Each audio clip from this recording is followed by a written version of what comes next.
2025. This will still allow the Assembly to act on the resolution during the Assembly meeting next autumn. In this important project, we all have a common interest and can agree that there must be no substantive differences between any of the authentic versions of the IMO Convention in each of the IMO's official languages. Thank you, Chair. Muchas gracias a los Estados Unidos. Thank you to the United States. China, followed by Australia.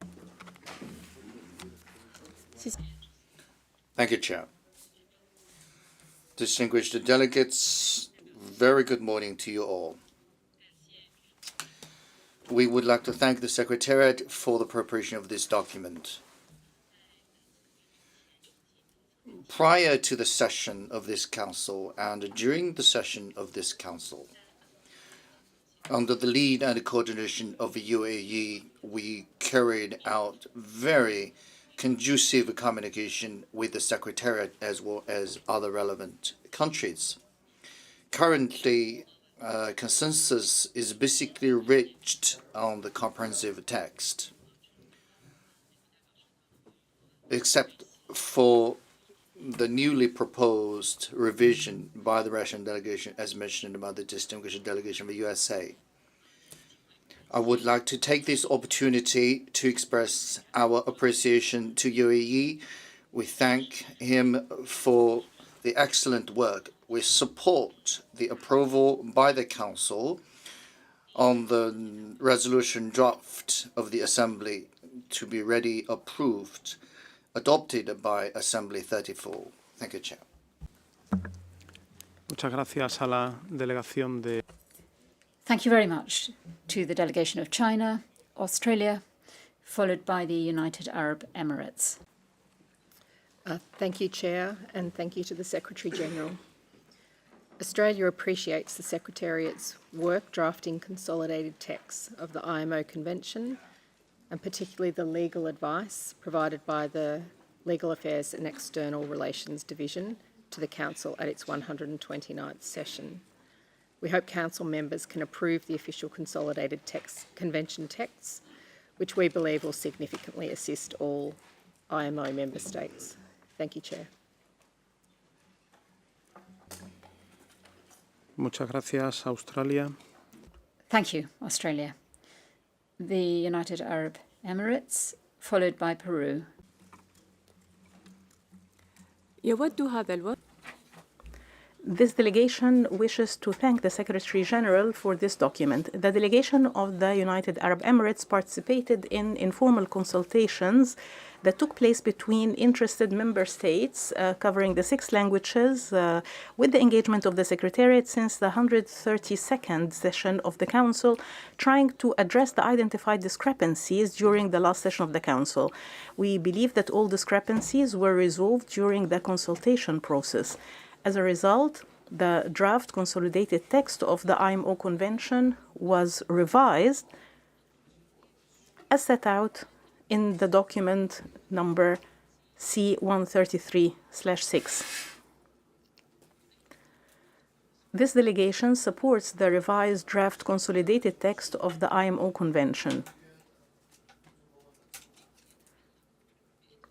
Regarding the introduction of a gender-neutral language, this delegation supports the use of gender-neutral language in various IMO instruments. However, we advise cautious approach when it comes to the IMO Convention, as this step could be understood as substantive amendments rather than editorial corrections.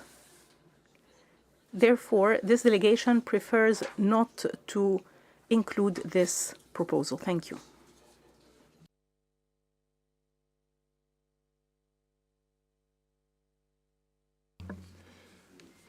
Muchas gracias. Thank you to the United Arab Emirates. Delegation of Peru, followed by Italy. Thank you, Chair. The delegation of Peru is grateful for document C-133/6 from the Secretary-General, and we'd like to express our agreement with the draft resolution the Assembly resolution on the consolidated text of the IMO Convention included in the annex. We'd also like to note the importance of ratification of the amendments to the IMO Convention with a view to prompt entry into force to strengthen representativity in the organisation. Thank you. So.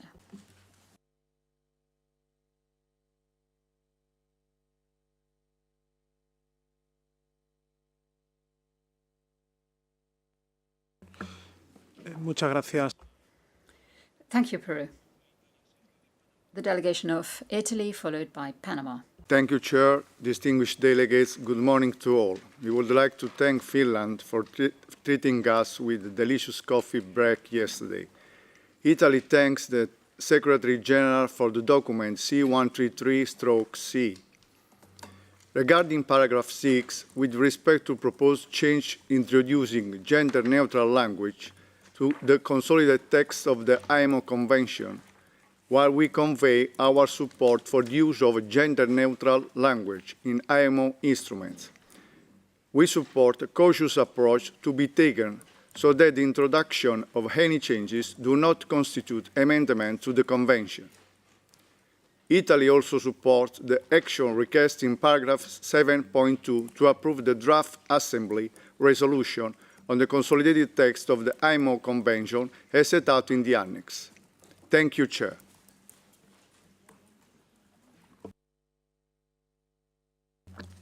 Muchas gracias a Italia. Thank you, Italy. The delegation of Panama.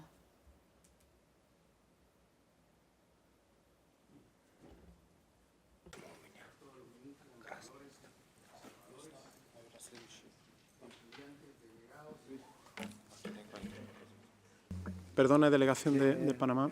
Apologies. Panama.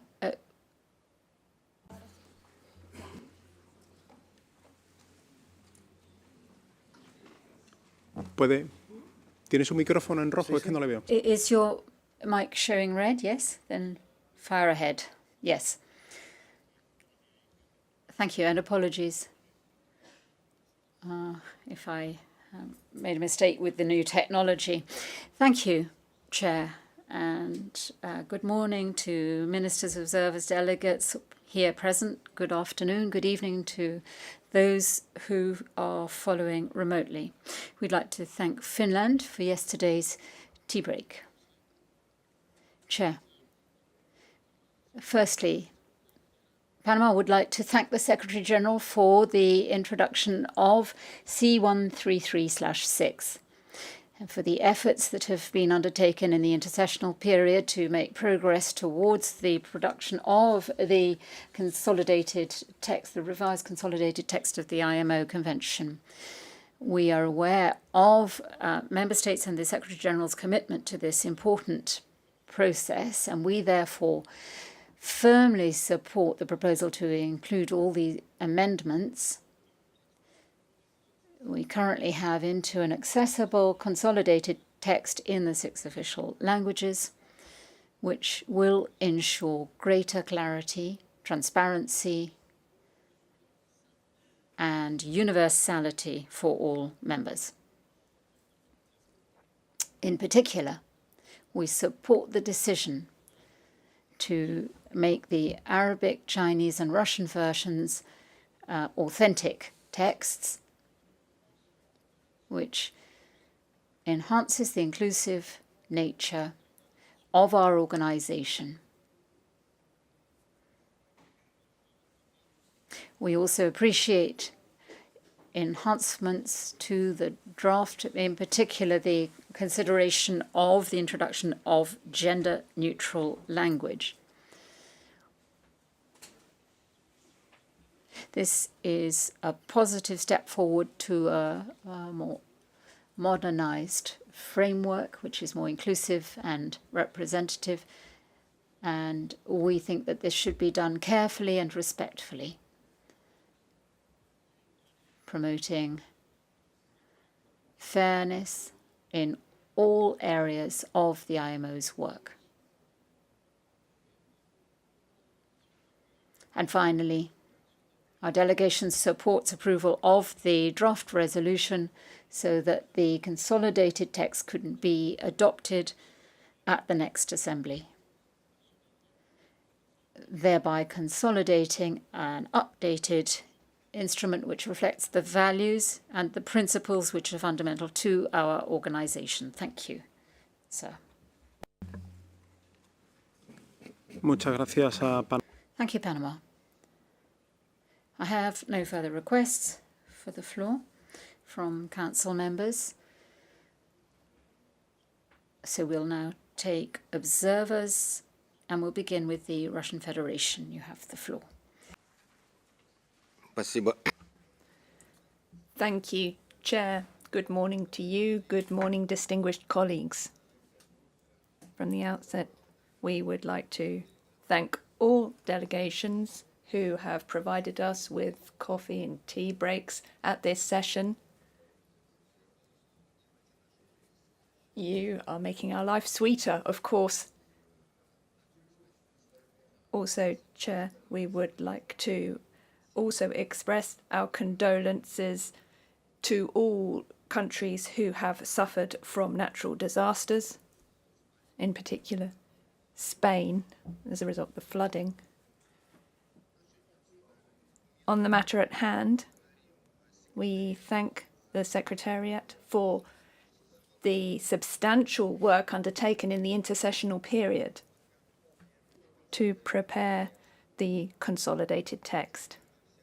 We all also thank all the participants of the correspondence group led by our colleague Mohammed from the UAE. We note that the text presented now has been agreed by the group. And that being said, we support the Assembly draft resolution as presented in the annex to the document. Thank you.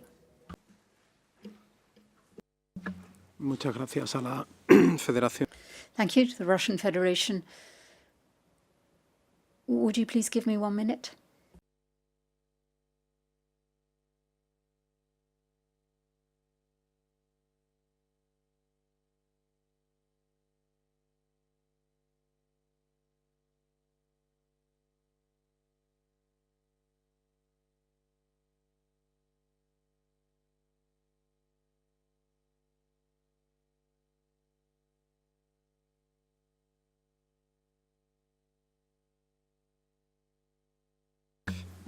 Gracias por su paciencia.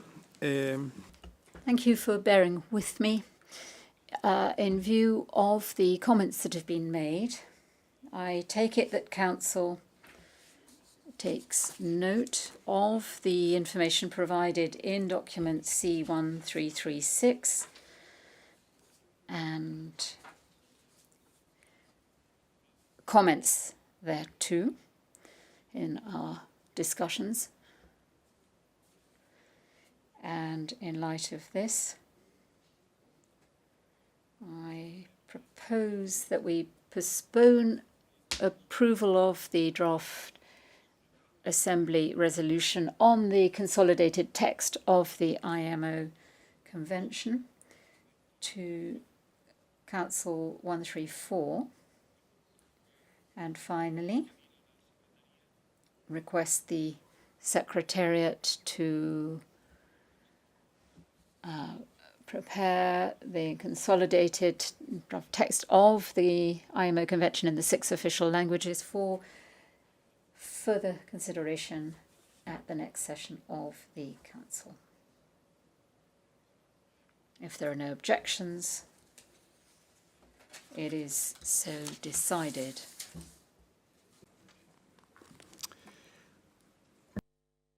Con esto daríamos por That completes our consideration of item 6, and we will now turn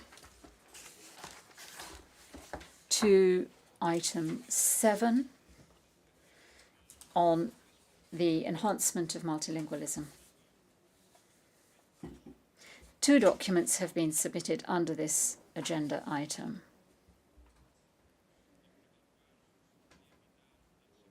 And firstly, I'd like to turn to the Secretary General and invite him to introduce document C133/7, which contains updates on multilingualism at the IMO. Thank you, Chair, and good day. C133/7 provides updates on the Secretariat's work on the implementation of the strategic framework for multilingualism at IMO. The Secretariat has been conducting an analysis on current processes to support the informed development of relevant guidelines for the implementation of the strategic framework.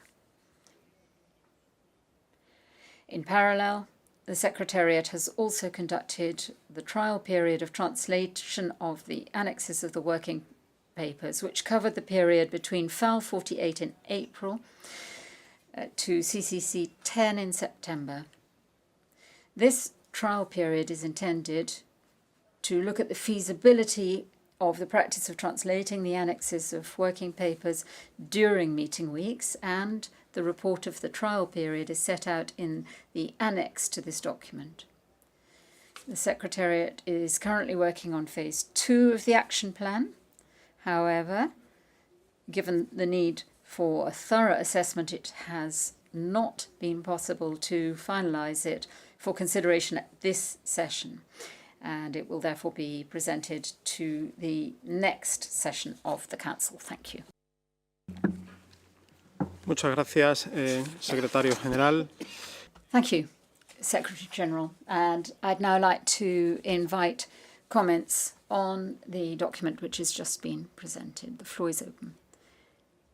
The delegation of Spain, Seguida de Francia. followed by France. Buenos días. Muchas gracias, señor presidente. Good morning and good day to you all. Thank you, Finland, for yesterday's tea break, and can I thank all those of you who have expressed solidarity with us given the floods in Valencia and their victims. Spain would like to thank the Secretary General for the update on multilingualism, and we note that phase 2 of the action plan is currently being developed, so it's not possible to complete consideration at this meeting, and it will therefore be dealt with at the next council.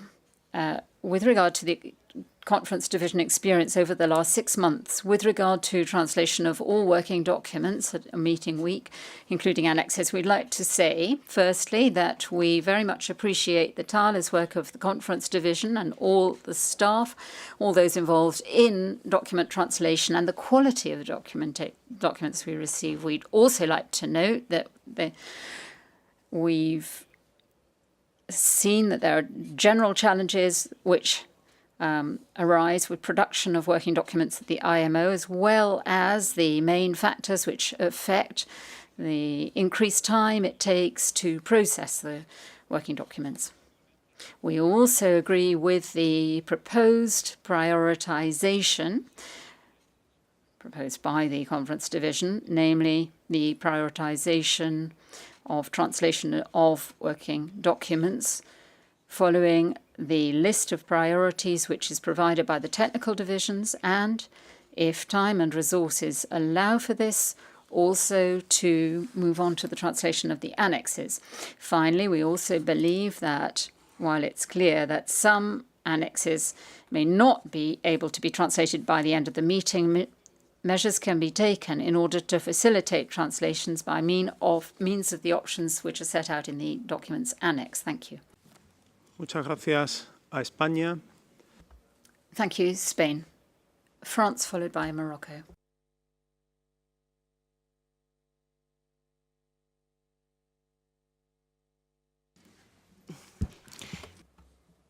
Thank you, Chair. I would like to also thank Finland for the delicious tea break yesterday. It seems they brought their cold weather with them.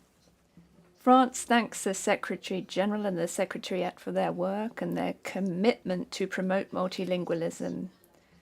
The 6-month trial for the translation of the annexes shows how efforts can be undertaken to respond to the need.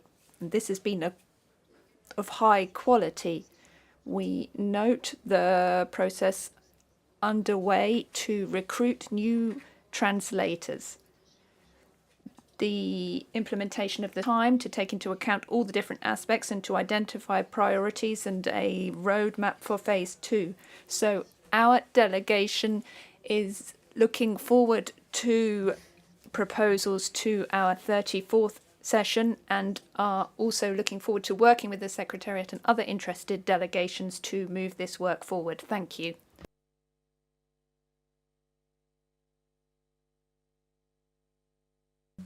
Muchas gracias, Francia.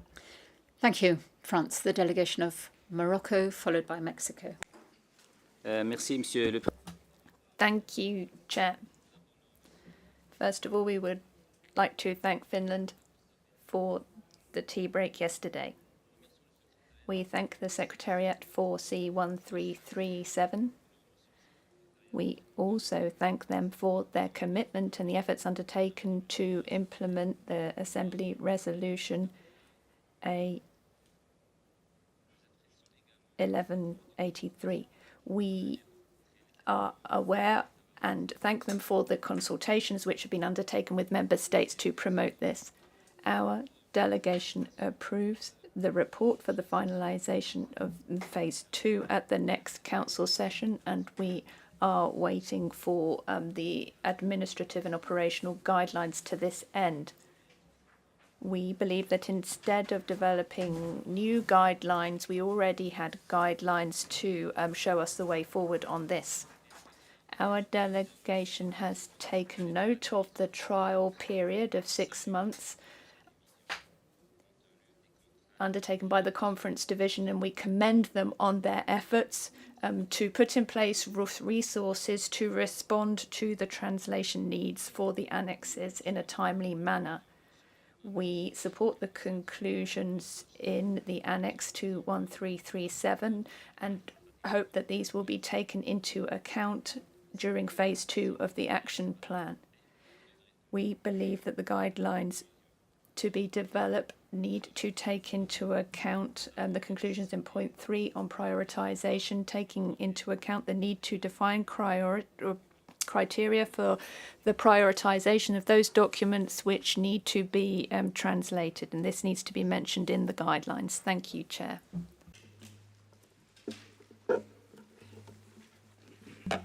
Muchas gracias a Marruecos. Delegación de Thank you, Morocco.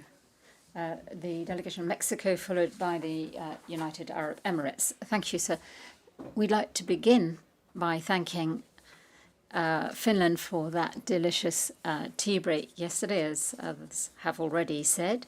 The delegation of Mexico is grateful for the efforts that have been made in order to implement the IMO multilingualism framework. And in particular, we'd like to thank the translators for their efforts working in the organization. And we're pleased to note that at some point it will be possible to expand document translation capacity. And we note the proposals to expand the number of official languages for IMO documents to those used at the United Nations. In order to achieve this, our delegation would urge everyone to continue to support the efforts being made by the Secretary General on this. Thank you. Muchas gracias a la... Thank you, Mexico.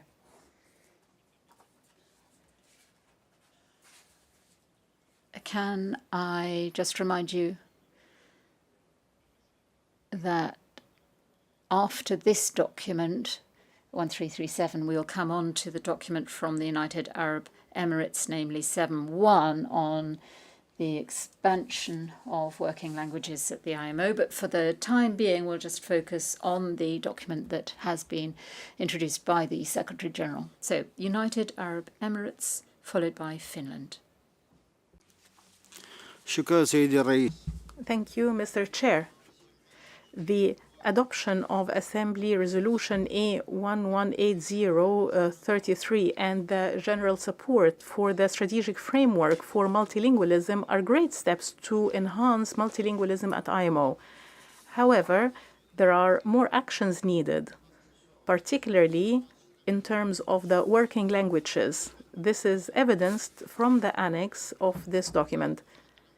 Having only 3 working languages at IMO is contrary to the objective of parity between the 6 official languages and working languages. This is the rule in the United Nations system.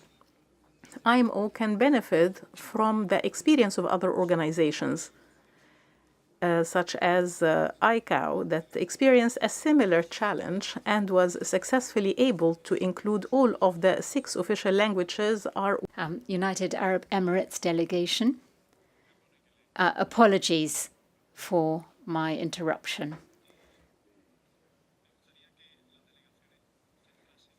But I would ask delegations to focus for the moment on the Secretary General's document, providing updated information on the implementation of the IMO Strategic Framework for Multilingualism, that is document C133/7, and references to your proposal, that is on proposal on the expansion of working languages at IMO, would be taken after that. So you have the floor again, sir. Puede volver a solicitar la palabra para que... You will need to request the floor again so that we can switch your microphone on.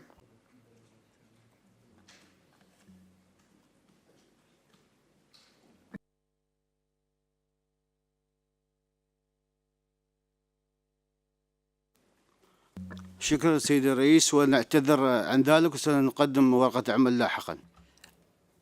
Apologies. We will make our comments later. Thank you. Muchas gracias. Thank you very much, United Arab Emirates, for your understanding. The delegation of Finland, followed by Norway. Thank you, Chair. Greetings to everyone. Finland would like to thank the Secretary General for the document C133/7, wherein he is providing us an update on multilingualism following the adoption of the Assembly Resolution A1180-33 on the enhancement of multilingualism at IMO. Finland read with great interest about the experiences of the Conference Division over the past 6 months, translating all working papers during a meeting week, including annexes into the other 2 working languages, i.e. French and Spanish. The document discovered that there is a need within the Secretariat for coordination meetings between the Conference Division and the relevant technical divisions to communicate both in advance and during the meetings on details on the expected volume of working papers, facilitating timely submission and processing. According to the document, although any potential issues are identified and addressed in advance, the length and technical complexity of many working papers contributed to extended processing times. Furthermore, the document discovered that translations are done in day and night shifts, which in turn, in our understanding, have budgetary implications, which we also need to take into account. In the light of the update, Finland supports prioritization of translating work as Conference Division is proposing. Thank you, Chair.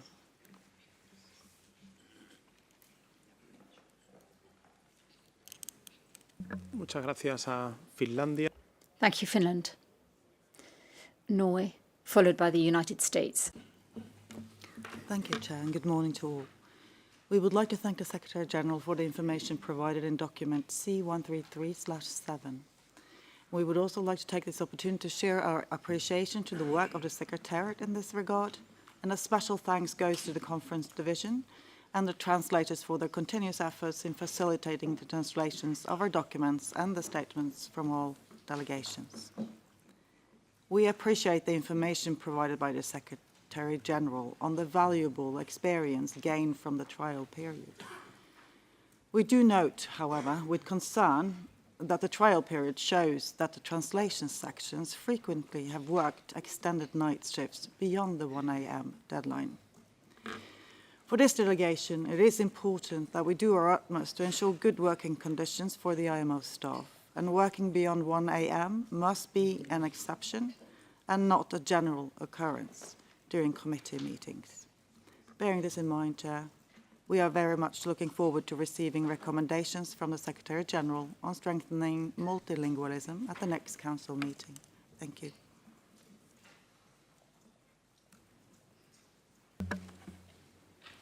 Muchas gracias a Noruega.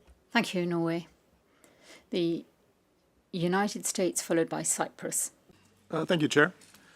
The United States supports efforts to advance multilingualism in the IMO, and we thank the Secretariat for conducting the trial period in which all IMO working documents were provided in English, French, and Spanish. The report of the Conference Division contains a helpful assessment of the outcome and includes valuable data collected from the trial. We appreciate that there are several lessons learned from the trial that member states can already apply, including providing advanced texts, drafting more concise documents, and adhering to submission timelines. We also take note that the Secretariat found that managing the workload during the trial period was a challenge. Institutionalizing this effort will take considerable commitment of the IMO's financial and staff resources, and we look forward to additional information from Phase 2 of the trial at the next Council session. Thank you, Chair.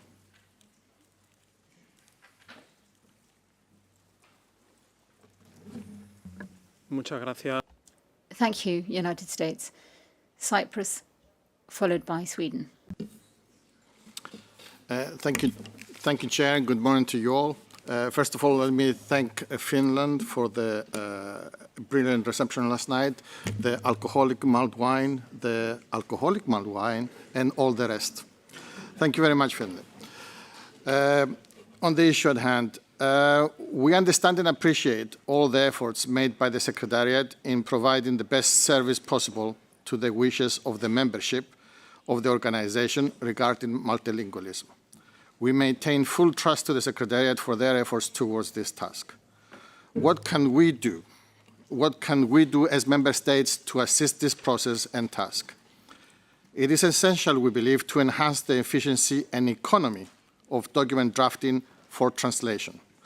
As highlighted, late submissions and the lack of advanced text significantly limit the time available for thorough review and accurate translation, which may lead to mistakes and increased processing times. Therefore, a proactive approach should be encouraged by the Secretariat, but practiced by us, the membership, in order to streamline working papers and make them more concise whenever possible. Thank you, Chair.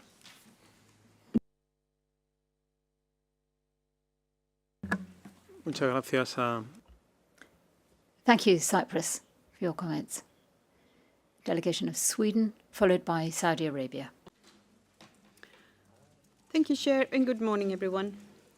Multilingualism is one of the cornerstones of this organization, and Sweden appreciates the work that, to strengthen and enhance multilingual and language services within the IMO. Sweden thanks the Secretary General for the efforts made in this regard and for the update in document C1337.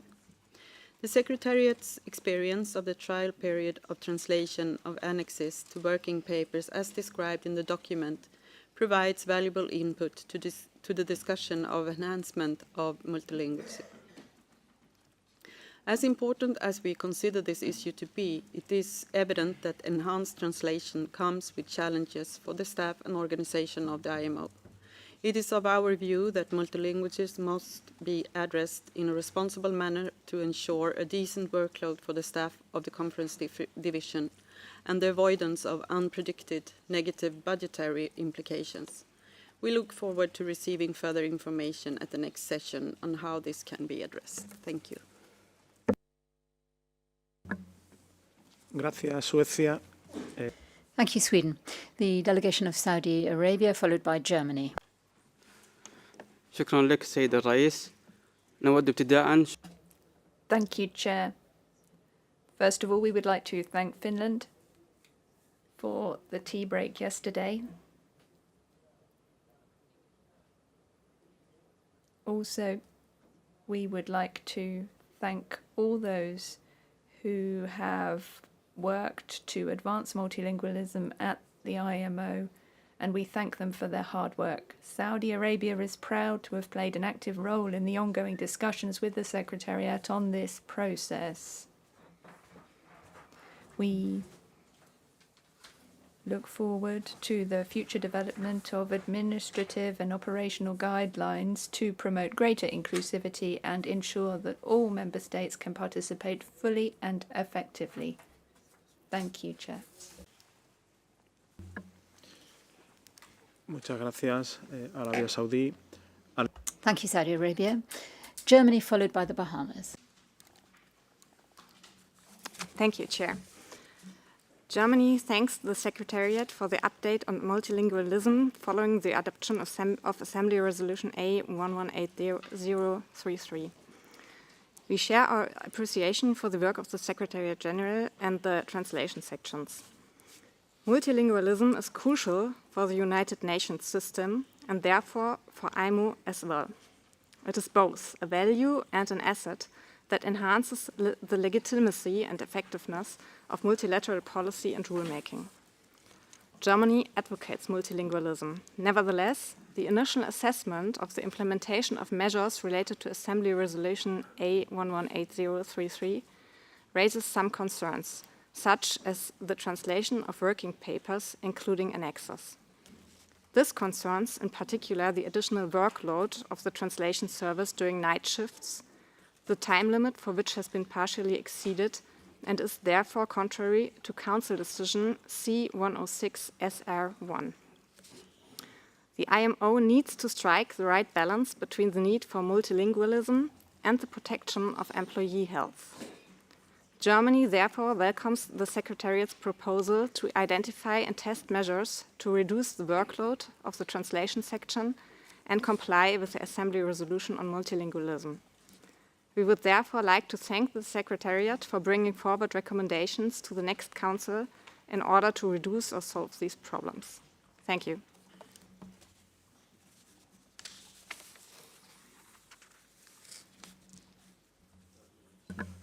Muchas gracias a... Thank you, Germany. The delegation of Bahamas, followed by Qatar. Thank you, Chair, and greetings to all distinguished delegates. Chair, as a monolingual person, I am very humble when it comes to talking about multilingualism. But it is important for the work of this organization that the member states are able to communicate effectively, and that means through interpretation. We have agreed on 6 official languages in which we will communicate with each other, and that is important.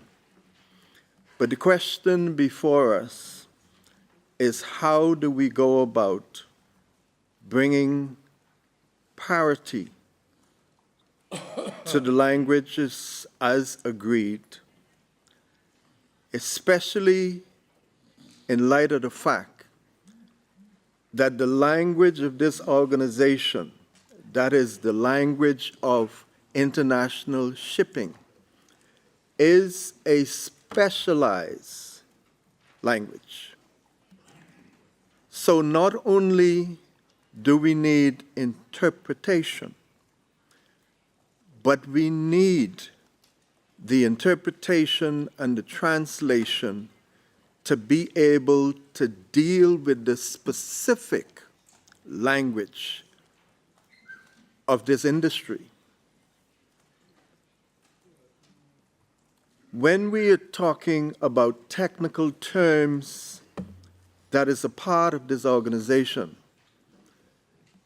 it takes additional learning for the interpreters and the translators to be able to deal specifically with that language. But following upon something that the distinguished member for Cyprus mentioned, but to my mind did not go far enough, and so I will continue it. What we can do is ensure that the documents we present are necessary in the first place, and not simply for the sake of putting in a document to a session that maybe we don't have to deal with right now. In other words, a part of our consideration to this process means that we ought to consider cutting back on the number of documents that we present. How do we expect for a small group of individuals to deal with over 100+ documents in a session when we ourselves are not able to deal with all of those documentation? Who are we trying to fool?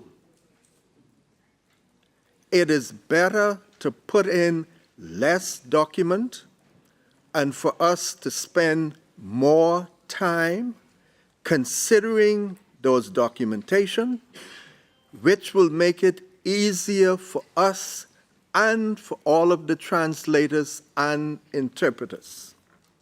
So let us consider that first. And having said that, I want to pay a special tribute, especially to the interpreters who are a wonderful group of professionals. And then to the translators who have to deal with the documents as they come in. And so we want to thank them for all that they do and all they continue to do, and also to bear in mind some of the comments made by other distinguished delegations, in that we need to be concerned about their welfare also.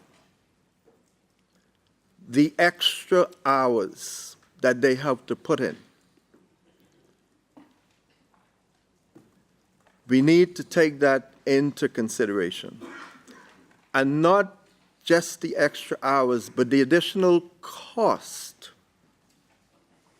that will be needed and that is needed.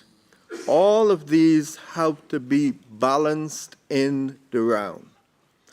And we want to thank especially those member states that are aiding in the additional translation by providing members within the programs to assist in ensuring that Arabic, Chinese, and Russian are on parity with what we are doing. But again, as in the documentation, it is showing some limitations. And so it is going to take us a little more time. But the Secretariat is heading in the right direction, and we need to do what we could to help them in getting there. And so again, in thanking everyone and encouraging everyone to go forward. Because bearing in mind that it is going to take a substantial amount of the budgetary resources to get to where we need to do. And so there's going to have to be some cutbacks in some other areas. And we need to keep that in mind as we look to bring these things about. Or it simply means that some other countries, as we move towards the Christmas season, might, in the interest of generosity, decide to make some wonderful donations to the Secretariat that will assist in covering the cost involved. And that would be a wonderful present any time of the year. And so I'll leave it at that in the spirit of giving. Thank you, Chair. Gracias a Bahamas. Thank you, Bahamas. Delegation of Qatar, followed by Italy. شكرا سيد الرئيس ونشكر Thank you, Chair. We thank Finland for the tea break yesterday.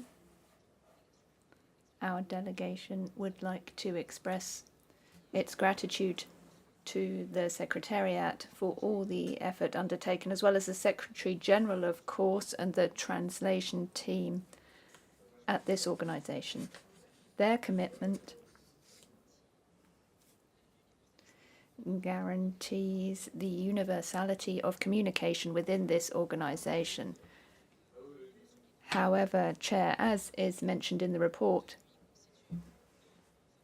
the night shifts the translators have to do are a heavy burden and has impacted the work which they can achieve.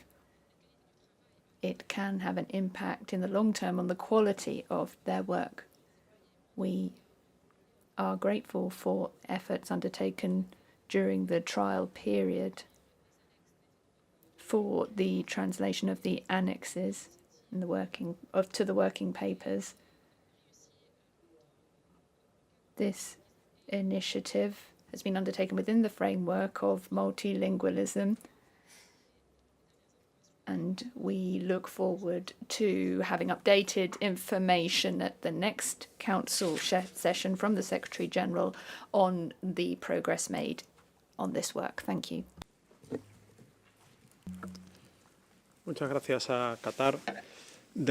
Thank you, Qatar. The delegation of Italy.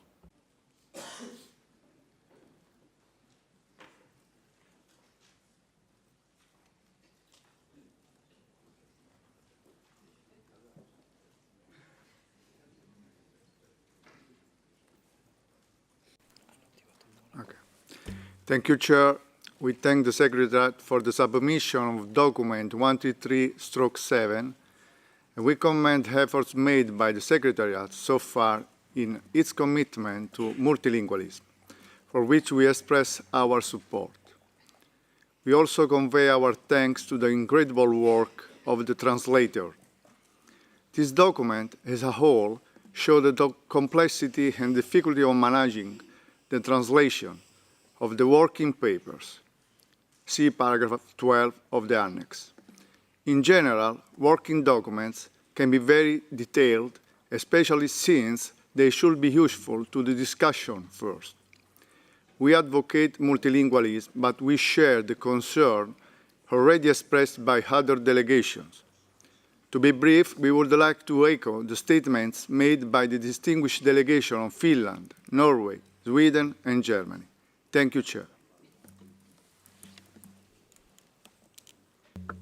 Gracias a Italia. Thank you, Italy. There are no further requests to speak from Council members, so we'll turn to observers, beginning with Monaco, followed by Guatemala. Merci, Monsieur. Thank you, Chair. Good day to all. We thank Finland for tea break yesterday, which anticipated Christmas, although Father Christmas wasn't there, unfortunately. Monaco would like to thank the Secretary General for the document updating us on multilingualism at IMO. We note the progress made, particularly on the translation of annexes. We would like to underscore the importance of respecting the working conditions of the translation, and we welcome the work which has been undertaken to this end. Thank you. Muchas gracias a Mónaco. Thank you, Monaco. Delegation of Guatemala, followed by Nigeria.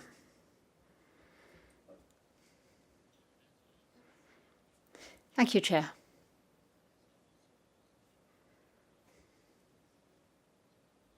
And we're very grateful to the Secretariat and Secretary General for their efforts towards multilingualism as it's set out in C133/7.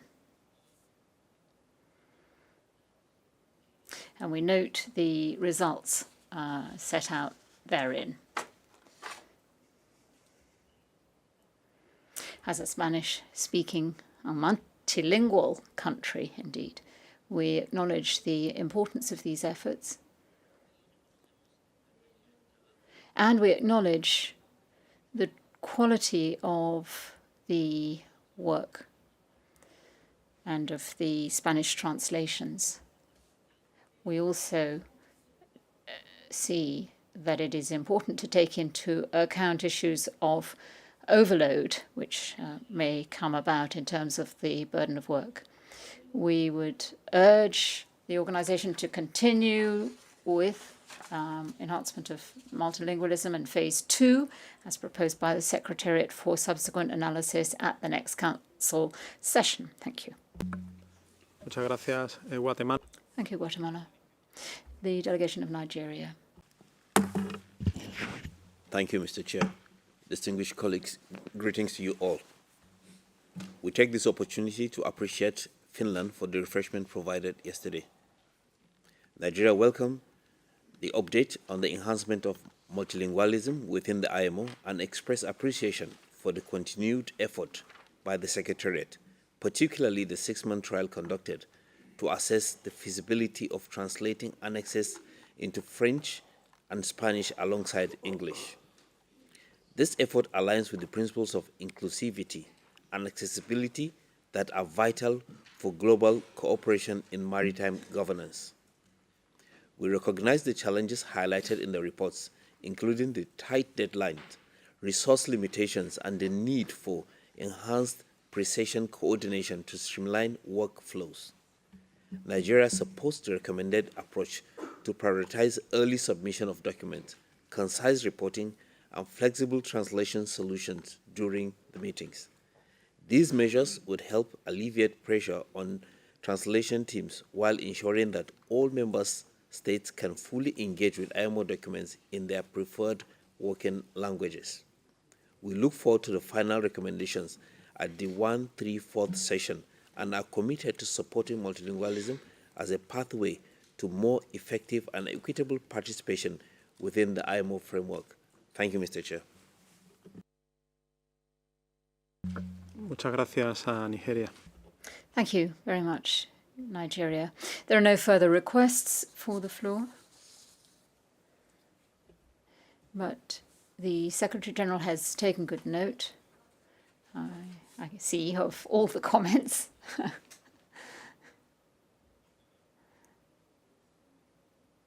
And I think there's more than one response ready for Member States, so you have the floor, sir. Thank you, Chair. They're comments rather than answers at the moment.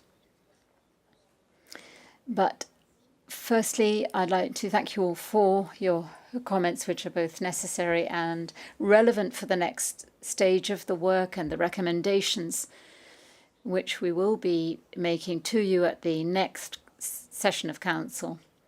And I'd also like to thank you all for the expressions of concern, particularly with regard to the work of interpreters. As you've noted on a number of occasions, the translators have had to work extra hours, and of course that has had a negative impact. And I'd like to thank them very much for that. I'd also like to thank you for comments on the responsibility which you as member states and delegates have when it comes to implementation of multilingualism. We have it in the resolution which you agreed upon at last year's assembly. Operative paragraph 13 does urge member states to support the Secretariat in activities requested under the resolution. And I'm sure you're aware of the vast number of documents which are submitted at meetings, which we usually receive on the final day of the deadline for submission of documents.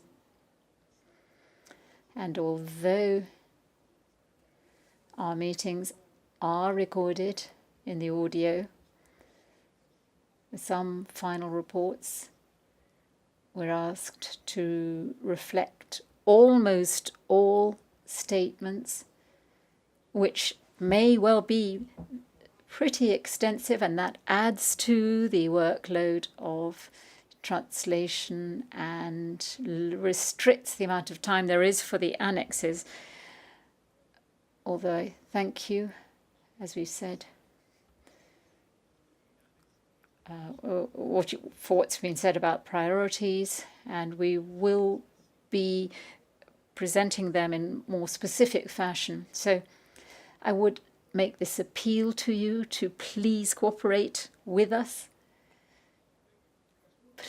Please help me so that we can promote multilingualism and pass this message on to all those who attend technical meetings of the committees, the subcommittees as well. We will improve internal procedures with regard to this, but it's not sufficient. I will be submitting all the recommendations and options before us, also taking into account the fact that yesterday, when we were on item 5 of the agenda, I did commit myself to continue to seek efficiencies without undermining operations. And you have asked me, and I have given my commitment to submit a budget as low as possible for the forthcoming biennium. So we have to manage expectations for both these requests. We'll continue to try to work as well as possible in this way. And Bahamas, well, thank you, but donations can't just be for one Christmas. We need them every Christmas.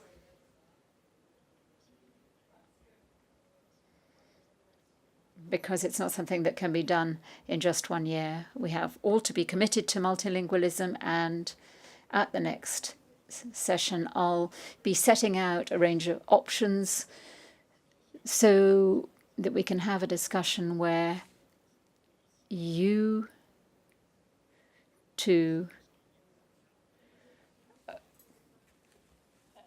will be involved in the best way of progressing how the organization, you and us, can continue to promote and to cultivate multilingualism. Thank you.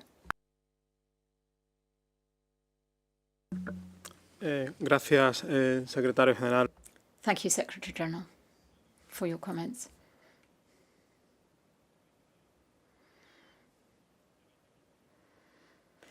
In light of this discussion, I'd like to thank Member States for their remarks and the Secretary General for his comments and the additional information he has given us. I take it that Council can note the information provided in C1337 and the information which the Secretary General has given us verbally. Secondly, I take it that Council notes the report on the trial period for translation of annexes and supports the approach for future development of administrative and operational guidelines. And thirdly, the Council takes note that the Secretary General will present a report on progress made to the next Council session. If there's no objection, it is so decided. So, let's now move on to the proposal on the expansion of the working languages at IMO. And I'd like to invite the United Arab Emirates to introduce document C133/7/1. United Arab Emirates, you have the floor. شكرا سيدي الرئيس. Thank you, Chair. The adoption of Assembly Resolution A1180/33 and the general support for the strategic framework for multilingualism are great steps forward towards enhancing multilingualism at IMO. However, more action is needed, particularly in terms of the working languages, as evidenced by the annex to this document. As there are only 3 working languages at IMO, this runs counter to the objective of parity between the 6 official languages and working languages, which is one of the pillars of the United Nations system. IMO can benefit from other organizations such as ICAO, who have been confronted with a similar challenge and were successfully able to include all the 6 official languages as working languages. Multilingualism is a long-term commitment which requires long-term and sustainable actions and initiatives. Therefore, the United Arab Emirates proposes to expand the working languages to include Arabic, Chinese, and Russian. In order to achieve this goal, we need resources allocated in order to sustain and expand the current multilingual services budget, including in-horses resources, human, financial, and training, in order to ensure parity between the 6 official languages as working languages, and thereby ensuring consistency with the rule in the United Nations system relating to multilingualism. Thank you. Muchas gracias a los Emiratos Árabes. Thank you very much to the United Arab Emirates. Can I now ask for comments on the document which has just been submitted?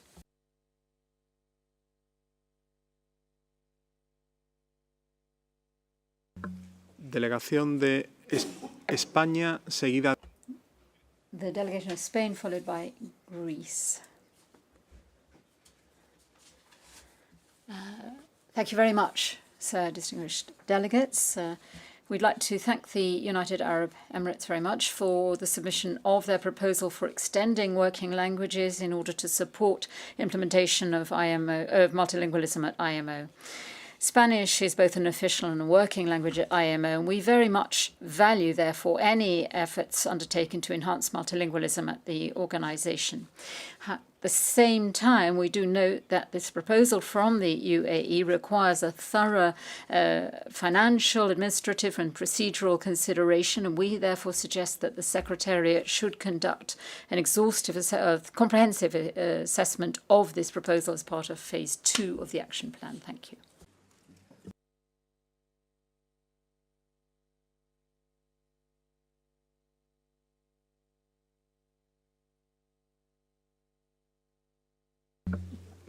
Ruego me disculpen a mí, al secretario general. Pero... Apologies, Secretary General. Thank you, Spain. The delegation of Greece, followed by the Philippines. Thank you, Mr. Chair, and good morning to all. Greece, from the beginning of the relevant deliberations, has supported the enhancement of multilingualism at IMO as a crucial element in order to ensure effective participation and greater efficiency during the development and implementation of international shipping standards. In this respect, we would like to express our appreciation to the Secretary General for the update provided in document C133/7, as well as to United Arab Emirates for the proposal to expand the working languages within the organization. However, in relation to United Arab Emirates' proposal, we would like to request further input as regards the budgetary implication associated with implementation of the proposal and possible implication based on requirement of in-house resources, that is, human, financial, and training. Thank you, Mr. Chair. Muchas gracias a Grecia. Thank you, Greece. The Philippines, followed by Finland. Thank you, Chair. To be brief, we thank the United Arab Emirates for document C133/7/1. We support in general the expansion of the working languages to include Arabic, Chinese, and Russian languages. However, further study must be made on the detailed cost and time implications and consideration to the well-being of the interpreters or translators. Thank you.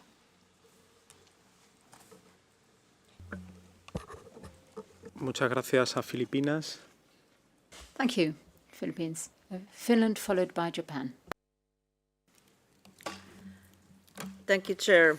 Finland would like to thank the United Arab Emirates for the document C133/7/1, wherein they are proposing that the working languages should be expanded to include also the Arabic, Chinese, and Russian languages.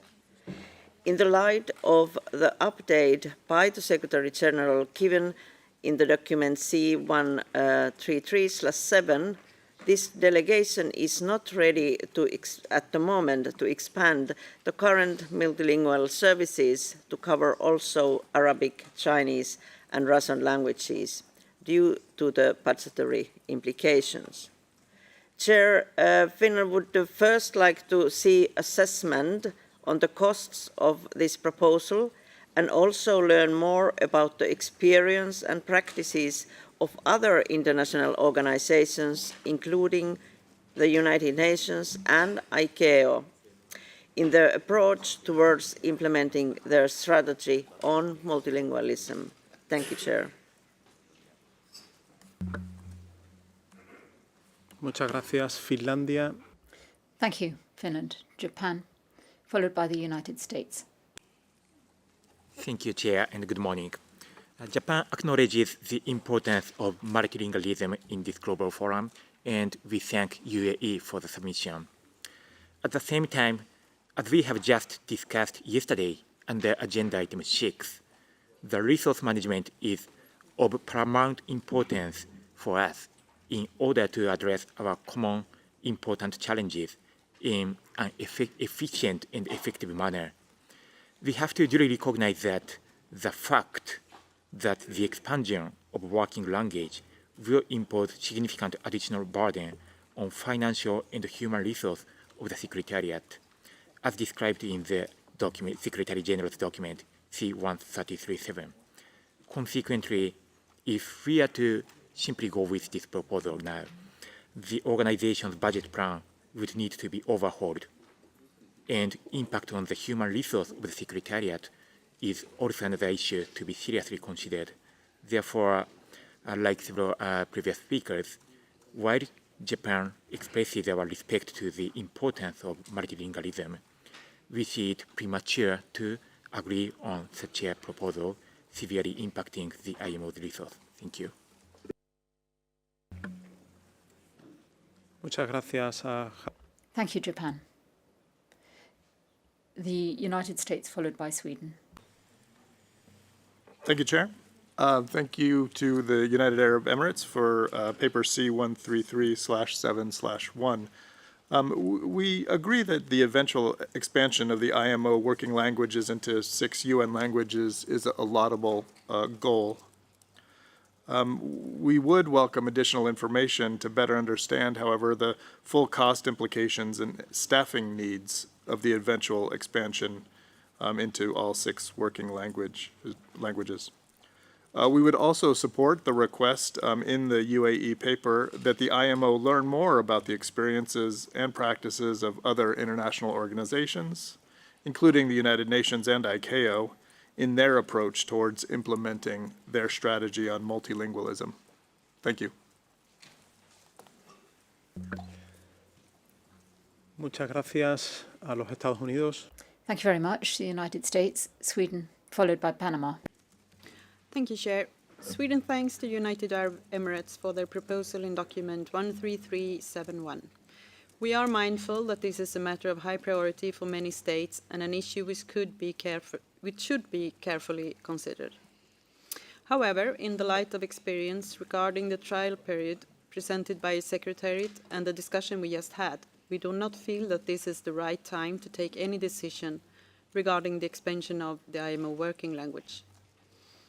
We would appreciate further analysis of what the impact of the proposal might be on the IMO in terms of operation, workload, budget implications, etc., so that we can make an informed decision. Thank you.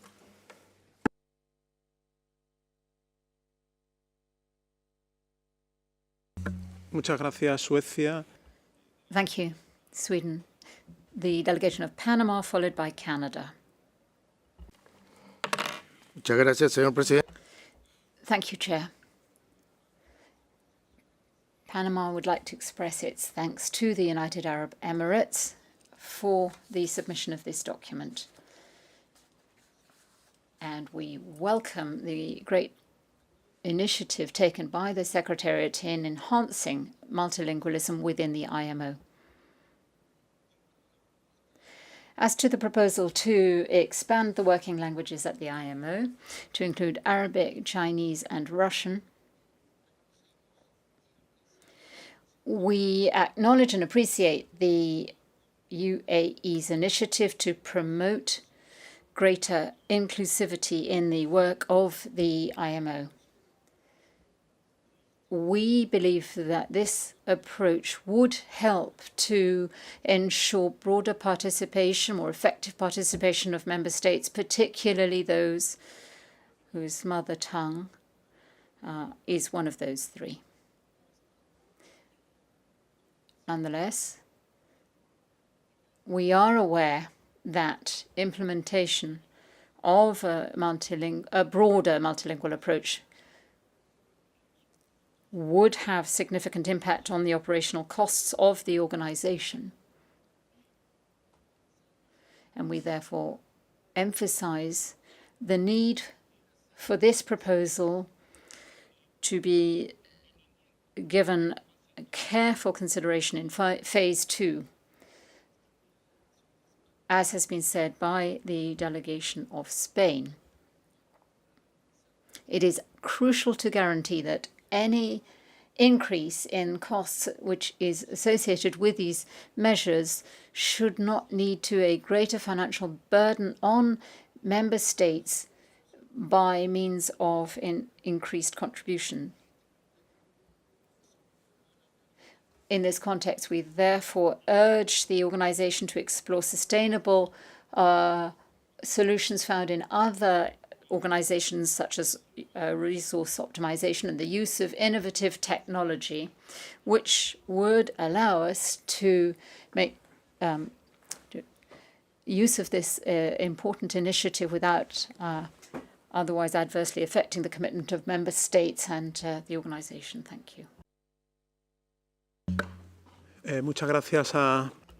Thank you, Panama, for your comments.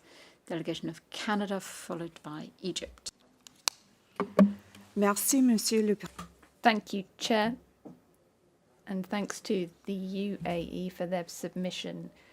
Canada supports multilingualism and efforts being undertaken to promote the working languages within IMO. We support the proposals made by the UAE to expand the working languages to include Arabic, Chinese, and Russian.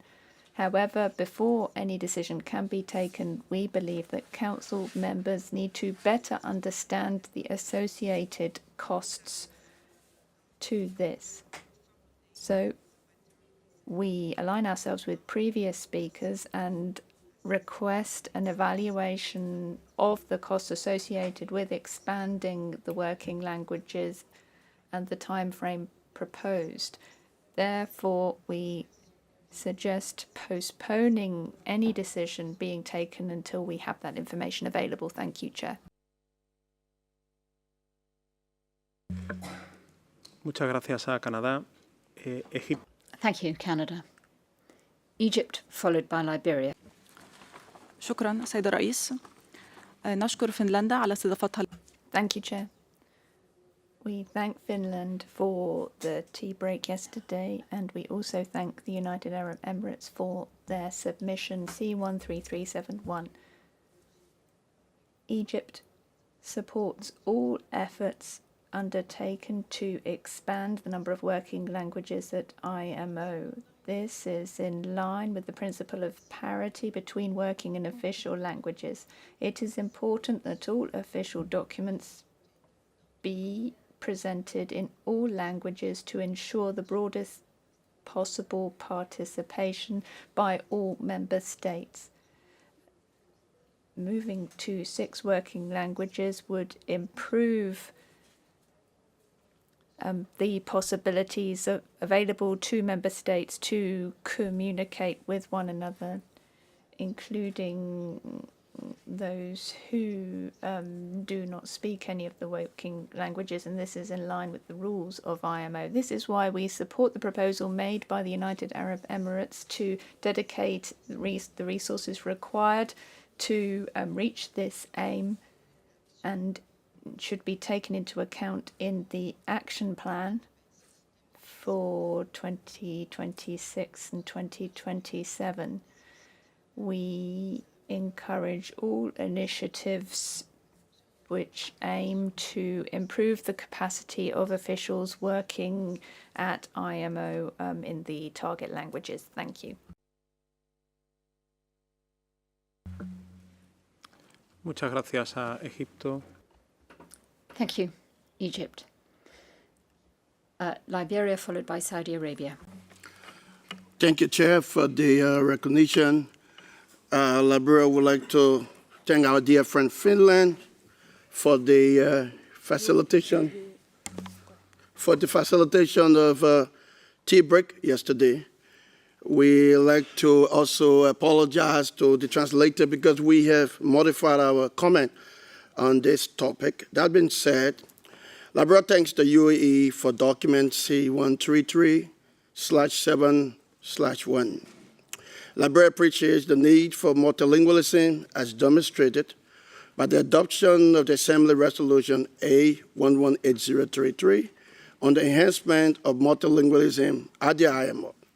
Liberia believes the Council needs to be a bit cautious on how it takes forward the proposals in this document. Liberia would like to align itself with Spain, Argentina, Finland, and others in echoing the huge budgetary implication that may be associated with this. Liberia believes it is advisable to wait until the Secretariat has gained enough experience beyond the 6 months just reported on the implementation of the Assembly's resolution on the enhancement of multilingualism. We highlight the need for the IMO to strike a balance between the workload and working conditions of the interpreters in our quest to implement this proposal. Liberia remains concerned about the possible impact on meeting proceedings, such as limitation of pages for submission papers, review of submission deadlines, to be earlier than the current 13, 9, and 7-week deadlines. And, of course, the budget implication, therefore. Thank you, Chair.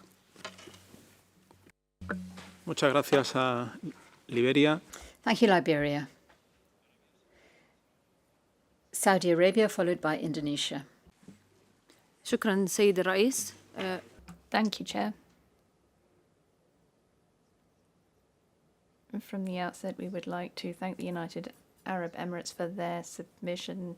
This delegation has long supported the strategy put forward by the Secretariat to fulfill the wishes of member states and enhance the IMO's multilingual capabilities.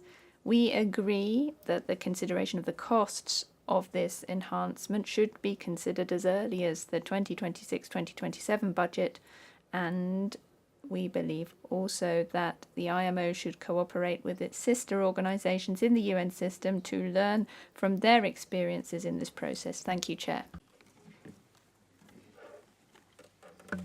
Muchas gracias, Arabia Saudí. Thank you, Saudi Arabia. The delegation of Indonesia, followed by Germany. Thank you, Chair.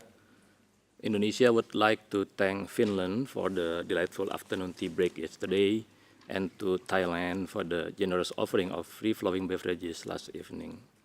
On the matter at hand, we thank the Secretariat for preparing the document C133/7 as well as United Arab Emirates for document C133/7/1.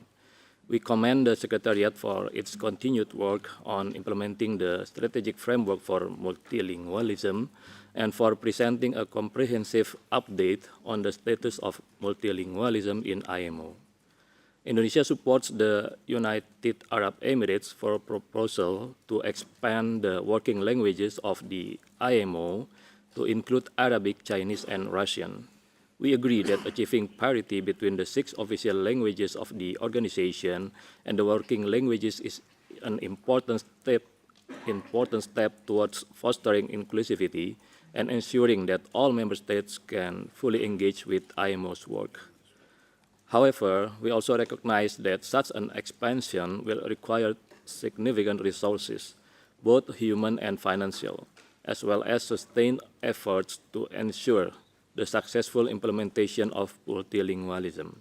In this regard, Indonesia would like to see further analysis on the financial impact of this proposal. Thank you, Chair. Muchas gracias, Indonesia. Thank you, Indonesia. The delegation of Germany. Thank you, Chair. We would like to thank UAE for their proposals in document C13371.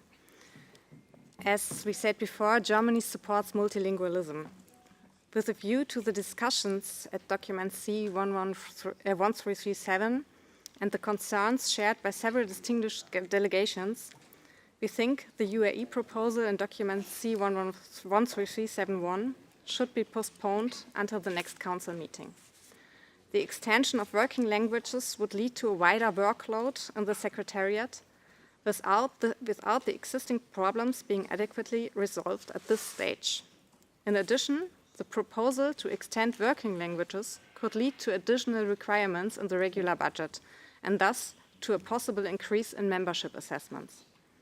For the next Council meeting, an estimate of the expected amount of additional financial needs is therefore required. Thank you. Muchas gracias. Thank you, Germany. It's almost, yes, that was a slip of the tongue, says the chair, who'd said Oman instead of Germany. Apologies. Anyway, as I was saying, it's almost 11, which is coffee break time, and we do have a request.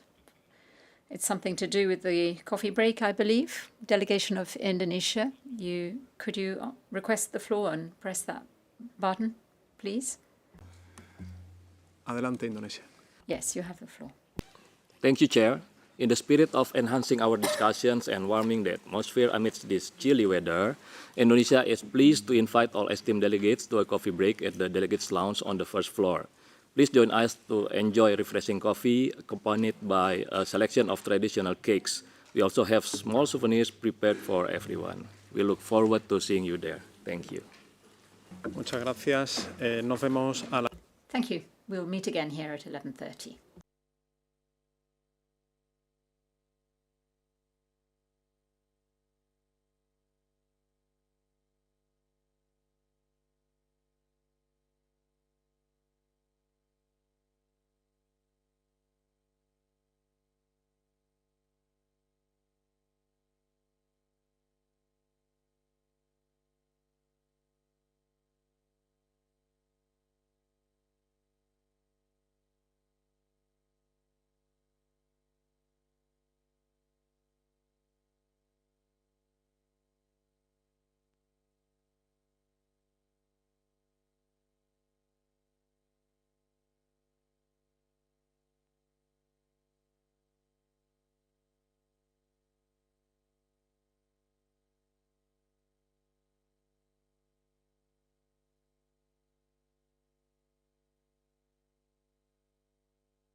Bienvenidos de nuevo a todas las... Welcome back, everybody. And I'd like to thank Indonesia for the coffee break. And we'll continue with our consideration of the proposal to expand working languages at the IMO. We'll turn now to the delegation of China, followed by the Republic of Korea. Thank you, Chair. We thank Indonesia for the coffee sponsored, giving us some warmth in this cold winter, as well as energy. We thank the Secretariat and the Secretariat for the briefing, and thank UAE for submitting the document C13371.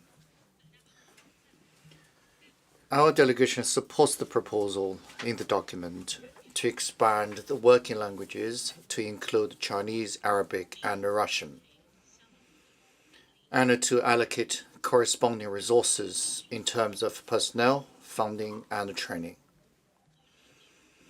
We understand that adding working languages presents challenges, both in terms of the Secretariat's workload, staff's health, and the member states' contributions, making it difficult to achieve all at one single step. We suggest that the Secretariat conduct analysis and evaluation within the framework of the multilingualism strategy's existing work plan, taking into account the proposal to expand working languages to Chinese, Arabic, and Russian, and explore a phased and gradual implementation. Specifically speaking,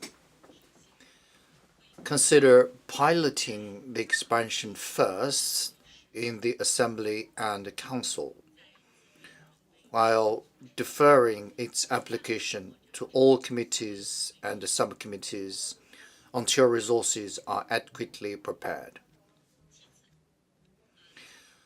Temporarily refrain from translating resource-intensive materials such as working documents or submissions.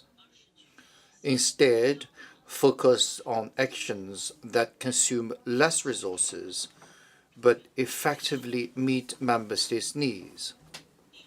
For example, translating final reports.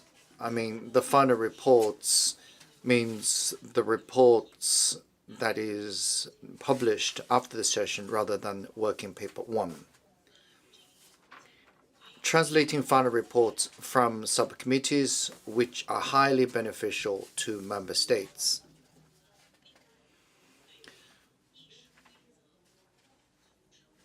Providing more timely translations of frequently used important documents such as rules of procedure and methods of work. Another example is that offering translations of key information such as job vacancies and recruitment notices into all 6 official languages. We hope that the Secretariat will take these suggestions into account during the implementation of the multilingualism strategy, especially in the process of conducting analysis and evaluation. Thank you.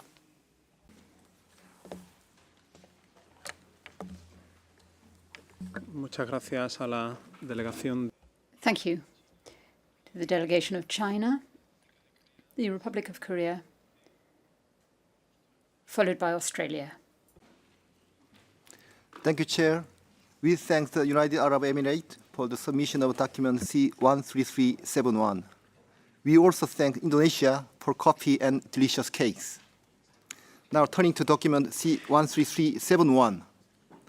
The Republic of Korea sincerely appreciates the ongoing effort of the IMO Secretariat in promoting the enhancement of multilingualism. The UAE's proposal to expand working languages aligns with IMO's related policies and contribute to the promotion of multilingualism. However, the expansion of working languages will require additional financial and human resources support from IMO. Therefore, a thorough analysis of the feasibility of utilizing financial and staff resources within the organization should be conducted. The Republic of Korea is committed to actively supporting IMO's effort to enhance its multilingualism policies and look forward to contributing to efficient and careful discussion on the expansion of working languages. Thank you, Chair.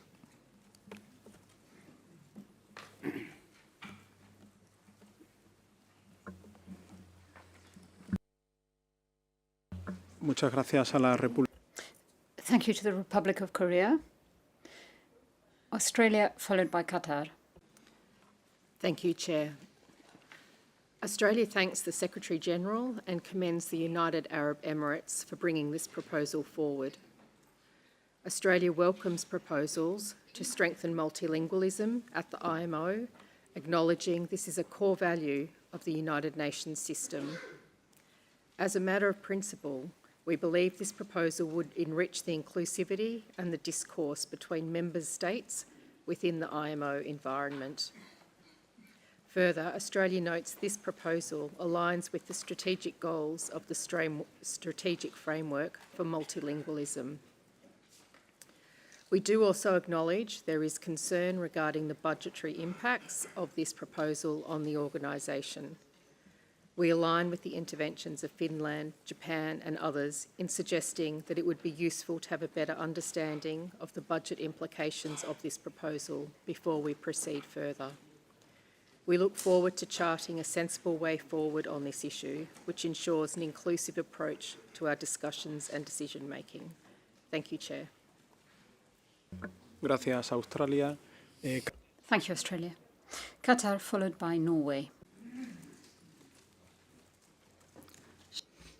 Thank you, Mr. Chair. We would like to thank Indonesia for the coffee break. And we would like to thank the sponsors of this document, the UAE. Thank you for presenting the document C-133/7/1. With regard to expanding the working languages at IMO, this document proposes adding Arabic, Chinese, and Russian to the working languages. This is in addition to English, French, and Spanish. This proposal reflects our commitment to multilingualism, and it contributes to an equal opportunity environment to the member states so that we can all have effective communication. We support this proposal for different reasons. First, to have equality and balance, and to enhance international cooperation, and to benefit from the other international organizations' experiences. Sustainable development of our language resources. This proposal looks at enhancing the internal resources at the organization in order to make sure that this work is sustainable. Also, to decrease the burden of the translation and interpreting personnel. Thank you. Muchas gracias a Qatar. Thank you, Qatar. Delegation of Norway, followed by the United Kingdom. Thank you, Chair, and good morning, everyone, and also thanks to Indonesia for sponsoring the coffee break and also for the beautiful scarf. To the matter at hand, Norway thanks the UAE for their document C-133/7/1 with a proposal on the expansion of working languages at IMO. And as reiterated by my colleague during a previous intervention, Norway fully supports the principle of multilingualism and the need to work towards enhancements of multilingualism in the IMO. Having said that, it is important that we ensure that the IMO Secretariat has sufficient resources to embark upon new and existing tasks. And given the strained budgetary position the organization is in, and at the same time considering the major tasks and challenges for the organization we are most likely facing also for the next biennium. And the Council has a responsibility to carefully prioritize the tasks and initiatives in all its areas of work and responsibilities. Also bearing in mind the outcome of the trial period for the current 3 working languages of the IMO, this delegation believes it's premature to discuss an extension of the working languages at this session.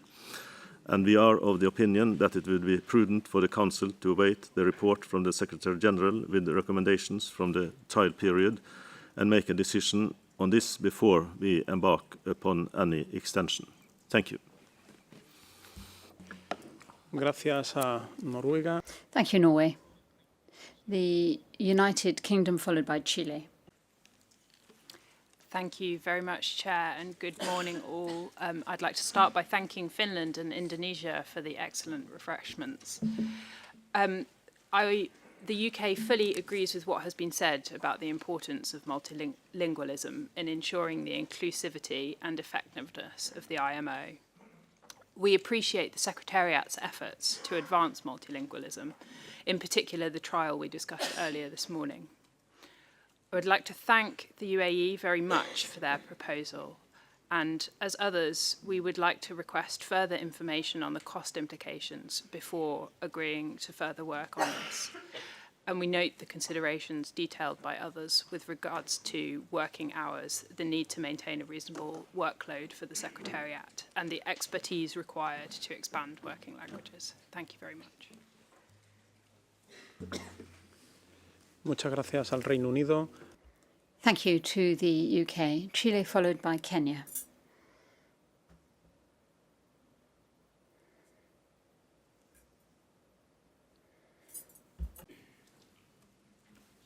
Gracias, señor presidente.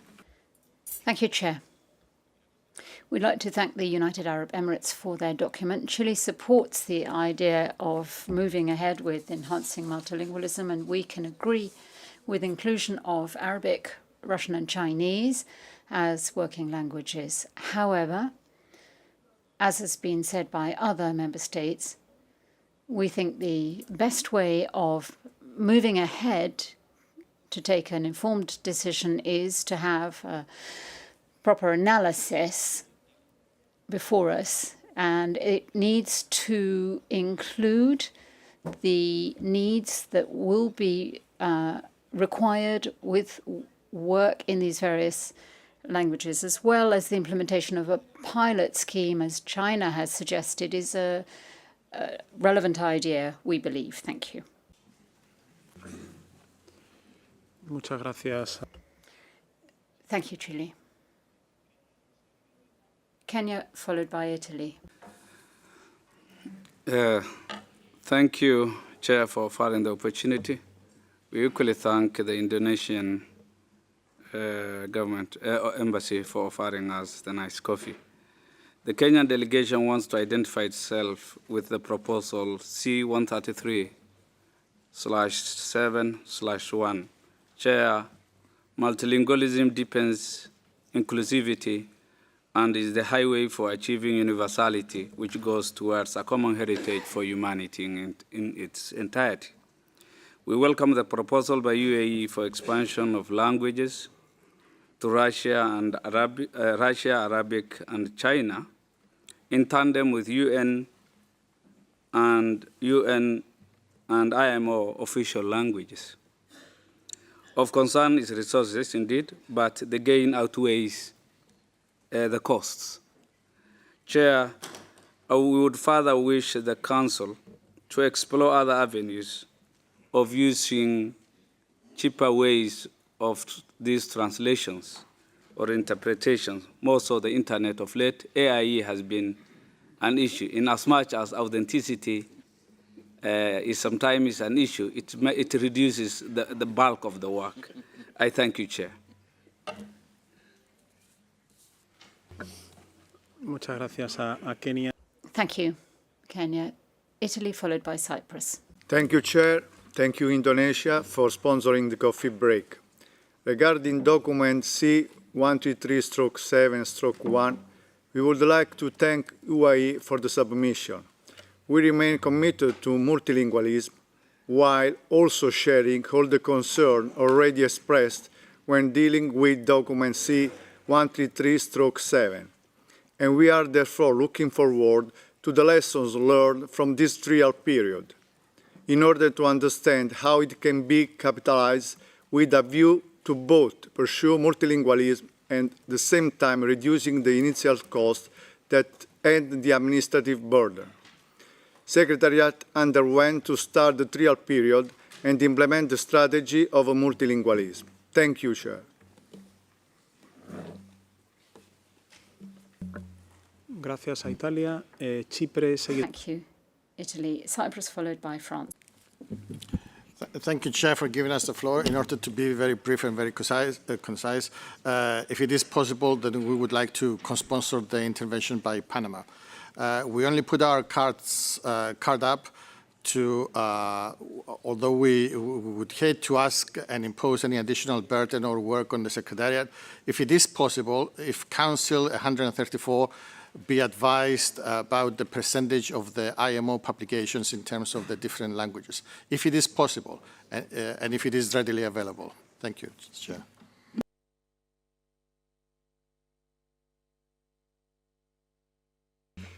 Muchas gracias a la delegación. Thank you, Cyprus. France, you have the floor. Thank you, Chair. France thanks Indonesia for the delicious coffee break, and we also thank the United Arab Emirates for their proposal, which aims to enhance multilingualism and should be carefully examined. We agree that this proposal should be considered bearing in mind the practice in other UN agencies and also taking into account any other consequences of the proposal. Thank you.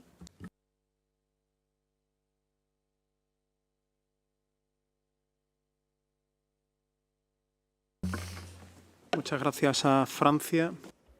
Thank you, France. I see no further requests for the floor from Council members, and therefore will turn now to observers, beginning with Argentina, followed by Ukraine. Thank you, Chair. The Argentinian delegation would like to thank the Secretary-General for work done on enhancing multilingualism and the work being done to develop administrative and operational guidelines under the IMO strategic framework for multilingualism. Argentina would once again like to assert its unconditional support for the implementation of multilingualism in the IMO. Multilingualism is a core value in the UN system and is essential for the proper working of multilateral organizations such as IMO, as well as promoting other related values such as diversity and fair geographical representation. Multilingualism has a key role to play in the case of IMO because it ensures that decisions taken by committees and subcommittees with regard to norms and standards are understood, accepted, applied, and respected by all member states. And therefore, although we need a study of the costs and an idea of that, we request that consideration be given to the feasibility of the proposal which has been made by the United Arab Emirates in document C13371 on the extension of the working languages at the IMO. Thank you, sir. Thank you, Argentina. The delegation of Ukraine, followed by that of Oman. Thank you, Chair. First, we would like to express our sincere gratitude to Saudi Arabia, Finland, and Indonesia for their warm hospitality during yesterday's and today's morning session. The delegation of Ukraine appreciates efforts to promote multilingualism within the IMO. However, we would like to address document C13371 which proposes expanding the working languages from 3 to 6. The long-standing use of 3 working languages has proven efficient, facilitating smooth communication and the organization's timely functioning. Moreover, all working drafting and correspondence group already operate exclusively in English, a widely accepted and effective practice for technical discussions.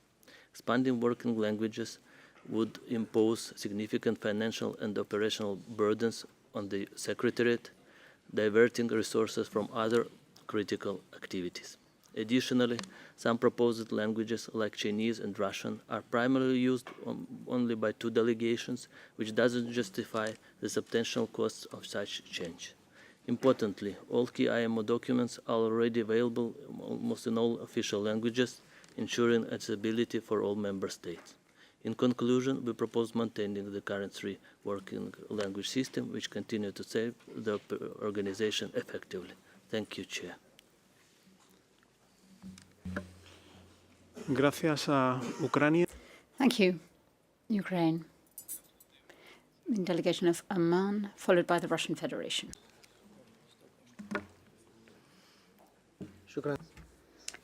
Thank you, Chair.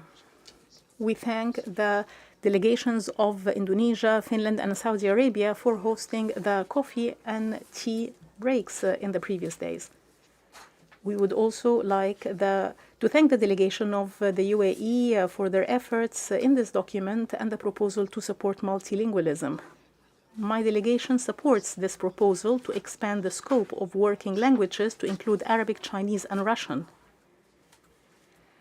And we also propose the use of modern technology for translation to save effort and money. Thank you, Chair.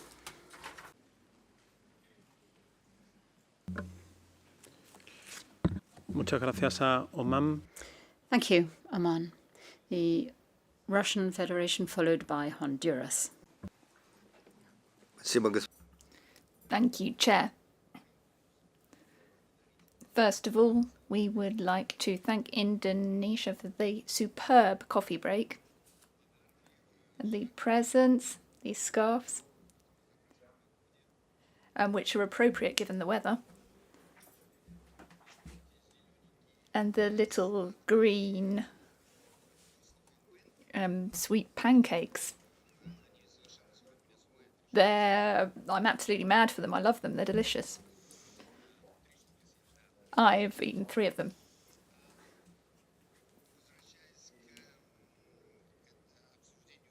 On the matter at hand, Chair,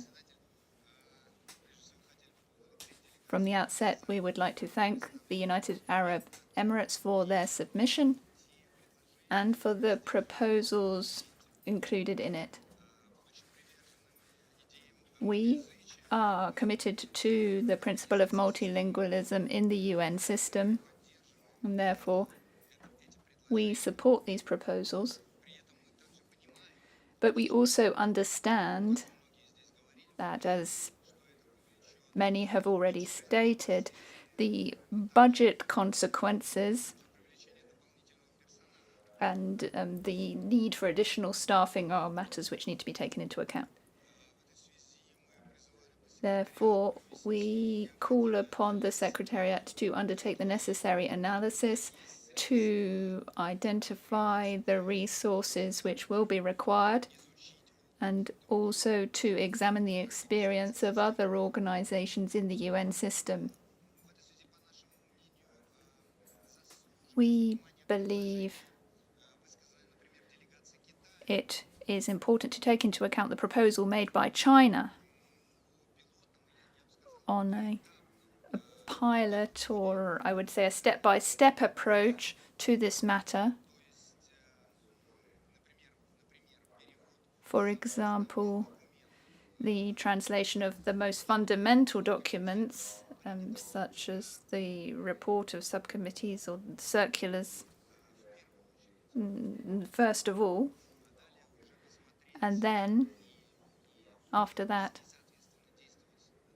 we could move on to the next stage.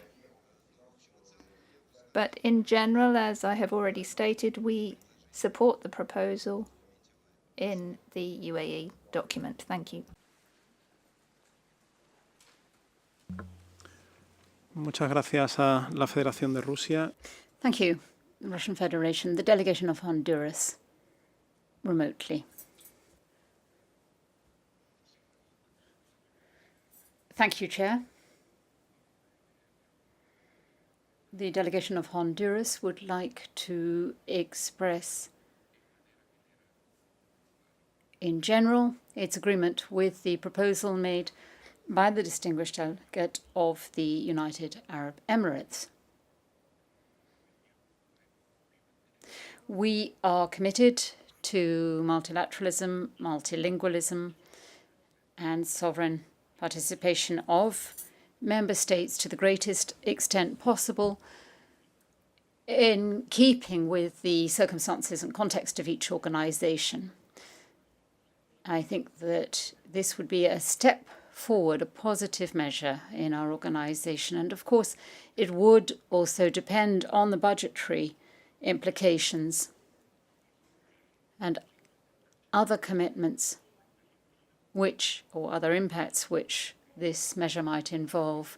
We are convinced that the Secretary General will in future, the next Council, submit an assessment of the feasibility of implementing this proposal in practice. Thank you, Chair. That is in sum the position of the delegation of Honduras. Thank you. Muchas gracias. Thank you, Honduras. I see no further requests for the floor. So I'd like to turn to the Secretary General for your comments and remarks that you may have in addition, having listened to the discussion, as many as there were previously. Gracias, señor presidente. Thank you, Chair. I'll be brief on this occasion. Thank you all for your comments.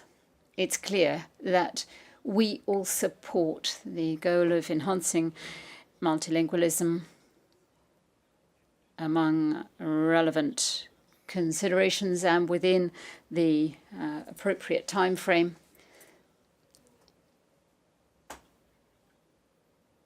Following this request, I will conduct an assessment of the various aspects involved, not just the overall costs, but also the costs of perhaps a phased implementation, as was requested, but also how the multilingual frameworks are being implemented elsewhere in the UN family, because it's relatively new in terms of taking other actions, not in terms of support for multilingualism. And I will present that relevant information to you so that you consider how best to proceed.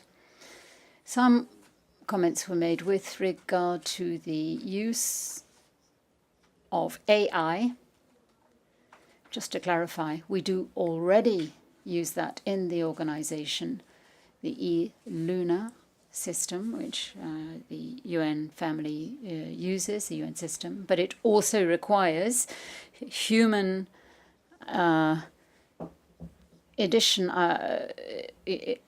editorial work. We can't submit Google translated documents to you because I think it might often not make a lot of sense were we to do that directly to you. So quality of the information is also important because it's not as straightforward as just pressing a button. It doesn't work like that. But I hope by the next, I think it was the next session, submit, just to clarify, any pilot scheme we might require or might have to implement. I'm going to be blunt here. It's difficult to include something like that within the existing budgetary resources available to us in the organization because we're talking about additional translations. So our translators. So we also have to bear in mind that with this kind of pilot scheme, there is an additional cost. Thank you.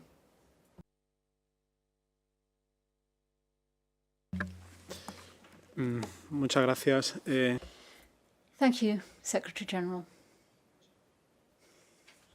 Having listened to the comments, including those of the Secretary General, I take it that Council takes note of the information provided in document C1337/1 and the additional information which the Secretary General has provided us with verbally.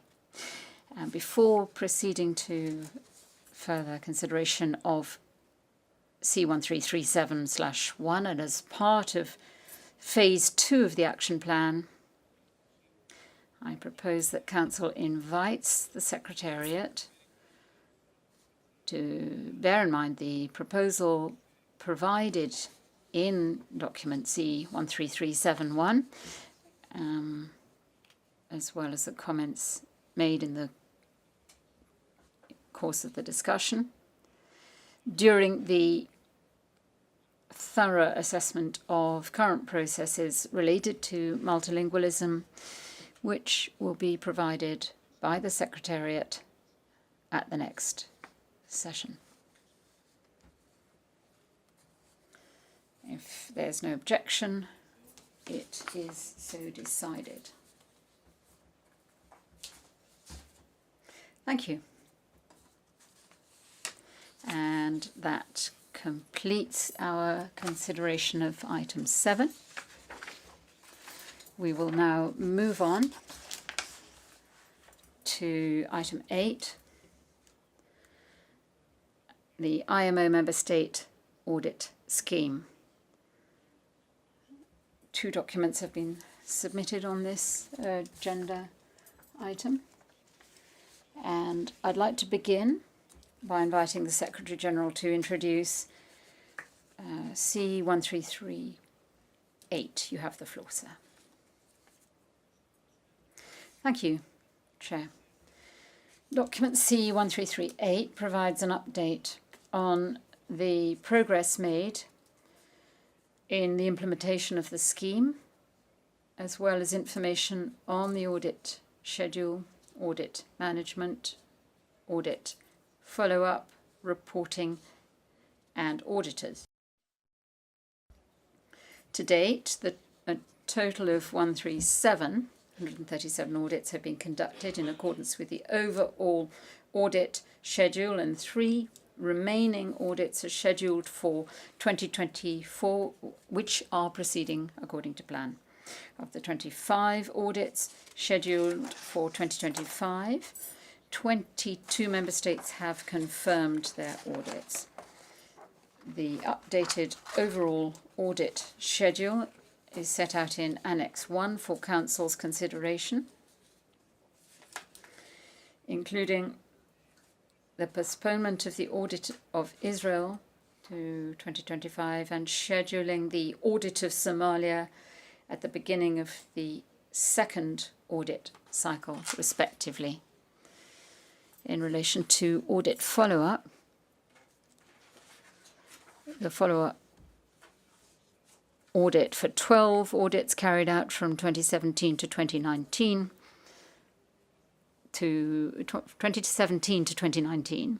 has been completed. However, there's limited capacity to ensure the necessary reviews and the finalization of all 20 planned audit follow-ups. And in that regard, I would reiterate my invitation to member states to put forward qualified nominees to be considered for the 2 posts of SPO, Senior Professional Officer, to support audit follow-up, which are advertised under vacancies on the IMO website. With regard to auditors, thus far, we have 260 individuals who meet the criteria established in the procedures and have been included in the pool of auditors. As requested by C132, a detailed breakdown of auditors by region, gender and language is presented in Annex 2 of document C133/8. Thank you, sir. Gracias, Secretario General. Thank you, Secretary General.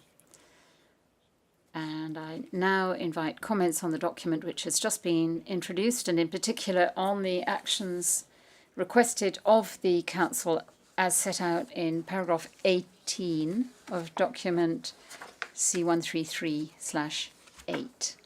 The floor is open.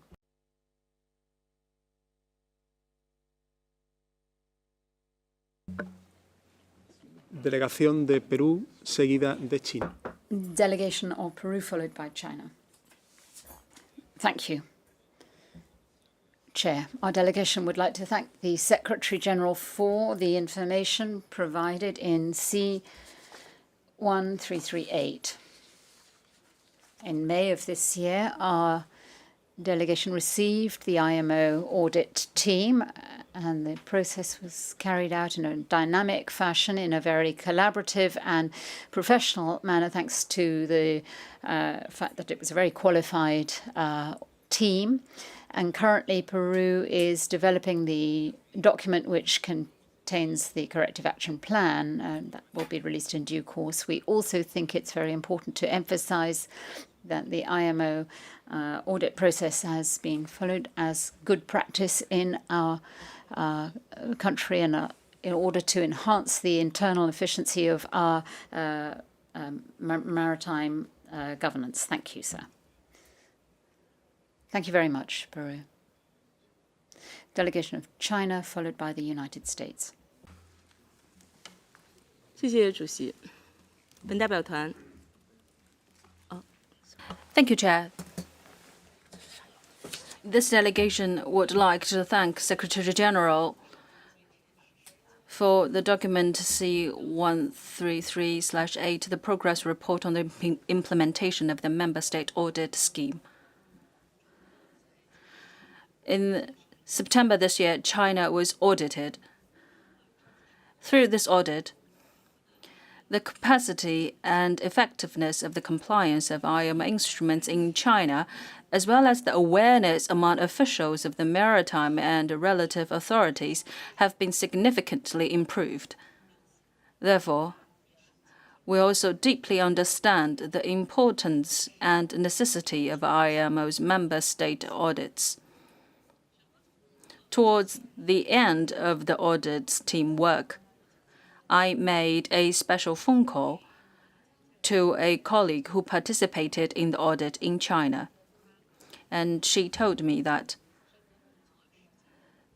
the audit schedule was very intense and the task was extremely heavy.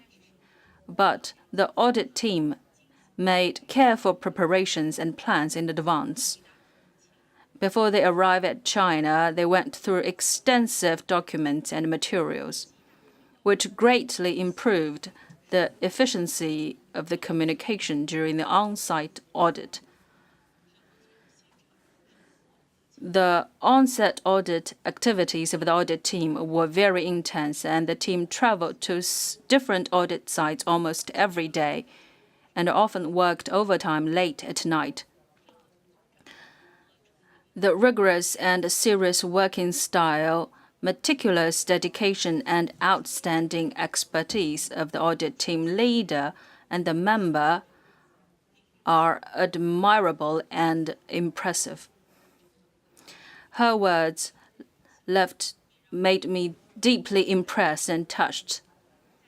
On behalf of my delegation and all the colleagues who participate in the audit in China, I would like to express our most sincere gratitude to the representatives of the Secretariat and the auditors of the team for their hard work and willingness to help.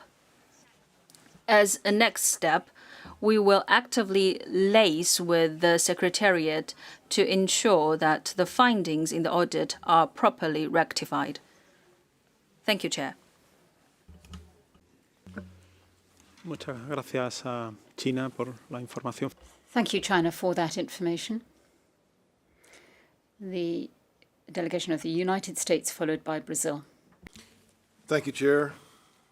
First of all, like others, we would like to thank Indonesia for sponsoring the coffee break. With regards to this paper submitted by the Secretary General, we thank him for this submission. The U.S. went through an audit a couple years ago, maybe a year, and like China, we had many of the same experiences with the professionalism, the exchange of information, and the preparation and the professionalism of the auditors, and the support that they provided, as well as the support from the Secretariat, made this audit, I wouldn't say it was enjoyable, but it did show that there's a lot of work that goes into it, and it was a very positive outcome for the United States. In general, with regards to this document, Chair, since you asked about the action points in paragraph 18, we in general support those action points. But I do have a couple comments with regard to 18.5 and 18.6. The U.S. has updated IMO on corrections of our audit findings, which were generally administrative. 2 of the 3 findings have been corrected, and the 3rd is nearing completion.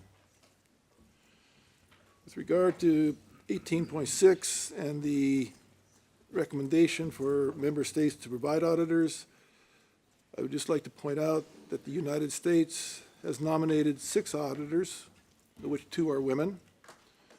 Our auditors are qualified, 2 of our auditors are qualified as lead auditors, and in 2024, we provided 2 auditors to IMO audit teams.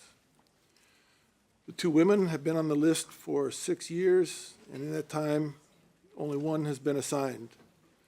And I'd like to point out that 4 are of younger age, which is also an emphasis in paragraph 18.6. So in general, I think that, like China, the experience again was positive. We know that it is not easy to audit the U.S. because of how our work is arranged amongst different agencies and the need to travel to locations within the country. But overall, again, I think it is a worthwhile experience and it was beneficial to us. Thank you, Chair. Gracias a los Estados Unidos. Thank you, United States. The delegation of Brazil, followed by the Netherlands. Thank you, Chair. Thank you, Indonesia, to sponsor the delicious coffee break. Brazil thanks the Secretary General for the update report on progress made in the implementation of the audit scheme. This delegation notes that out of the 260 individuals on the roster of auditors, 180 have so far been selected to participate in audits. In Brazil's view, the selection process should, as far as possible, be on a rotational basis to ensure that all auditors appointed by member states have the opportunity to acquire relevant experience by actively participating in audits under the scheme. Finally, this delegation supports the actions requested in paragraph 18, with special emphasis to encourage member states to increase nomination of women and younger professionals for inclusion in the list of qualified auditors. Thank you, Chair. Gracias a Brasil. Thank you, Brazil. The Netherlands, followed by Finland. Thank you, Chair. First of all, many thanks to the delegation of Indonesia for the delicious treats during coffee break. This delegation would like to thank the Secretary-General for submitting the document C133/8. And we would also like to extend our gratitude and appreciation to the pool of auditors and everyone involved for the very important work they are doing and their professional way of working, as we have experienced ourselves during our audit. This delegation underlines once again the importance of an accurate implementation of the audit scheme to improve the implementation and enforcement of the mandatory IMO instruments. In order to achieve this, transparency is of paramount importance. Therefore, this delegation would like to support the Secretary-General in encouraging audited member states to authorize the Secretariat to release their audit reports to the public. And in general, this delegation can support the actions requested in paragraph 18 of document 133/8. Thank you, Chair. Gracias a Países Bajos.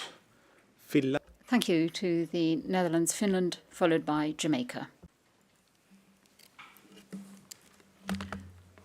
Thank you, Chair. And first of all, I would like to thank Indonesia for the morning coffee. Finland was pleased to have the IMSA's audit at the end of October this year. And we would like to express our gratitude to the IMO audit team for the highly professional and cooperative manner in which they conducted the audit. Finland welcomed this opportunity to develop and also unite our maritime administration bodies, which are divided into several different administrative areas. The audit was a learning opportunity for Finland and Finnish maritime administration.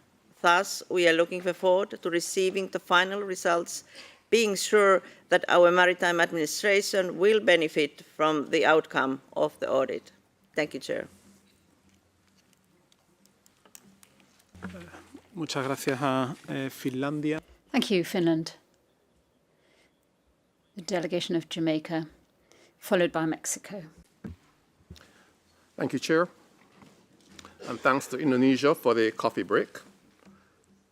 Jamaica thanks the Secretary General for paper C133/8, which provides an updated report on progress made in the implementation of the audit scheme since C132. We commend the Secretariat for the work done in relation to the conduct of the audits, which we know comes with a lot of logistical challenges. Jamaica was audited in May of this year, and the audit provided important insights into the state of our national maritime framework and offers a roadmap for improvement. We're currently preparing our corrective action plan. The audit team was extremely professional in the conduct of the audit, and as said by the US, it wasn't enjoyable, but it was extremely useful.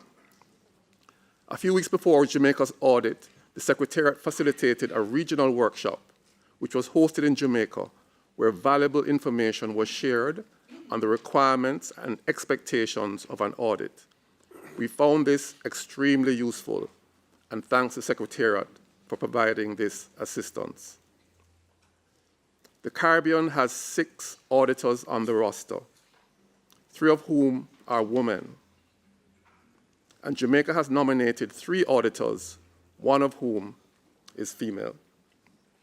We note, however, that women account for 8% of all auditors, and we encourage member states to increase the nomination of women and younger professionals to be auditors.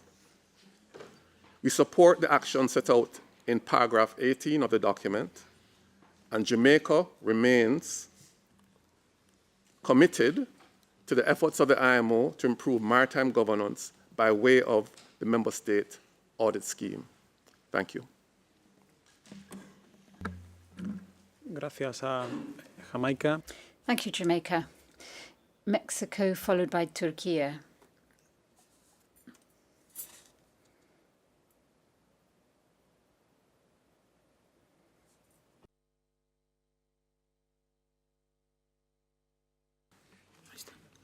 Muchas gracias, señor presidente. Thank you, Chair, Secretary General. And thank you to Indonesia for the coffee break. The Mexican government agrees to continuing with the authorization to disclose summary reports to member states, also the corrective action plans and observations on progress with the implementation of those plans. Mexico has kept its commitment. It has a memorandum of cooperation with the IMO for the audit, which was conducted from the 10th to the 17th of June of this year. This is an experience which certainly was a very helpful experience, and we would like to thank the Secretary General and the team of auditors very much. They were extremely professional. Thank you. Gracias a México. Thank you, Mexico. Turkey, followed by Greece.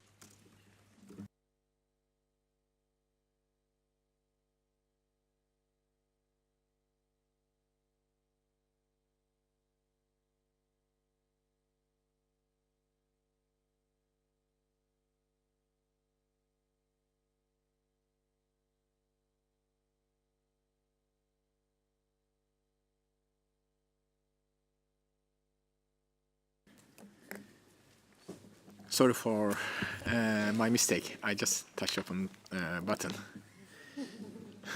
I think it's working in time. First of all, I'd like to say good morning to all distinguished delegates. And we thank Indonesia for delicious treats and coffee.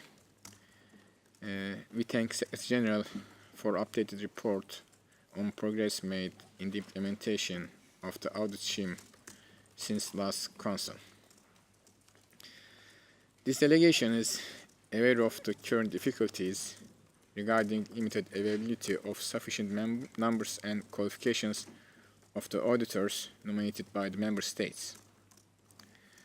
In this regard, maybe it would be a good initiative to include in the terms of reference of the Joint Working Group of MSA that is planned for March next year to explore the reasons of the current difficulties regarding numbers and qualifications of available auditors in the IMO roster and develop any potential options and suggestions to overcome such difficulties and advise the next meeting of the Council as appropriate.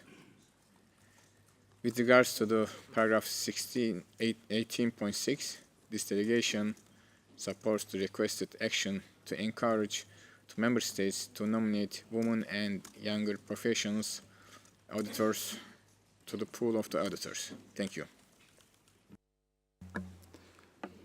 Muchas gracias a Turquía. Thank you, Turkey. The delegation of Greece, please. Thank you, Mr. Chair.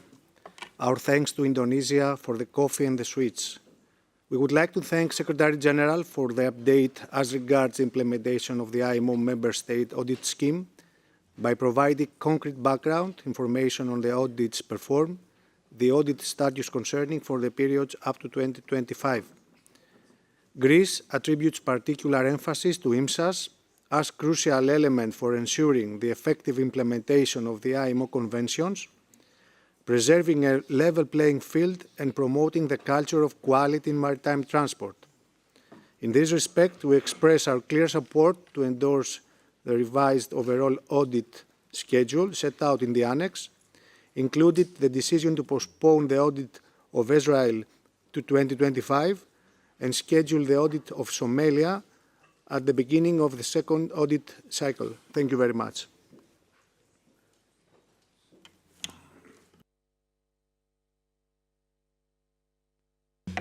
Gracias a la delegación de Grecia. Thank you to the delegation of Greece. Denmark. Thank you, Chair. Denmark thanks the Secretariat for their comprehensive work in this document, and we note the information provided and we can endorse the audit schedule. Denmark is very supportive to the IMSA scheme and not least the objectives of the scheme.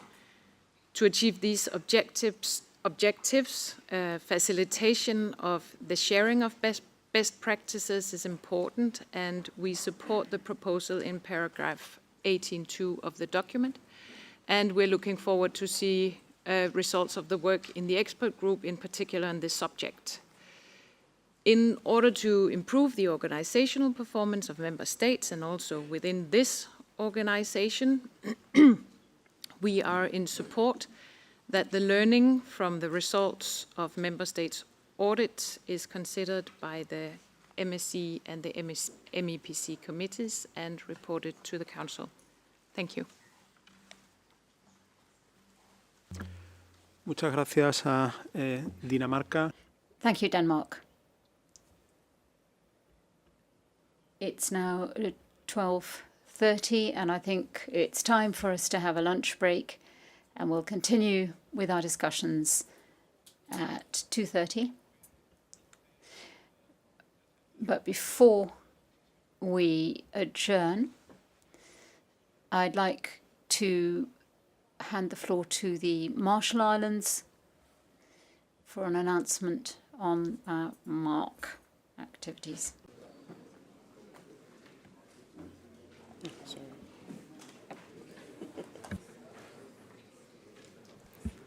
Thank you very much, Chair, for giving me the floor. Sorry, that's better. Thank you very much, Chair, for giving me the floor. This quick announcement for the members of the MARC. Sadly, we have to say goodbye to our dear colleague and friend from the Republic of Korea, Mr. Jae Kim. If you would like to join us at the podium for a quick farewell and photos, thank you very much. See you there shortly. No money collecting, by the way, I've done it. Done. Thank you. Muchas gracias a las Islas Marshall. Espero que disfruten. Thank you, Marshall Islands, and I wish you all bon appétit, and we'll see you back at 2:30.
Buenas tardes a todos, distinguidos delegados y... Good afternoon to you all, and I do hope you've had a good lunch break. And we'll continue now with our discussion on item 8.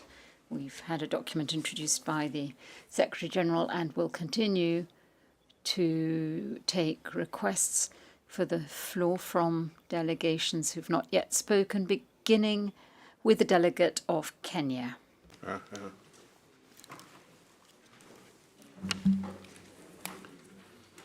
Thank you, Chair.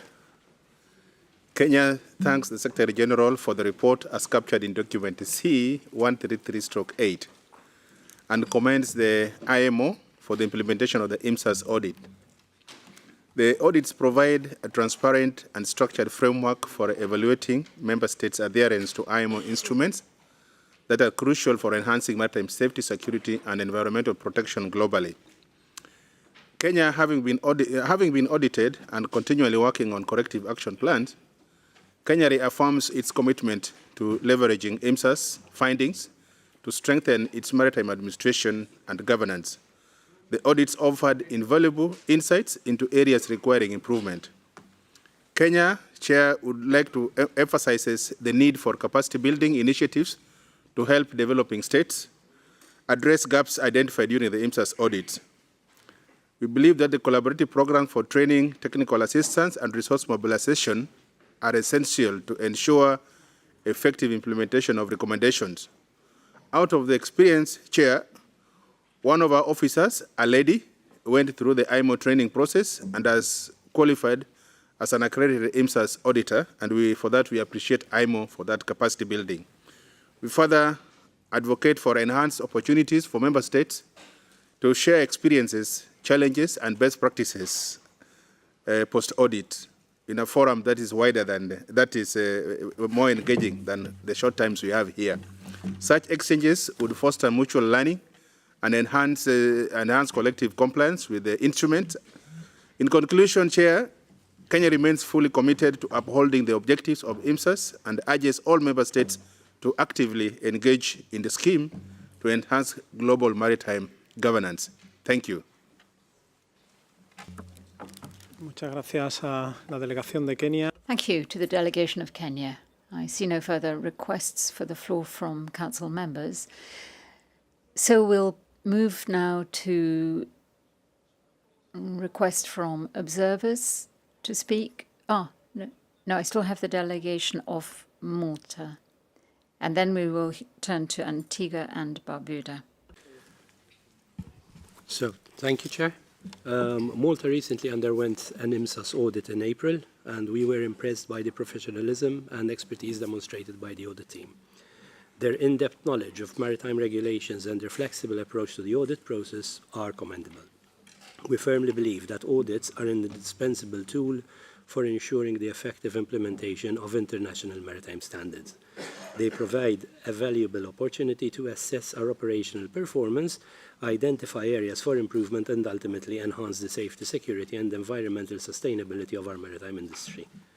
We would like to express our sincere gratitude to the auditors and Secretariat representatives for their collaborative spirit and support throughout the audit process.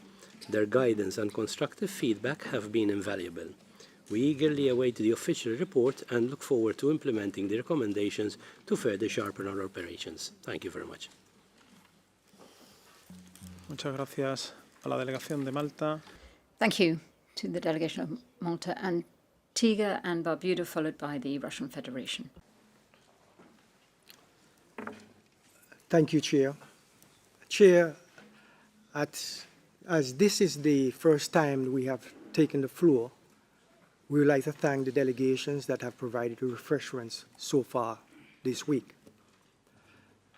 Antigua and Barbuda thanks the Secretary General for the document C-133/8 on the progress of the IMSAS audits. And we'd like to take this opportunity to update the Council on our own IMSAS audit, which was just completed this Monday. We would like to commend the excellent work of the Subdivision for Member States Audits in coordinating and facilitating the process over the last year. As with any audit, the process was not easy, as it involved serious consideration of our weaknesses, but the audit team's thorough and professional work will allow us to develop the necessary procedures and legislation to improve our operation. Thank you, Chair. Muchas gracias, Antigua y Barbuda. Thank you, Antigua and Barbuda. The Russian Federation, followed by Iraq. Thank you, Chair.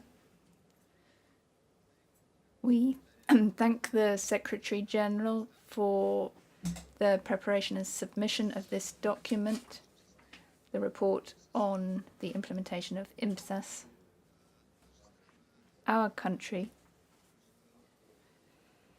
underwent an IMSAS audit in September this year. And in this context, we would like to thank the Secretary General and his team in the Secretariat and the whole audit team for the substantial, important work undertaken to organise IMSAS audits, and to thank them for their high level of professionalism and the way in which they cooperate throughout all the stages preparing for an audit, both in the preparation and then when the audit is underway. Our country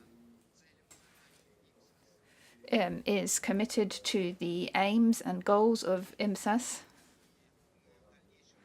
and we believe in the fruitful cooperation with the Secretariat and the auditors in the upcoming stages of the process. We are also actively participating in the work of the Joint Working Group, which, as I understand it, the report of which the Council will be examining as part of within the next document. Thank you. Gracias a la Federación de Rusia. Thank you, Russian Federation. Iraq, followed by Ghana. شكرا سيد الرئيس لإتاحة الفرصة لوفد بلادي. Thank you, Chair. Thank you for giving us the floor, Chair. And as this is the first time we have spoken, I would like to also express our condolences to those countries who have suffered natural disasters, in particular Spain. We sympathise with them. We would like to also thank the Secretary General for document 133.8. I would like to thank the Secretariat as a whole and the Technical Cooperation Division, in particular, who organised a national workshop on audits. This was very well received. We were really impressed by the professionalism of the whole team. I would like to let the Secretariat know that my country has proposed a qualified individual, a young man, who is part of the IMO audit team. Thank you, Chair.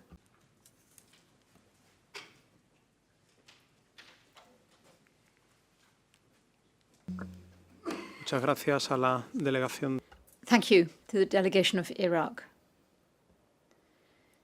The delegation of Ghana, followed by the Islamic Republic of Iran.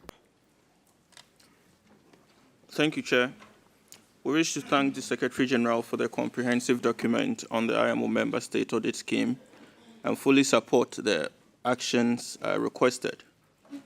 As highlighted by other speakers, while audits are meticulous and require substantial preparation, especially regarding documentary evidence, they are invaluable. These audits enhance an administration's ability to fulfill its flag, port, and coastal state responsibilities. Ghana can personally attest to the benefits, having undergone an audit in January 2017 and subsequently closed out all corrective action plans through diligent follow-ups. The experience has significantly improved our maritime administration's capabilities. We do encourage the Secretariat to prioritize including young auditors from developing countries in the audit teams. This approach will help build capacity and broaden the pool of qualified auditors, contributing to the scheme's long-term success. Finally, we express our gratitude to Indonesia for providing the morning coffee. Thank you, Chair.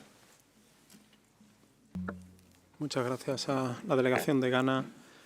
Thank you, Ghana. The Islamic Republic of Iran, followed by South Africa.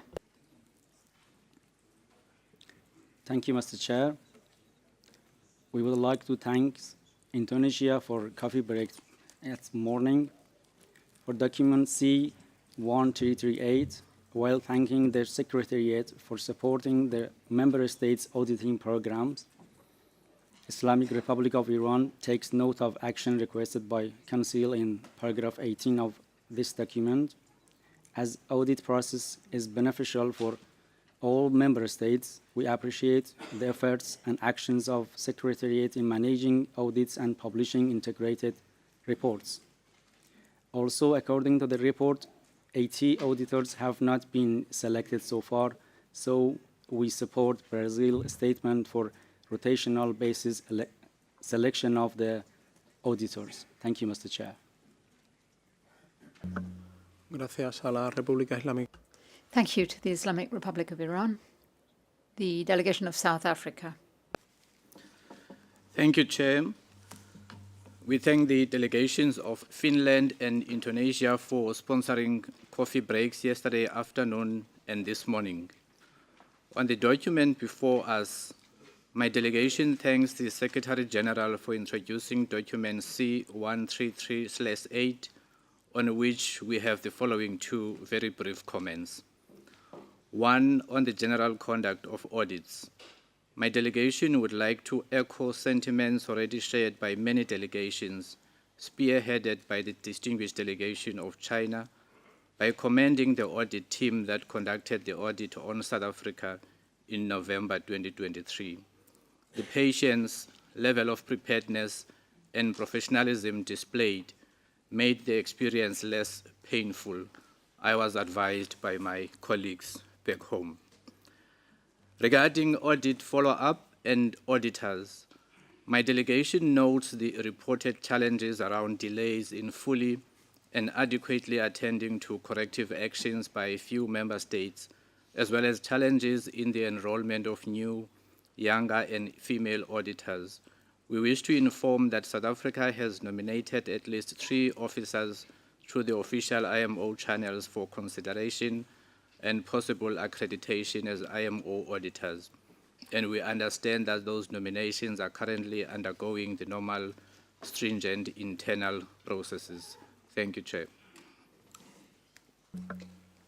Muchas gracias a South Africa.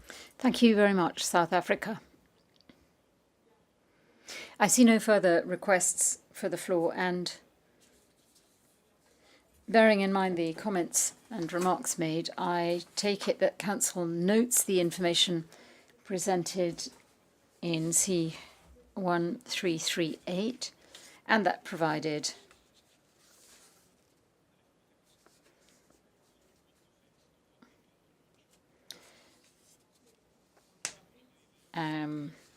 with respect to the actions requested of the Council in paragraph 18 of document C1338, I take it that Council 1 endorses the revised overall audit schedule set out in the annex, including the postponement of the audit of Israel to 2025 and scheduling of the audit of Somalia at the beginning of the second audit cycle, paras 5 and 6. Secondly, encourages audited member states to authorize the Secretariat to release their audit reports, including the audit final report, to the public. Paragraph 10. 3. Encourages those member states who have not yet done so to provide the Secretariat with the details of an individual authorized to access member state audit reports through the GESIS module as per circular letter number 3587, and to update the designated authorized person as necessary. Paragraph 11. 4. Requests the Maritime Safety Committee and the Marine Environment Protection Committee to consider the CASR containing lessons learned from 9 mandatory audits completed in 2022 and 23, and in due course to advise the Council of the outcome of their consideration. Paragraph 12. 5. Requests audited member states to provide the Secretariat with their comments on the progress of the implementation of their corrective action plans, and for those audited member states which are undergoing the audit follow-up process to provide information and documentary evidence requested through the draft audit follow-up reports in a timely manner. Paragraph 13.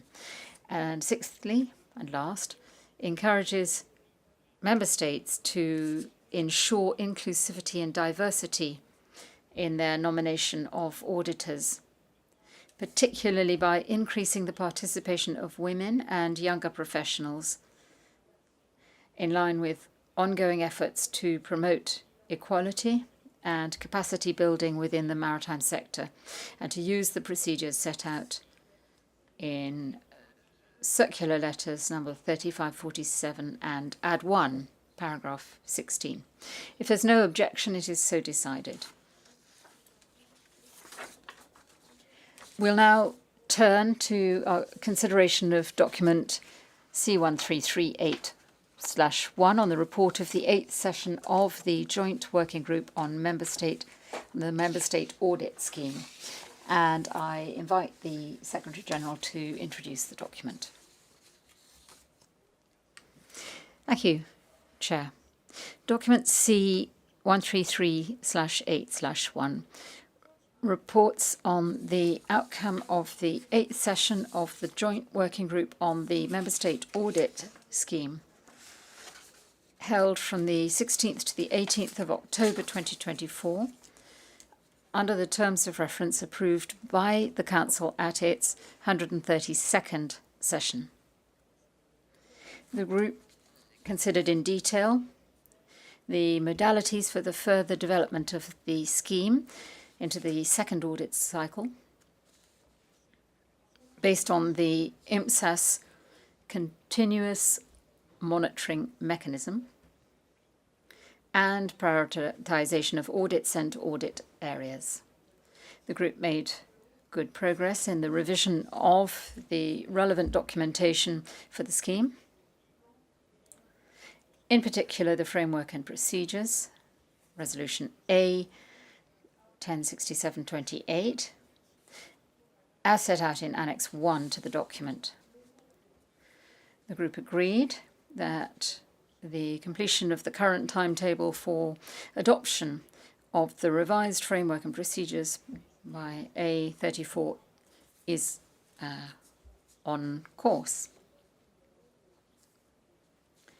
The group also agreed to a release of limited information to the public on effective implementation of the IMO Instruments Implementation Code, III, by member states in a graphical format through a web-based platform to further promote the principle of transparency and disclosure enshrined in the framework for the IMO member state audit. With regard to the need to address the low percentage of corrective action plan implementation measures by member states, the group recognised the need to decide on additional action to address this challenge, possibly by enhanced monitoring and submission of reports. The group further discussed the need to adjust the current 7-year audit cycle and agreed further that the length of the second audit cycle should be extended to 9 or 10 years to be further considered by the joint working group during the next session, taking into account any comments or decisions by this Council on this matter. Thank you. Muchas gracias, Secretario General. Thank you, Secretary General. The Council is now invited to comment in general on the report of the 8th session of the Joint Working Group, and in particular on the actions requested of Council as set out in Section 7 of the document which the SG has just introduced. The floor is now open.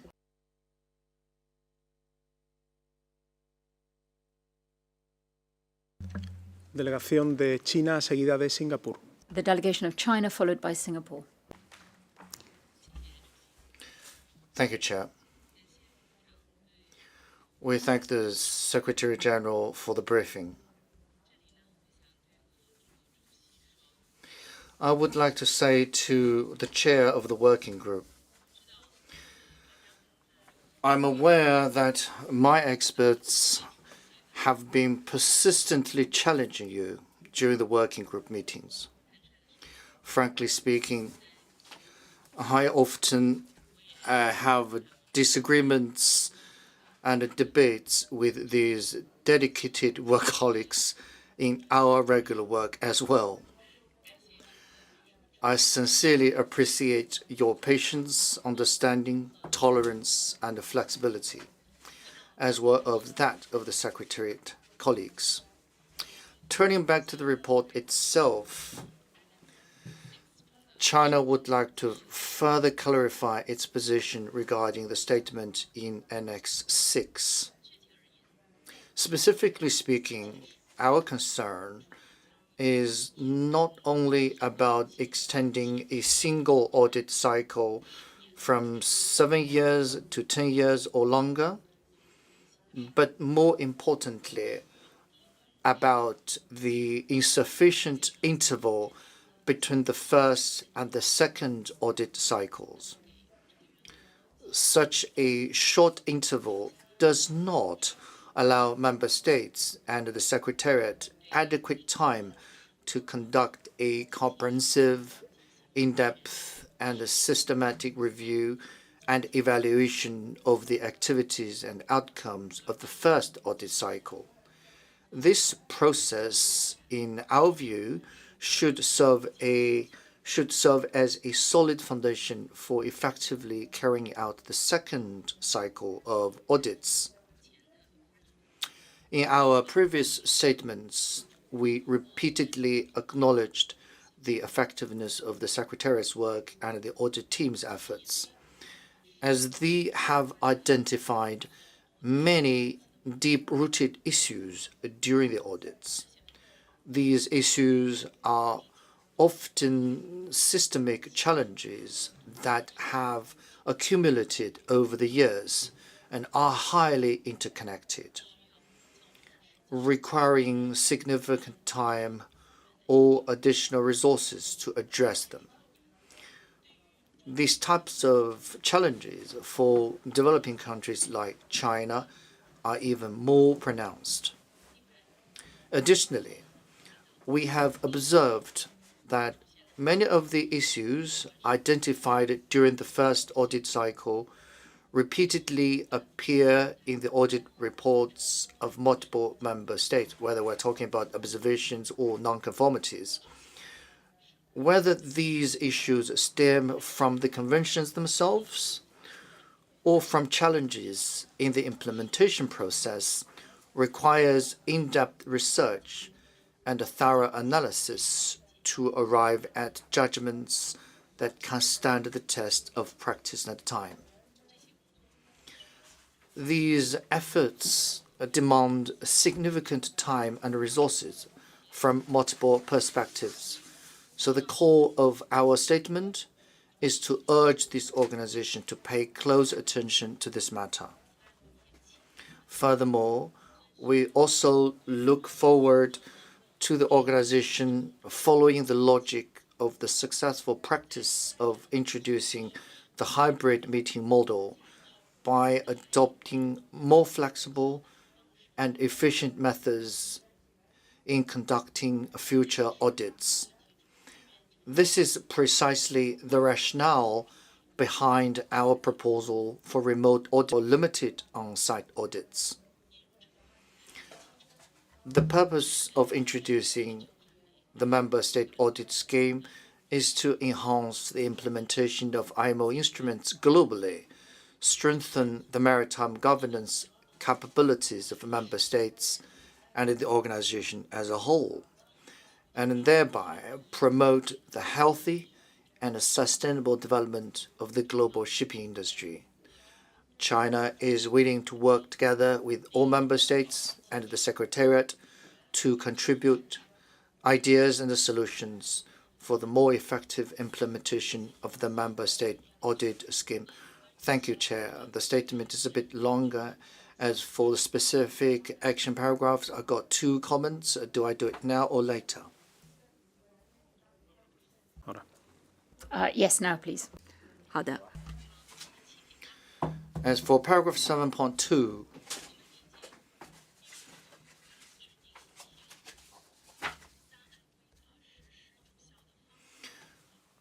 we understand that the Secretariat's purpose in developing an enhanced methodology for assessing effective implementation of the III Code is to better provide targeted technical assistance to member states. As our delegation has pointed out in previous statements, our organization has yet to conduct a comprehensive review and evaluation of the first audit cycle. Additionally, we have observed that there is not yet a relatively unified opinion among experts on how to scientifically and effectively assess member states' compliance performance. Paragraph 2.14 of the working group's report also notes that the proposed methodology is still in its initial stage. Therefore, our delegation believes that further study and deliberation are needed, and it would be premature to draw conclusions on specific methodologies at this time. Doing so could inadvertently limit the flexibility of the working group's future work. As for paragraph 7.8, we have no objection to the development of the information and communication monitoring mechanism system.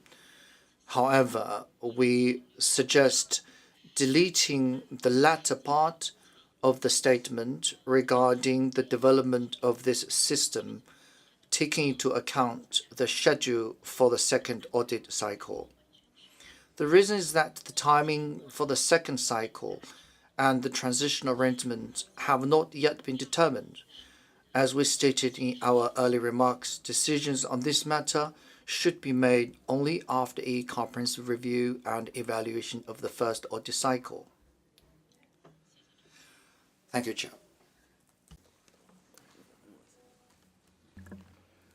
Muchas gracias a China por sus. Thank you, China, for those comments. The delegation of Singapore, followed by the Netherlands.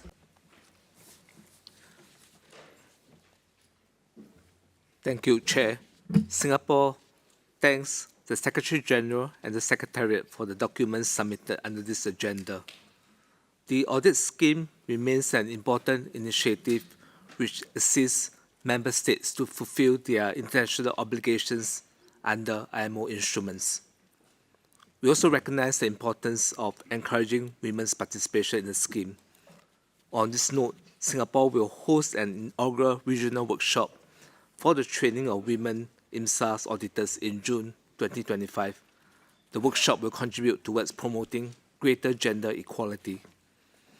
Singapore further commends the good progress made by the Joint Working Group on Member State Audit, or JWG-MSA in short, chaired by Mr. Bert Chen from Singapore. In this regard, we broadly support the actions requested of the Council in document C13381. Notably, we welcome the new methodology for assessing Member States' effective implementation and enforcement of their obligations under the III Code. This will allow for more structure and transparency when evaluating a member state compliance with the implementation of mandatory IMO's instruments.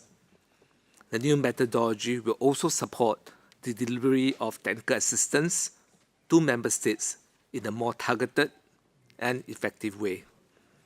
As for the consideration of the periodic intervals at which the audits of all member states will be conducted, Singapore is of the view that 9 years will be appropriate.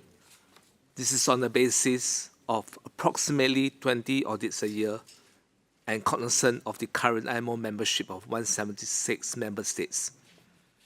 Singapore also endorses the recommendation for the Secretariat to provide periodic status reports of member states' implementation of their corrective action plans to address the issue of low implementation.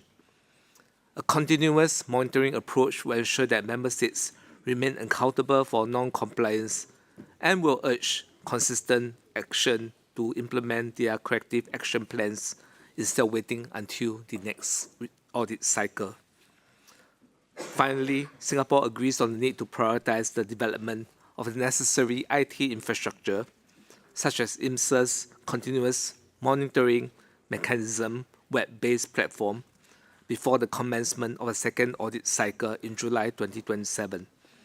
We look forward to further information such as cost implications to be presented at the future session of the Council. Chair, Singapore will continue to work with fellow member states on the relevant follow-ups. Thank you.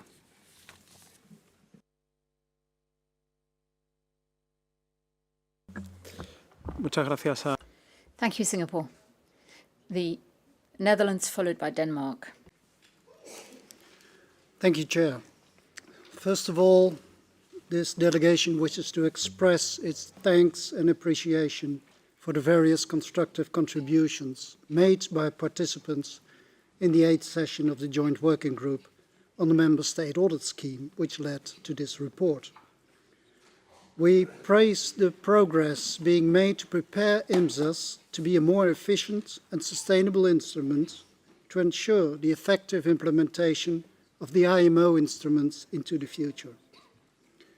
The development into an IMO continuous monitoring mechanism with proposed possibilities to prioritize the audits and focus on those areas where there's most to gain, in combination with an increased transparency, are essential for the Kingdom of the Netherlands. With these developments, member states are encouraged and urged to fulfill their commitment with the compliance to the IMO instruments. The Kingdom of the Netherlands is confident that this will lead to a level playing field, but more important, to contributing to the vision and goals of this organization. And this delegation therefore agrees with the actions requested in this document. Thank you, Chair. gracias a los países. Thank you, Netherlands. Denmark, followed by the Republic of Korea. Thank you, Chair. Denmark thanks the Joint Working Group on the Member State Audit Scheme and the Secretariat for their comprehensive review. We note the information provided, and we can approve that the group's next meeting is held in 2025. Allow us, please, to make a few comments. First of all, we thank the group for the progress made to describe the IMSAS continuous monitoring mechanism. in detail. We find that this will help the Council to make a decision on the issue, on the use of the monitoring mechanism for the second cycle of IMO audits, and we are looking forward to the final results from the group. We find it important to ensure a system that is transparent, objective, and predictable. In line with this, we find it to be a good approach to have first a transparent methodology for prioritizing member states for the second audit cycle, and then have a set of objective criteria to prioritize the areas to be audited on site. We can endorse the methodology for making the results of the audit public in subparagraph 7.1.2, and we are looking forward to see the concrete proposal for the Council to discuss at a later meeting. On subparagraph 7.1.8, we do recognize the need to further develop the IT tools, but the aim of the monitoring mechanism should still be to become more cost-effective and possibly also focus the audit objectives further. Thank you. Gracias, Dinamarca. Thank you, Denmark. The Republic of Korea, followed by the United Arab Emirates. Republic of Korea thanks to the Secretariat, the continuous effort to promote the implementation of IMO instrument. We also thanks to the Chair and the members of the Joint Working Groups. This delegation would like to deliver a point outlined in the document C133A1. The first, regarding the paragraph 7.12 of the document, we support the methodology for effective assessing the implementation of the III code as agreed by the working group, and also support to open the limited graphical information to the public. Second, with regard to establishment of criteria for granting limited on-site audit, this delegation would like to emphasize the importance of setting distance and differentiating criteria to facilitate the implementation of the convention. From this perspective, we believe that the option 3, as proposed in the Annex 3 of the document, is the most reasonable. However, we are the opinion that the number of outstanding findings and the observations at the first audit cycle should be additionally considered in the process of establishing standard. Thirdly, this delegation agrees with the proposed amendment to the Assembly resolution and the timeline for the implementation of the ICMM as outlined in the Annex 5 of the document. In addition, we also support extending the audit cycle from the current 7 years to 9 years. Finally, we also support the holding the group's next meeting in 2025 under the existing terms of reference. Thank you.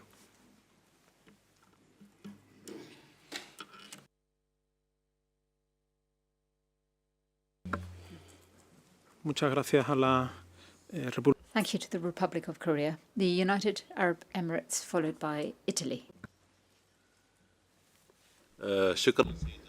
Thank you, Chair, for giving us the floor. This delegation would like to thank the head of the Joint Working Group on Member State Audit from Singapore, and would like to thank Indonesia for the coffee break.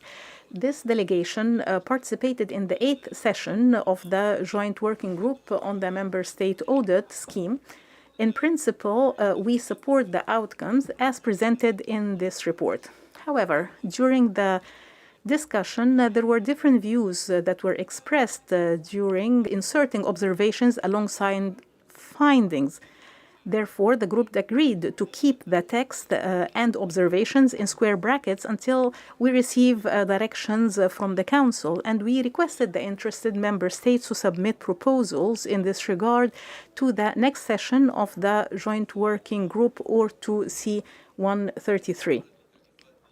In accordance with the definitions of the terms finding and observation as set out in the Resolution A1067/28, it is clearly defined that finding is a situation where objective evidence indicates that non-compliance with a mandatory requirement contained in an IMO instrument or in the audit standard, whereas the term observation is defined as a statement of fact substantiated by objective evidence relating to a non-mandatory provision of the audit standard. In this regard, this delegation does not support to place observations, which are non-mandatory, on an equal footing with findings, which are mandatory. Regarding the two performance indicators as set out in the annex of the strategic plan related to the corrective action under IMSAS, well, despite the preference of this delegation to delete the term observation in both performance indicators, I believe that this could be kept as is until a proposal is put forward to amend them subject to the outcomes of this discussion. Thank you.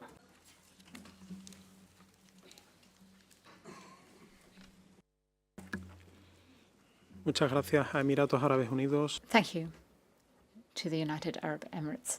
The delegation of Italy, followed by Turkey. Thank you, Chair. We thank the Secretariat for the submission of document C133/8/1.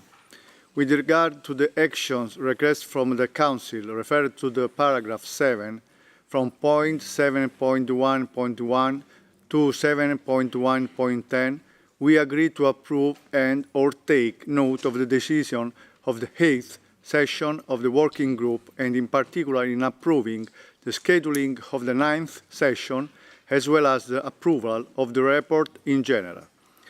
With regard to the option in Annex 3 related to the criteria for determining eligibility for limited one-site audit, we are in favor of option 3. Thank you, Chair.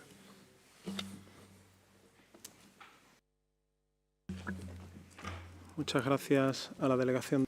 Thank you, Italy. Turkey, followed by Morocco.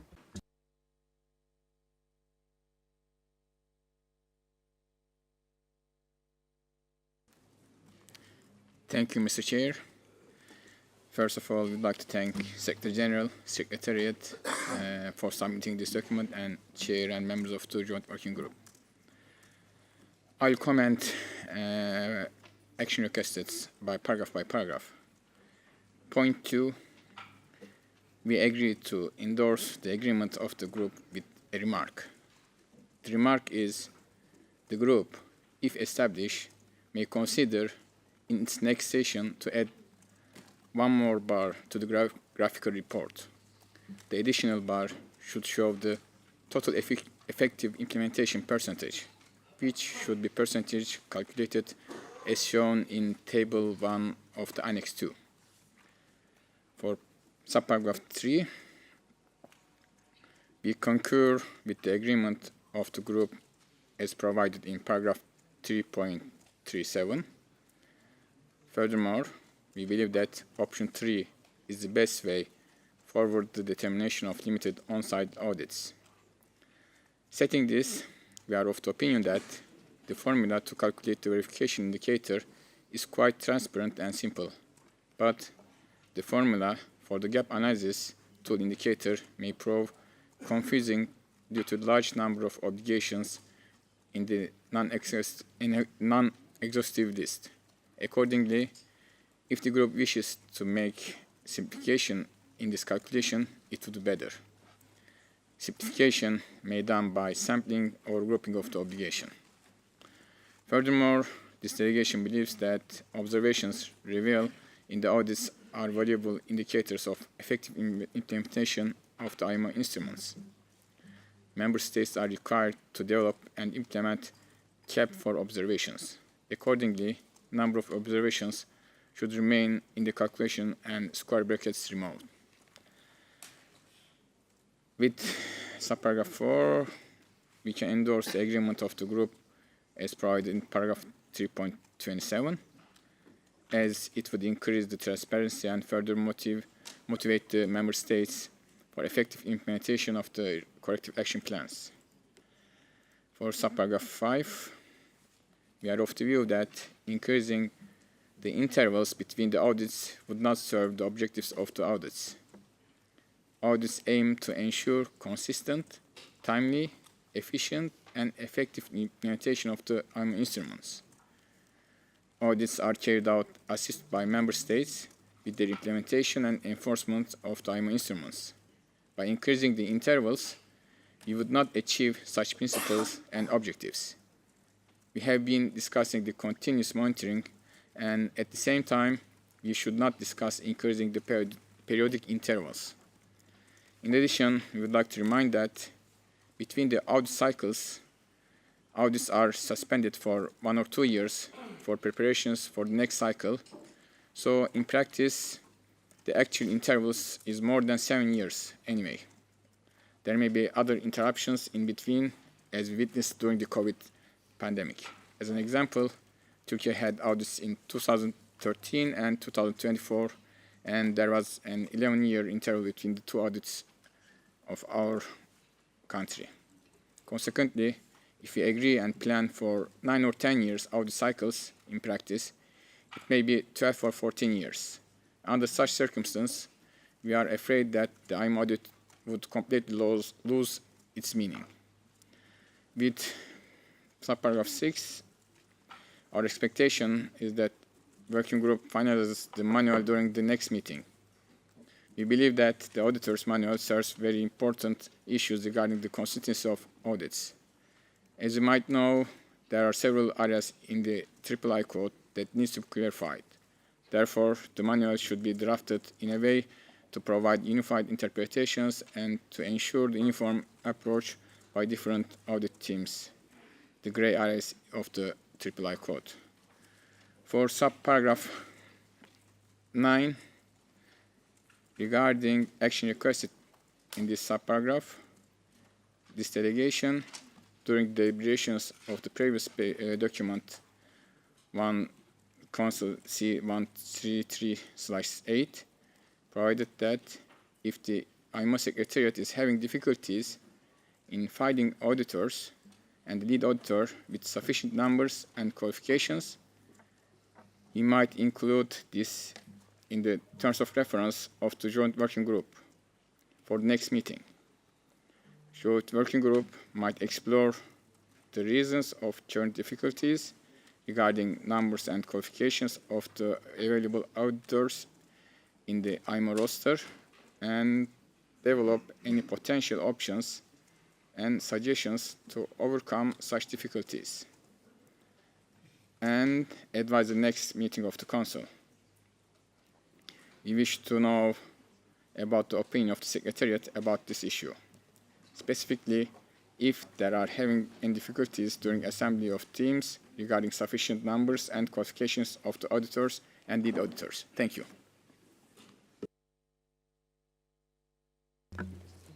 Muchas gracias a la delegación de. Thank you, Turkey. Morocco, followed by the Philippines. Merci. Thank you, Chair. We thank the Secretariat and the Joint Working Group for the comprehensive overview on and the progress and improvement of the framework and procedures as detailed in C133/8(1).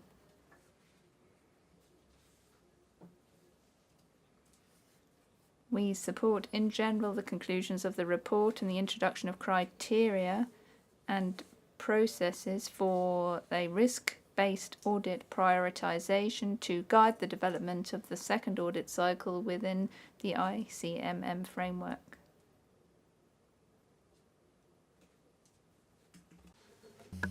Muchas gracias a Marruecos. Concernant le point 2, On point 2, Apologies, Morocco.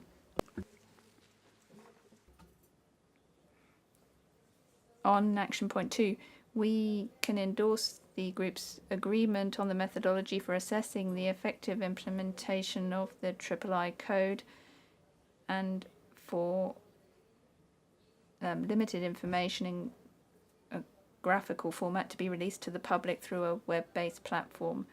On point 3, we support the group's position as outlined in paragraph 3.37. We believe that option 3 is the best approach for determining the scope of limited on-site audits. However, we recommend simplifying the gap analysis tool formula due to the extensive list of obligations. On point 6, we stress the importance of the auditor's manual given the ambiguities in certain areas of the III Code and look forward to its finalisation at the next session. Our delegation endorsed the requested action to encourage member states to nominate women and younger professionals as auditors. And in conclusion, we agree with the view expressed by Turkey on the need to include in the terms of reference of the joint working group that is planned for March next year an examination of the reasons for the current difficulties regarding the numbers and qualifications of auditors available in the IMO roster. Thank you.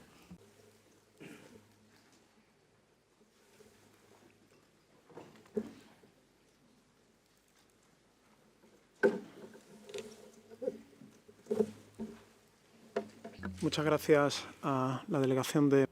Thank you to the delegation of Morocco, the delegation of the Philippines, followed by Liberia. Thank you, Chair.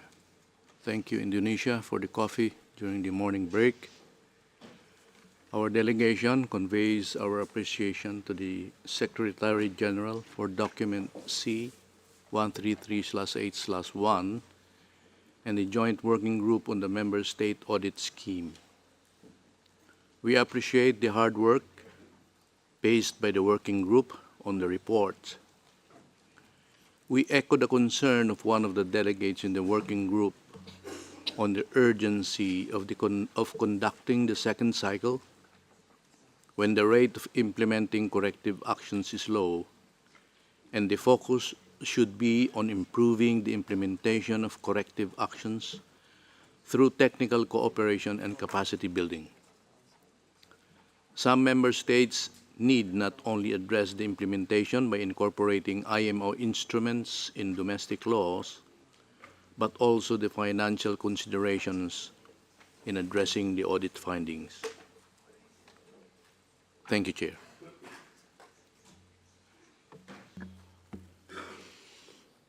Muchas gracias a Filipinas.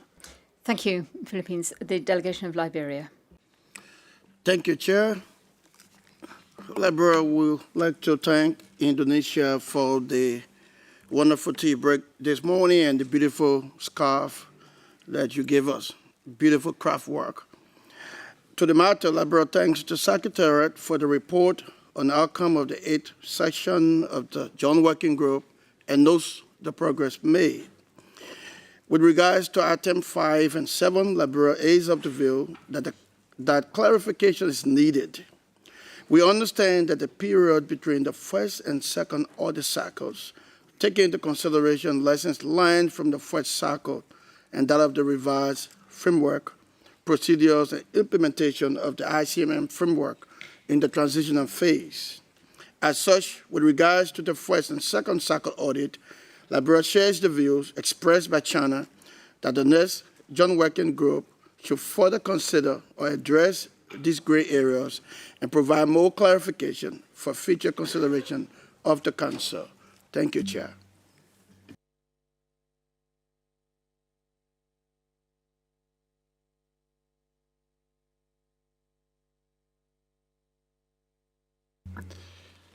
Muchas gracias a la delegación.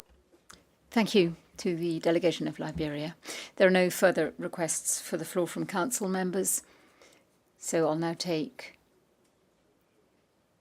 requests from observers. Namibia, followed by Thailand.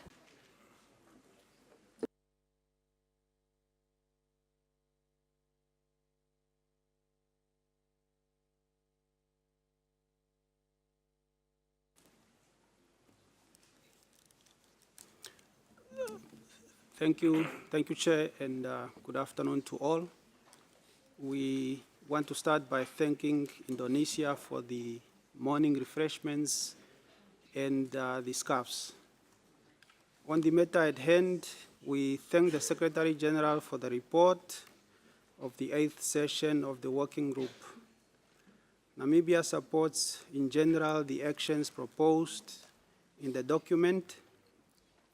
However, we wish to make brief remarks on a few key issues.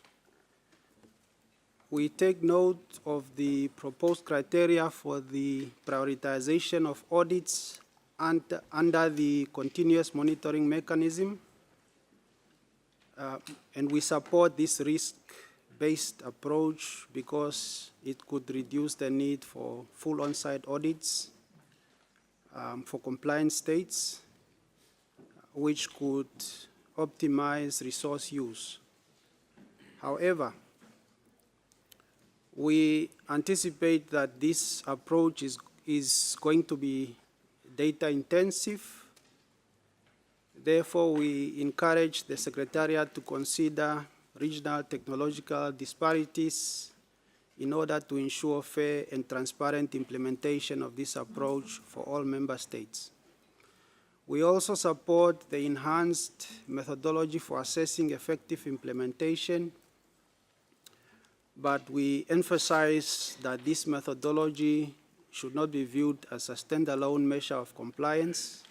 Instead, it should also guide the prioritization of technical support, particularly for developing countries. Lastly, we remain concerned about the current disconnect between audit findings and the provision of technical assistance. The absence of a clear procedure within the scheme to guide member states, especially those with limited capacity, in accessing technical assistance after audits continues to hinder progress. This challenge is evident in the slow implementation of corrective action plans by many developing countries, which is a recurring issue. To address this challenge, Namibia will be submitting a proposal to the next session of the working group for its consideration. Thank you, Chair. Muchas gracias a Namibia. Thank you, Namibia. The delegation of Thailand, followed by Poland. Thank you, Chair. Firstly, we would like to thank Indonesia for morning coffee break. Thailand thanks Secretariat for providing a comprehensive report of the Joint Working Group as contained in document C133/S/1. In considering the document and from experience in attending the Joint Working Group's meeting, Thailand supports the establishment of methodology for assessing effective implementation of the III Code and for unlimited information in the graphical format to be released to the public via a web-based platform. Furthermore, Thailand agrees with the proposal to request the Secretariat to provide periodic status report of implementation of collective action plans by individual member states to the Council once a year, starting from the next session of the Council. As the member state that has been audited last year, we strive to implement the corrective action plans within the timeframe agreed and will report our status periodically to the IMO in order to support this initiative. Additionally, we agree in principle to extend the current audit cycle from 7 years to 9 or 10 years, taking into account available resources and experience gained during the first audit cycle. With regard to the audit prioritization and eligibility for limited on-site audits or LOA, this delegation is of the view that these two topics should be considered separately. Therefore, we prefer option 3 as set out in Annex 3 of this document.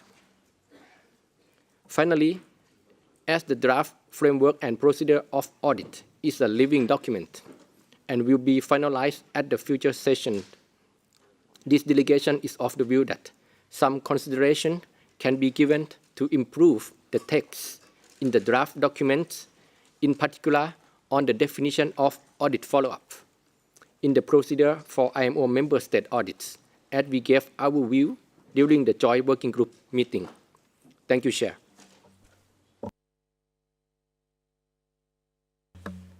Muchas gracias a Tailandia. Thank you, Thailand. Delegation of Poland. Thank you, Chair. We thank Indonesia for sponsoring the morning coffee break. With regard to the matter at hand, we thank Secretary General for the report on 8th session of the Joint Working Group. We welcome the progress group made on the development of IMSA's continuous monitoring mechanism. We believe the proposed direction of the IMSA scheme evolution is transparent, objective, and just in prioritization of audits and possible limitation of the on-site audit scope. With regard to options presented in Annex 3, we are in favor of the option 3. Lastly, we endorse holding of the next group's meeting in 2025 to continue works. Thank you, Chair. Muchas gracias a Polonia. Thank you, Poland. Please, could you bear with me just for a few minutes?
Muchas gracias, distinguidos delegados y delegadas. Thank you, delegates. Thank you for being patient with us.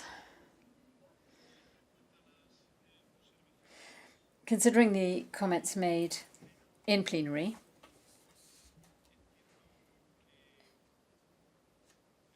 I take it that Council notes the information contained in C 133/8/1 and notes the report of the Joint Working Group in general.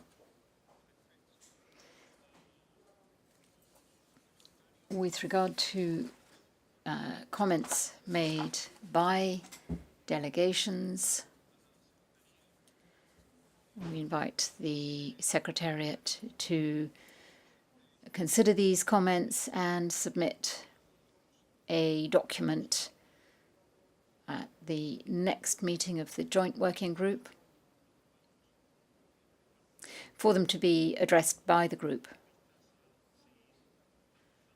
so as to continue to make progress pursuant to the group's terms of reference. Council, at its 134th session in July, will consider a report of the working group, the Joint Working Group, and will decide whether or not there's a need at that July session next year, 2025, to set up a working group in Council devoted to this topic with a view to Assembly 34 taking a decision on the MSA, Member States Audit Plan, or Audit Scheme rather. If there are no objections, it is so decided. Delegation of Turkey. Thank you, Mr. Chair. Just, I want to ask the same question. It's a simple question, and I'm waiting reply from the Secretariat. Is Secretariat having difficulties during assembling audit teams regarding sufficiently qualified lead auditors and auditors? If so, would they like to this to be discussed at Joint Working Group next year? Thank you.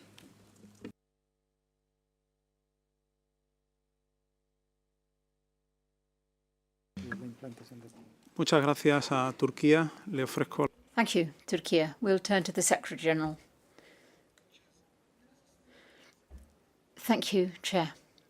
And a brief response to Turkey. The answer is that this is correct. It was reflected in the report which was submitted to Council at the previous session, where the review of the handbook, the manual, and experience thus far would be used to assess the auditors proposed by member states.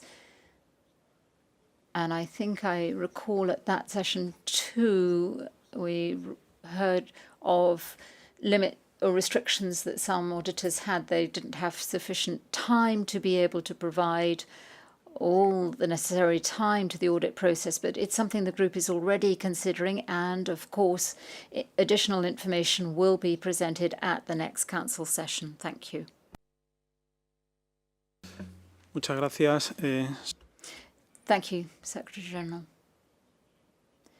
And that completes our consideration of item 8 of the agenda. I suggest a slight change to our provisional timetable, and we'll go on to item 12 and then come back to 9.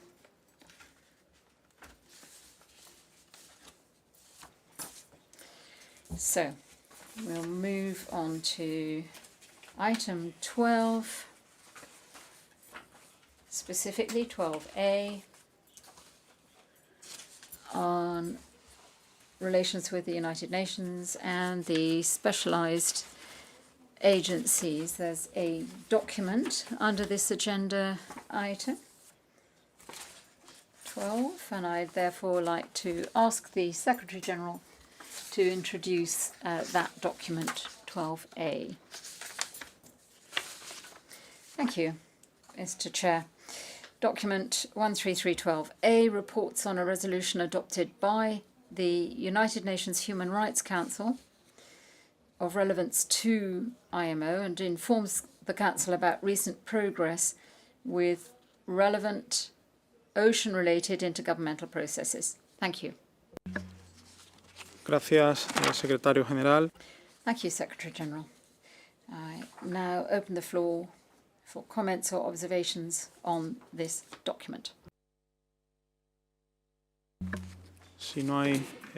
sí. Delegación de Singapur. Delegation of Singapore. Thank you, Chair. Singapore once again commends the successful and timely conclusion of the BBNJ agreement under the able stewardship of the President of the BBNJ Intergovernmental Conference, Ambassador Rina Lee.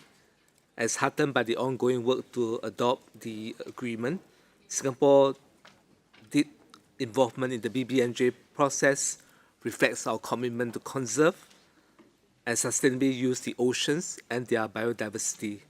We encourage all IMO member states to ratify the BBNJ agreement and look forward to universal adoption and effective implementation of the agreement. Thank you, Chair. Muchas gracias, Singapur. Thank you, Singapore, for your comments. And if there are no further requests for the floor, no, Delegation of France. Merci. Thank you, Chair.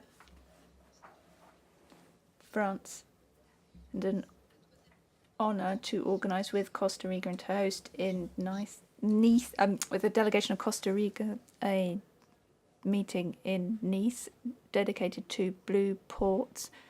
It was held on the 7th and 8th of June as well, and we also thank Monaco for their hospitality. Our aim with Costa Rica was to organise an ambitious conference with participants from member states, civil society, international organisations to protect the ocean and to implement Sustainable Development Goal 14. The aim of this conference was to serve as a catalyst for multilateral processes underway and to promote decarbonisation, which is already underway, and to promote the ratification of the Cape Town Agreement, which needs to enter into force as soon as possible. We were delighted that the Secretary General took part with representatives from the United Nations and all member states at a very high level. Of course, we are available to all delegations, and we hope that everyone's participation in Nice will make it possible to have to hold a successful event there, and we look forward to seeing you all. Thank you. Gracias, Francia. Thank you, France, for your comments.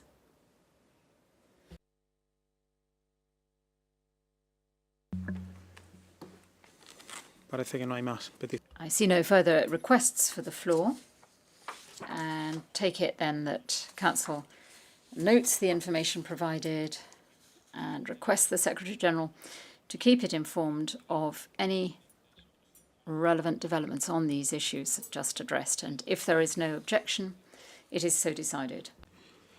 Pasamos ahora al apartado B del punto 12 del orden. We'll move on to 12B. Relations with intergovernmental and non-governmental organisations. There are two documents on this agenda sub-item, C13312B, which reports about the change of name of one intergovernmental organisation in cooperation with IMO, and document C13312B1, dealing with the transition of the International Association of Marine Aids to Navigation and Lighthouse Authorities, IALA, to an intergovernmental organisation called the International Organization for Marine Aids to Navigation, IALA, and it's a proposal for an arrangement of cooperation with the IMO. So I'd like to ask the Secretary General to introduce C13312B.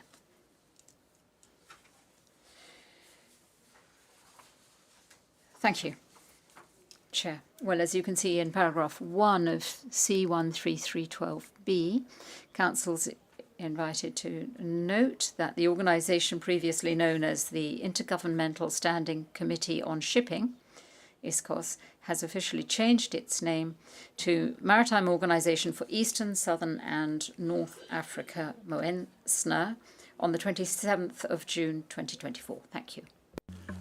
Muchas gracias, Secretario General. Thank you, Secretary General. I take it that Council notes the information provided by the Secretary General with regard to the change of name of the Maritime Organisation for Eastern, Southern and Northern Africa, MOESNA, on the 27th of June 2024. If there are no objections, it is so decided, and the Assembly will be informed accordingly. We'll now move to the second document under this agenda item, and I now invite France to introduce document C13312B/1. You have the floor.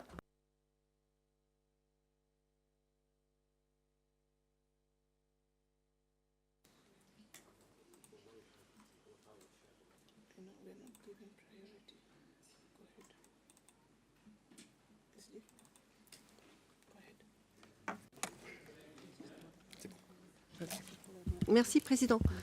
Thank you, Chair.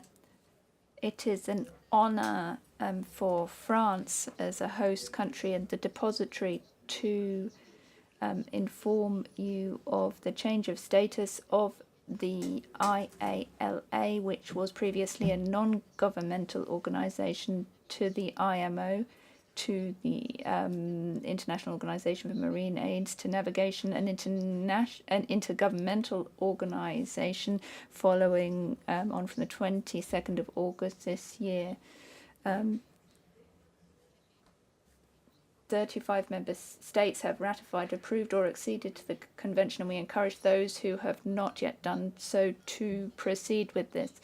Document 13312B1 proposes IMO to formalize its cooperation with this organization to promote the good relations which exist between IALA and the organization in line with our documents relating to cooperations with NGOs and IGOs. Thank you, Chair.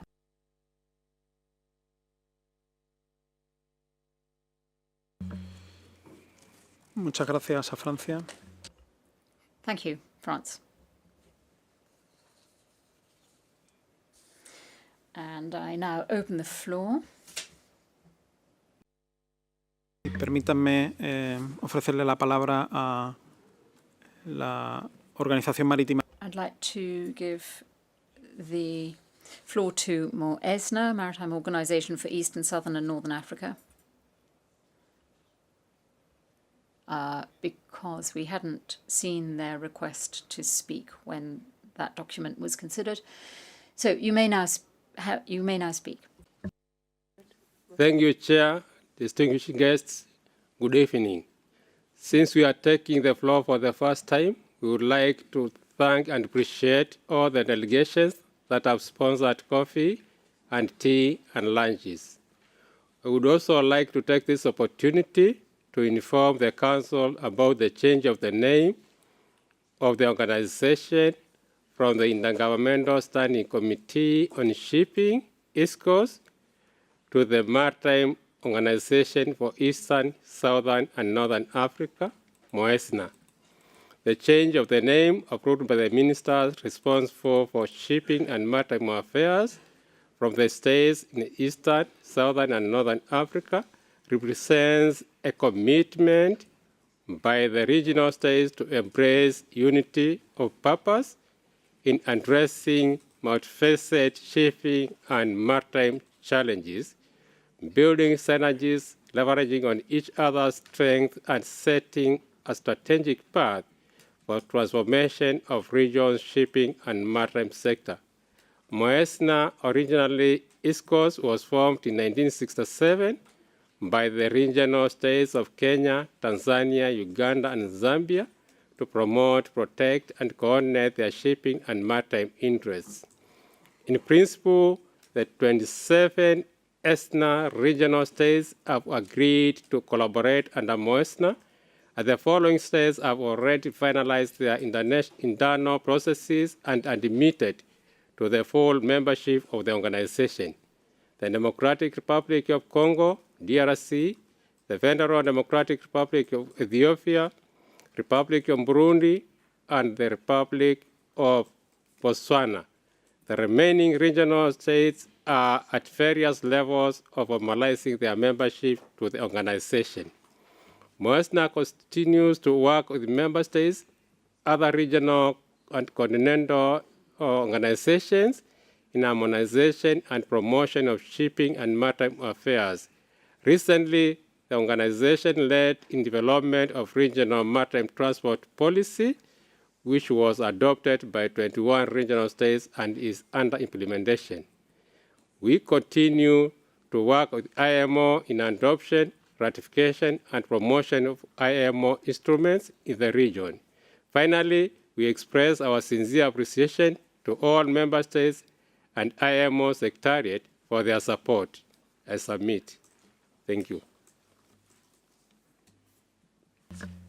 Muchas gracias a Moesna. Thank you, Moesna. And I'd now like to give the floor to Ayala, if I may. Following the information we've heard from France with regard to its transition from a non-governmental to an intergovernmental organization. You have the floor. Thank you very much, Chair. First of all, I would like to express my gratitude to France, our host nation and depositary of the Convention, for submitting this paper and for their support over the past 67 years. And I sincerely hope the Council will support the establishment of this new agreement between IMO and IALA. IALA obtained consultative status in the IMO in 1961, and I believe this arrangement has been of mutual benefit. It is my belief that the new and stronger IALA can support IMO more and perhaps even alleviate some of the workload of the heavily burdened NCSR subcommittee by analyzing and developing important technical issues in areas such as VTS, marine aids to navigation, risk management, e-navigation, maritime connectivity, digitalization, resilient position navigation and timing, amongst others. We are also eager to strengthen our cooperation with the Technical Cooperation Committee and the World Maritime University in the fields of education and capacity building around the world through the IALA Worldwide Academy. Thank you very much, Chair. Muchas gracias a Ayala. Delegación de Filipinas. Thank you, Ayala, the delegation of the Philippines. Thank you, Chair. We thank France for document C133/12B/1. Our delegation welcomes the transition of the International Association of Marine Aids to Navigation and Lighthouse Authorities, or IALA, from a non-governmental international organization to an intergovernmental organization called International Organizations for Marine Aids to Navigation, or IALA. With IALA being established as an intergovernmental organization, the marine aids to navigation will be improved and standardized. We are looking forward to the cooperation between IMO and IALA on ensuring the safety of lives at sea. Thank you, Chair.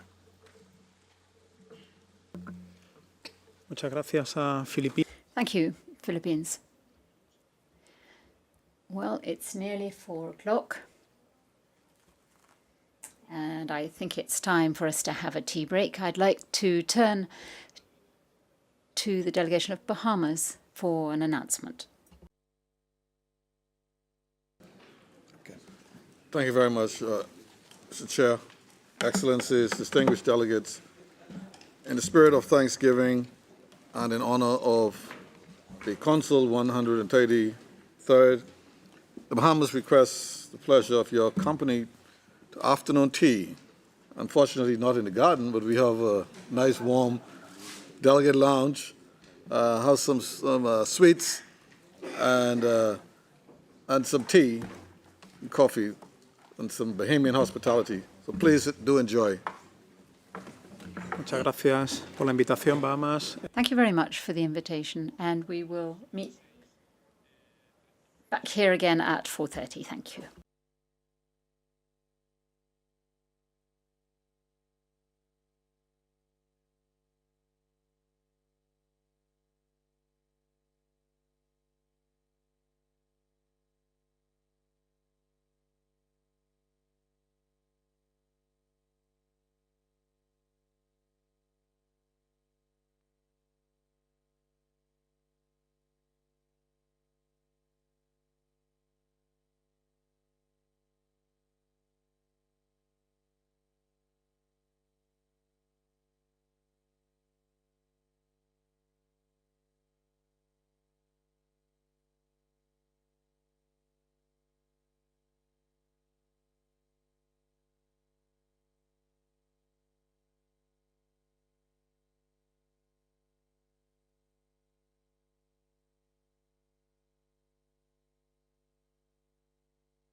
Bienvenidos de nuevo a todas las...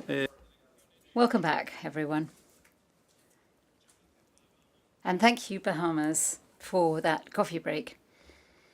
We'll now continue with the speakers list.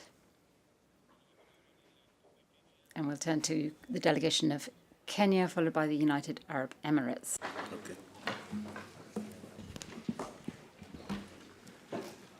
Thank you, Chair.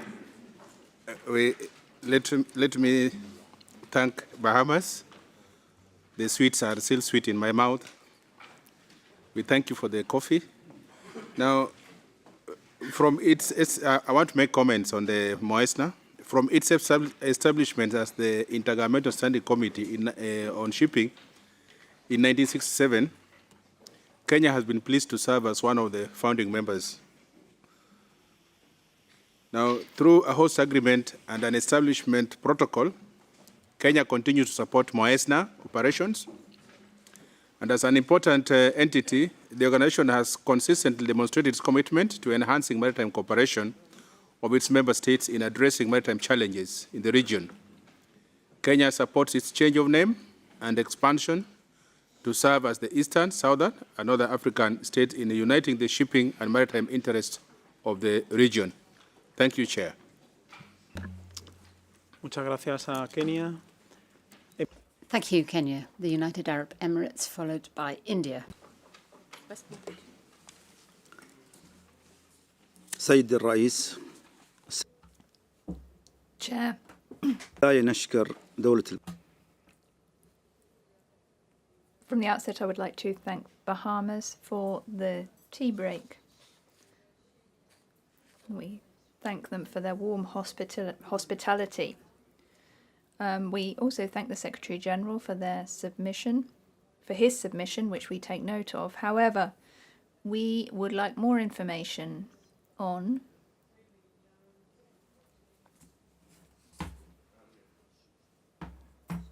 whether the changes relate just to the name or whether there are other changes relating to the nature, purposes, membership or activities of ISCOS.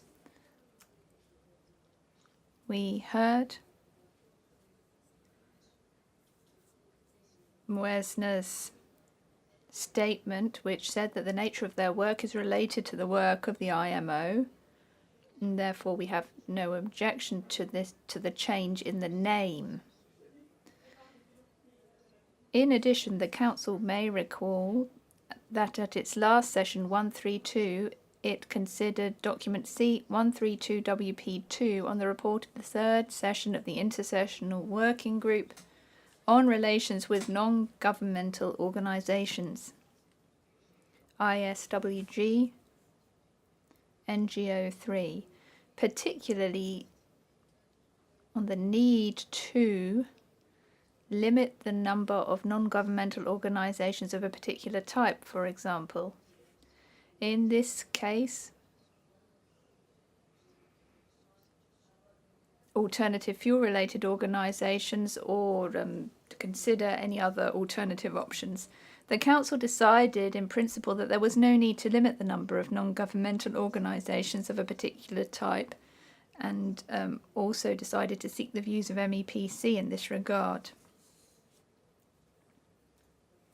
In the ensuing discussion, we expressed the view that given the significant work underway in the Organization on Alternative Fuels in the context of the IMO GHG strategy, we believed that there was no need to limit the number of NGOs of a particular type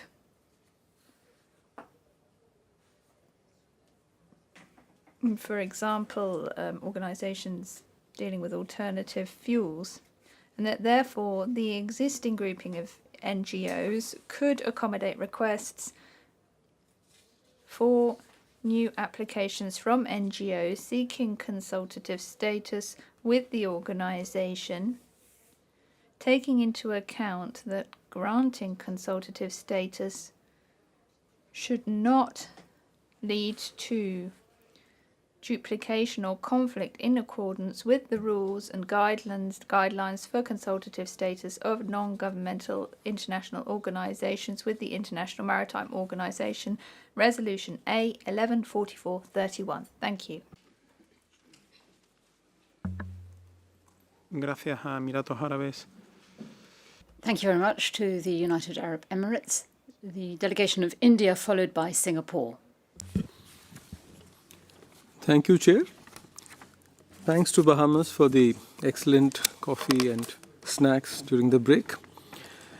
India acknowledges the role played and to be further played by the International Association of Marine Aids to Navigation and Lighthouse Authorities, IALA, as it transits into an intergovernmental organization.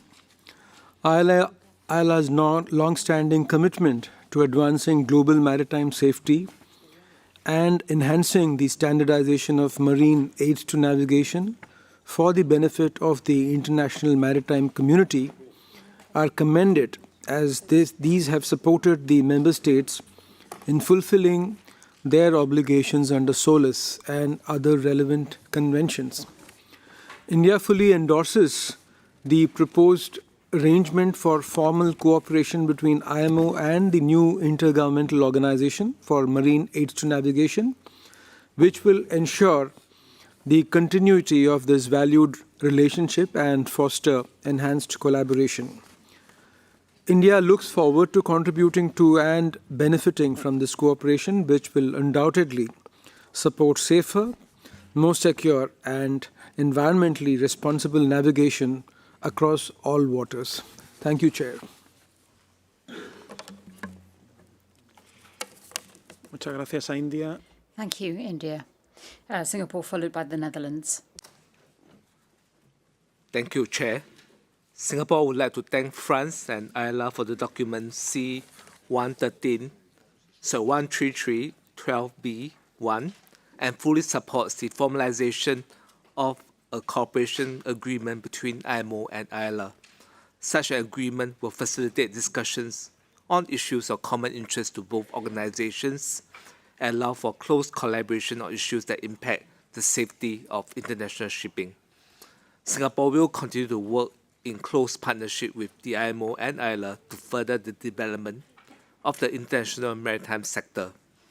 Singapore also would like to take the opportunity to welcome IALA member states and associate members to Singapore to attend the inaugural IALA General Assembly that will be held from 18 to 21st February 2025. The event will be a historic milestone given IALA's transformation from a non-governmental organization to an intergovernmental organization. Thank you, Chair. Muchas gracias a... Thank you, Singapore. The Netherlands, followed by Brazil. Thank you, Chair. In relation to document 12B1, the Kingdom of the Netherlands would like to support the submission made by France. As one of the founding fathers of IALA, the Kingdom of the Netherlands is of the opinion that IALA is the technical organization in matters concerning aids to navigation. A change of status into an intergovernmental organization does not change that fact. Therefore, the Kingdom of the Netherlands can support the proposal to formalize a cooperation agreement between IMO and IALA as an intergovernmental organization in accordance with Assembly Resolution A 1168 on relations with intergovernmental organizations. Thank you. Muchas gracias a los Países Bajos. Thank you, Netherlands. Brazil, followed by Canada.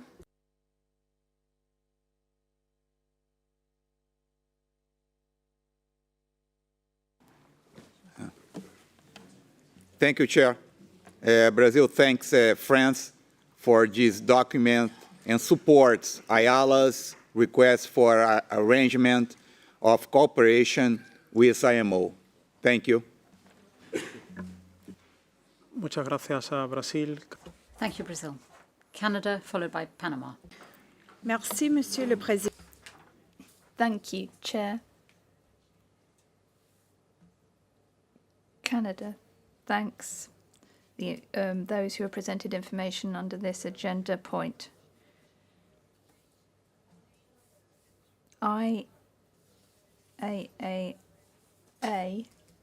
IALA have changed their status, and we support their application for a consultative status at IMO. The final decision should be taken at the next Assembly session. Thank you, Chair. Muchas gracias a Canadá. Thank Le ofrezco la... Thank you, Canada. I'll turn now to Panama, followed by Denmark. Gracias, señor presidente. Thank you, Chair. Panama would also like to thank France for having submitted this document on behalf of the International Organization of Marine Aids to Navigation, which emphasizes its transition from a non-governmental organization to an intergovernmental organization and proposes a new cooperation agreement with IMO.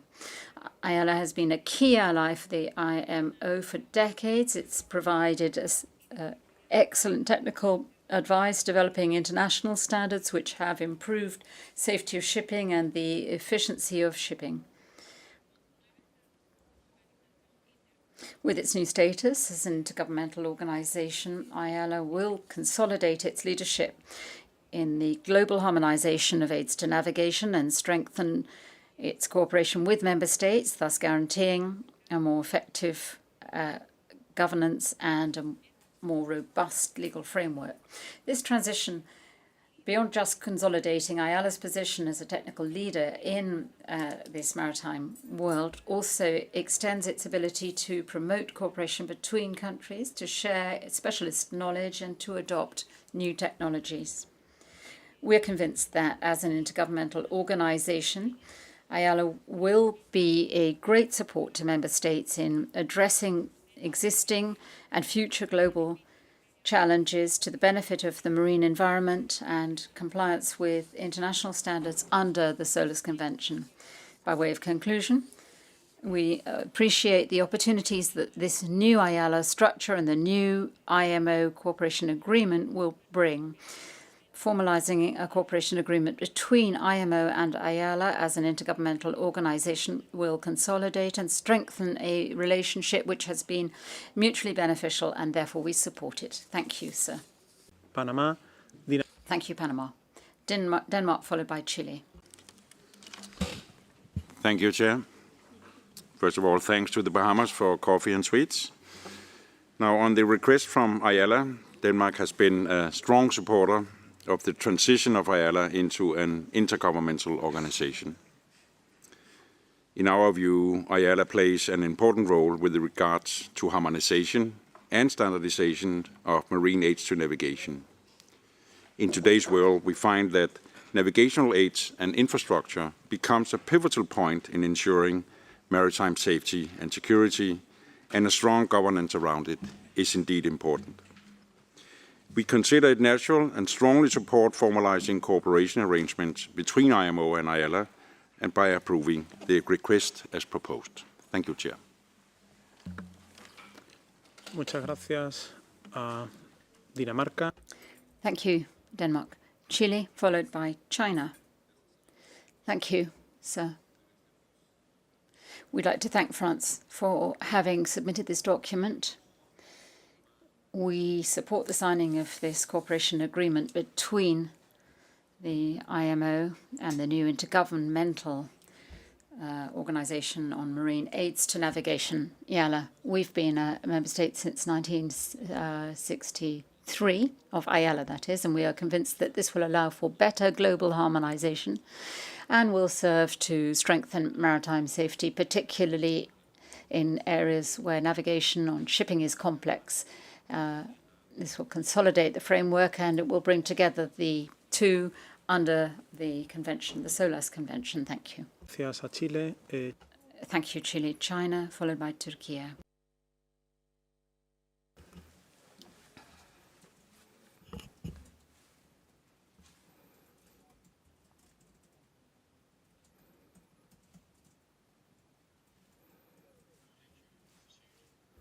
Thank Bahamas for the coffee break.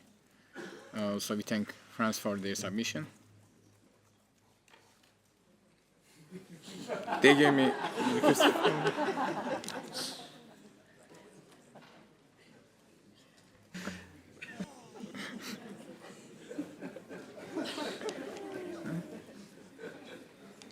Siga Turquía.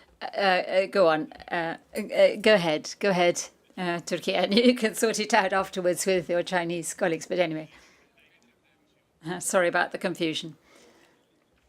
Turkey, continue, and we would ask China to wait. Thank you. For China, for that situation.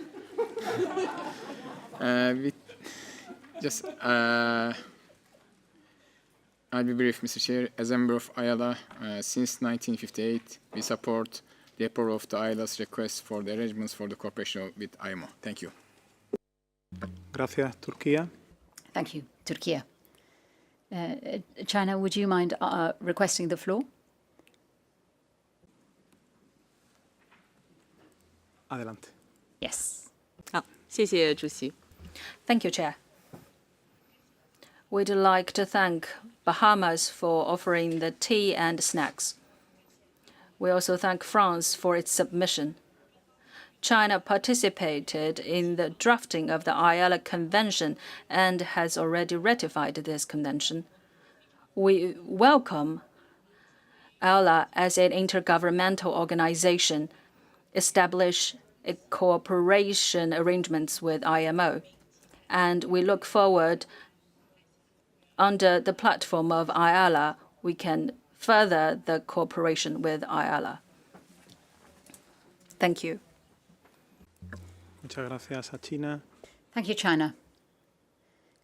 The delegation of Bahamas, followed by Italy. Thank you, Chair.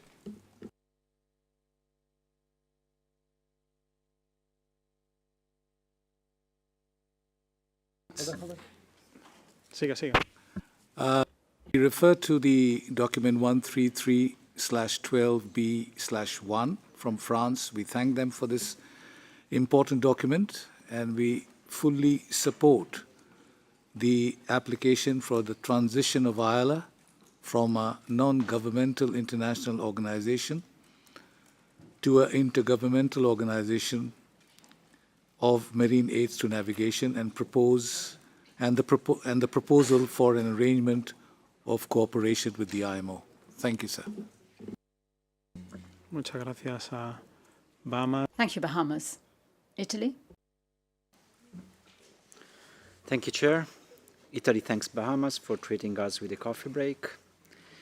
We thank France for the document submitted, and we fully support the proposal for an agreement of cooperation between IMO and the new IALA as IGO in accordance with the relevant Assembly resolution. This will enhance the cooperation in important maritime matters, and we are convinced that IALA will provide an invaluable added value to this organization. Italy looks forward to this new collaboration, and we can testify this from the many years of cooperation that Italy and IALA have established in the maritime sector. For instance, through the latest high-level training model course on the use of risk management tools we just hosted in Italy with IALA at the Coast Guard headquarters from the 11th to the 15th of November. Thank you, Chair. Muchas gracias, Italia. Thank you, Italy. And now move to the observers. Argentina, followed by Oman.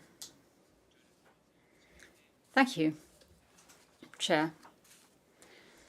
The Argentinian delegation would like to thank France for having submitted this document C-133/12B/1 on behalf of IALA.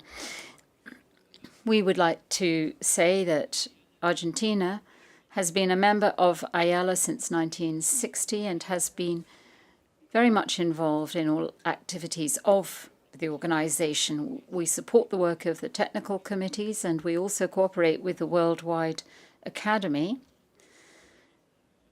providing technical courses for aids to navigation level 2. We'd also like to note that Argentina has recently passed law number 27760, granting approval to the Convention of the International Organization on Marine Aids to Navigation. and this is why we agree, that Ayala's transition to an international or intergovernmental organization represents a significant progress for ocean governance, and as a complement to IMO, it will strengthen the approach to specific matters relating to the marine and maritime environment.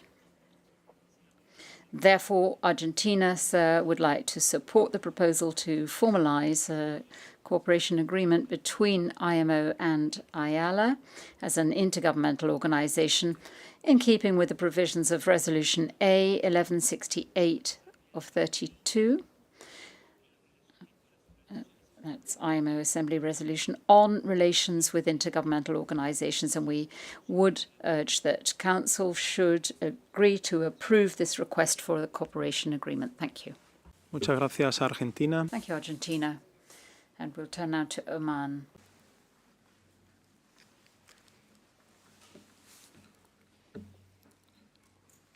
شكرا سيدي الرئيس.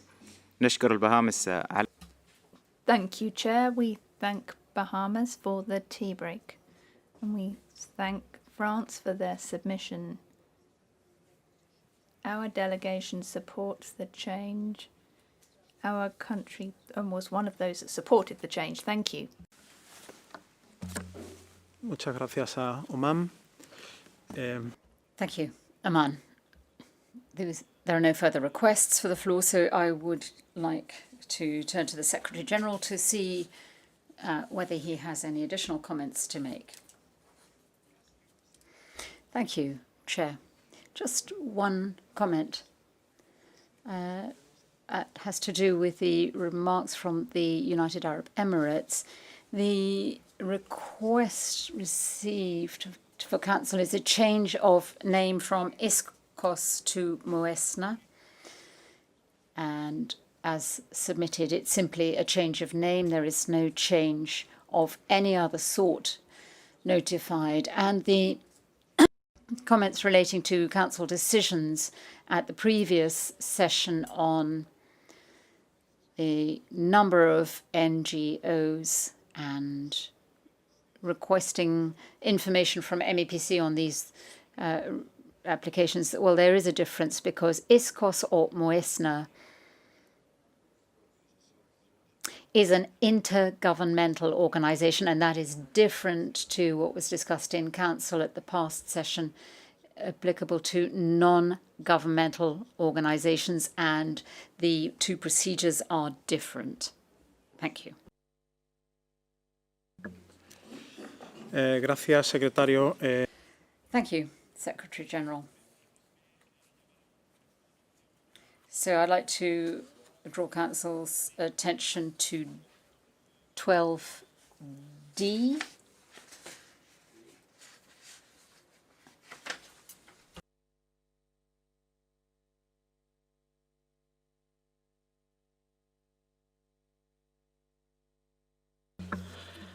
Que hay veces que uno quiere correr demasiado. Well, perhaps I'm going a bit too fast. I do need to, anyway, sum up.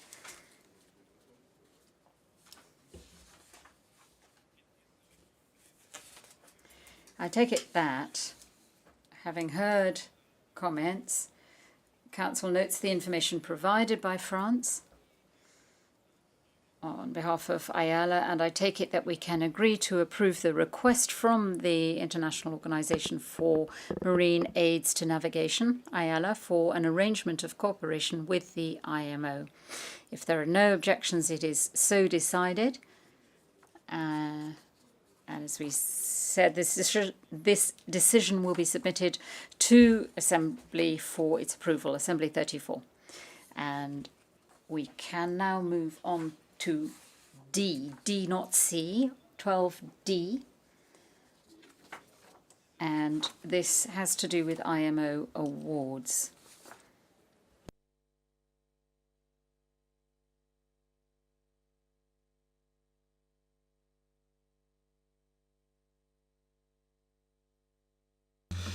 Se han presentado dos documentos en relación. There are two documents under this agenda item. I'm planning to first consider document C13312D1.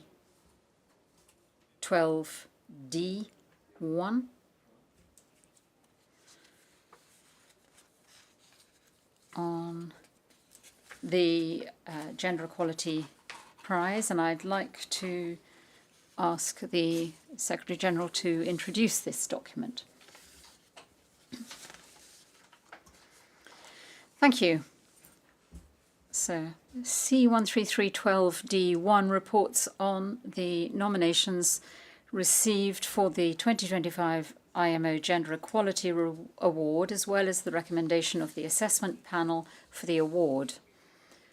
Council is invited to note the information with regard to the award and to endorse the panel's recommendations to bestow the 2025 IMO Gender Equality Award to Ms. Karen Orsel, nominated by the Kingdom of the Netherlands, due to her significant contribution to the achievement of gender equality in the maritime sector in all aspects of her career, and to present letters of commendation to Ms.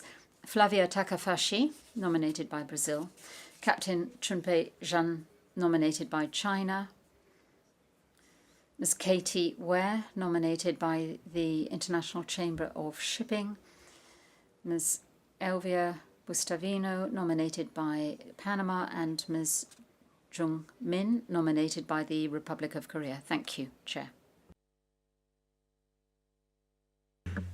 Muchas gracias, Secretario General. Thank you, Secretary General. Are there any objections to the recommendation of the panel? If there are no objections, then I take it that Council unanimously approves the panel's recommendation,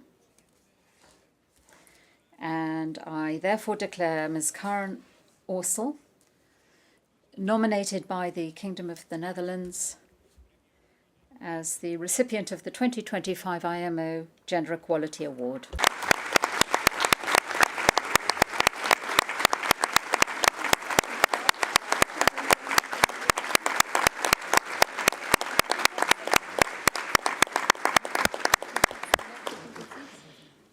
Asimismo, considero.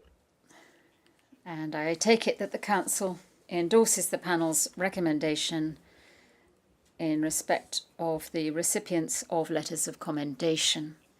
It is so decided. I would like to extend congratulations of the Council to Ms. Orsel, congratulations, and to all those recipients of the letters of commendation, and also express Council's appreciation to the remaining candidates and governments and organisations which nominated candidates for the award, as well as to the members of the assessment panel for their support and dedication.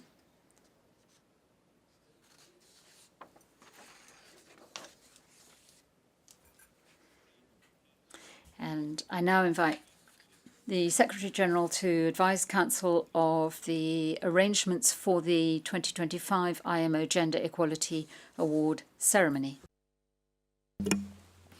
Gracias, señor presidente. Thank you, Chair. First of all, I'd like to warmly congratulate Ms. Karen Orsel and all recipients of letters of commendation. With regard to the ceremony for the 2025 IMO Gender Equality Award, it will take place on Friday, 16th of May, 2025, at IMO headquarters, during the celebration of the International Day for Women in Maritime. Further details with regard to the celebration of the day will be circulated in due course. As regards the arrangements for the 2026 awards, a circular letter will be issued in due course, inviting nominations for the 2026 IMO Gender Equality Award. Thank you, Chair. Gracias, Secretario General. Thank you, Secretary General. I now invite Council to note and endorse the arrangements proposed by the Secretary General in respect of next year's awards ceremony and the 2026 awards. If there are no objections, it is so decided. Esto finalizamos la consideración. And that completes our consideration of 12D. Perdón. No, no, no.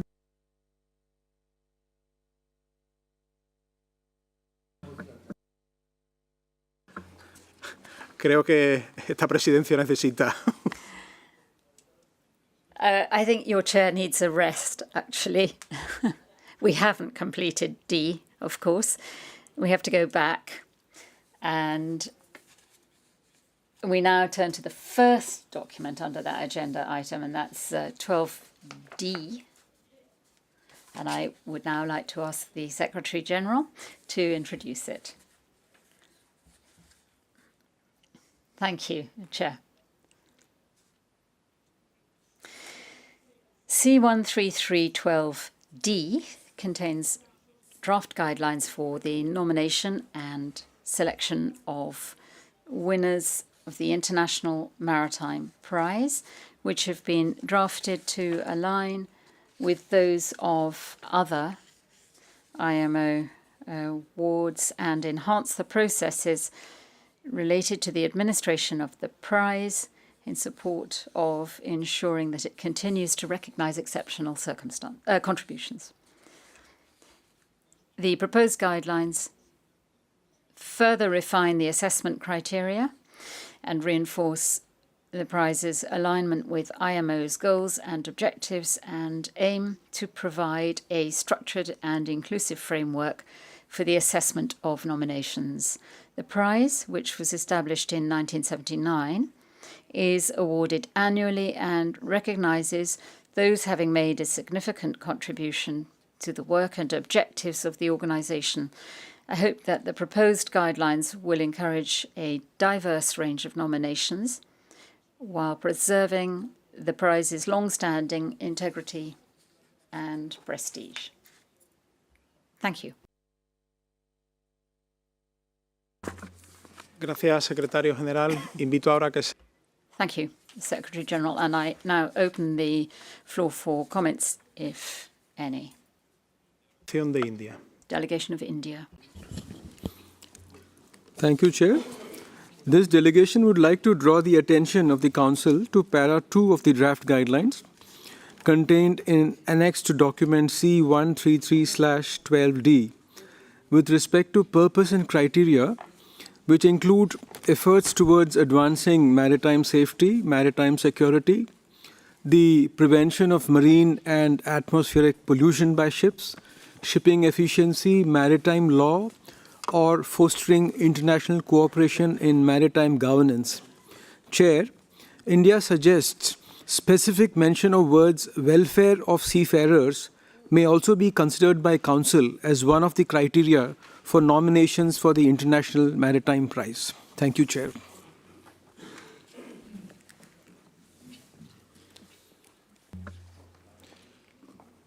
Muchas gracias a la delegación. Thank you, India.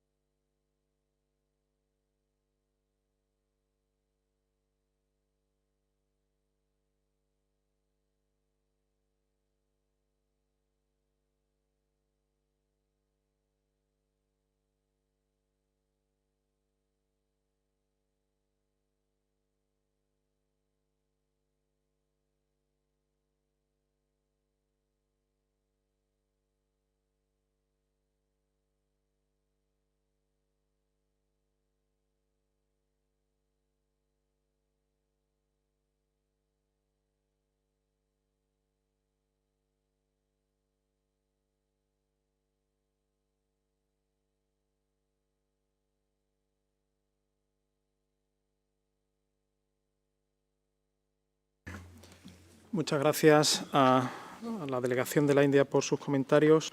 Thank you, Delegation of India, for your comments. The Secretary-General and the Secretariat will take your comment into account, and they will consider the appropriate language, bearing in mind the provisions in the STCW Convention. And with that, I take it that Council can decide to approve these draft guidelines, bearing in mind that last comment and the International Maritime Price as set out in the annex. So if I see no further comments, it is so decided.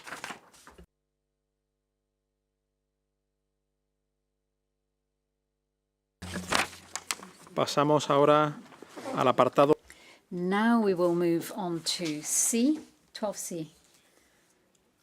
International Days established by the IMO.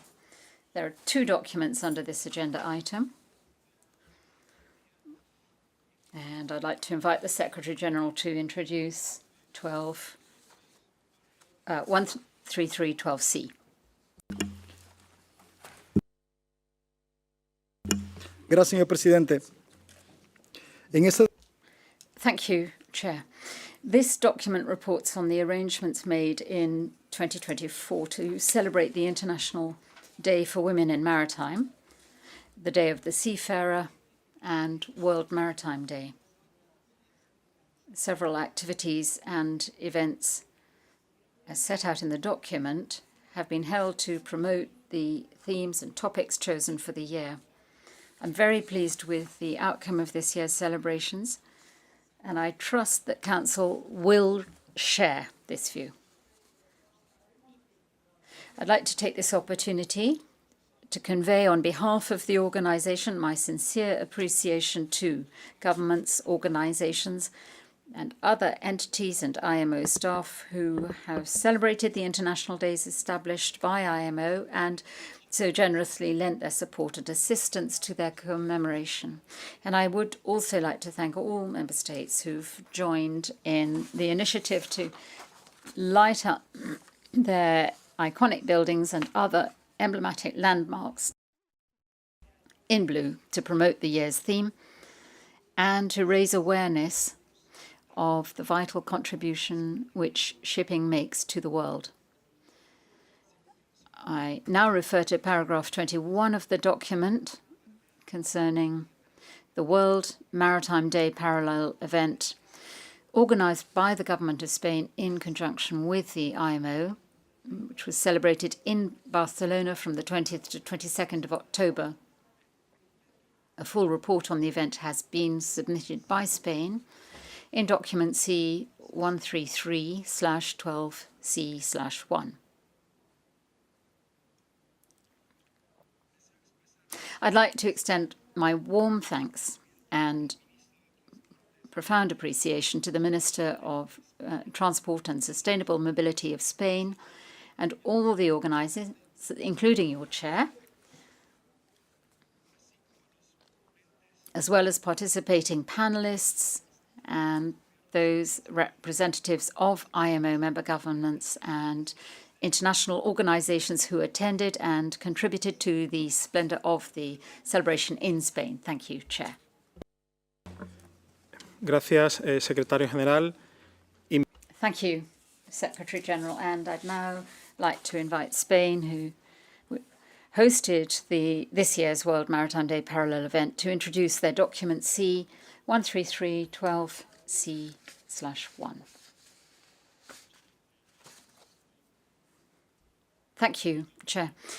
Spain was honoured to host the parallel event for World Maritime Day in Barcelona, the 20th to the 22nd of October 2024. The theme was Navigating the Future, Safety First. The parallel event also marked the commemoration of the 50th anniversary of the adoption of the SOLAS Convention in 1974 and highlights the value of IMO's regulatory work for safer shipping. The parallel event in Barcelona facilitated a dialogue with the United Nations on maritime safety and security, bringing together the IMO Secretary General, the UNCTAD Secretary General, the WMO Secretary General, and the Spanish Government Minister for Mobility, Transport and Sustainable Mobility. After a discussion on maritime safety, there were a series of high-level roundtables which were focused on the IMO 2024 theme, which was an excellent opportunity to share and exchange information, knowledge and experiences in order to better understand the role and responsibilities of the maritime community, as with a select group of international speakers offering their views on various matters of relevance and which are currently on the IMO agenda. There were also social and cultural events which serve to showcase Barcelona as an open, dynamic window on the Mediterranean Sea and the shipping of the city of Barcelona, as well as allowing participants to enjoy its cultural wealth and historic riches. And for Spain, it was an honor to host the parallel event for IMO World Maritime Day 2024 in Barcelona, and we'd like to take this opportunity to particularly thank the IMO Secretary General and members of the IMO Secretariat and all those who took part in the event for all the support while planning and preparing and celebrating the day. Thank you. Thank you, Spain. And I'd now like to ask for any comments on these documents which have been introduced. Emiratos Árabes Unidos. The United Arab Emirates.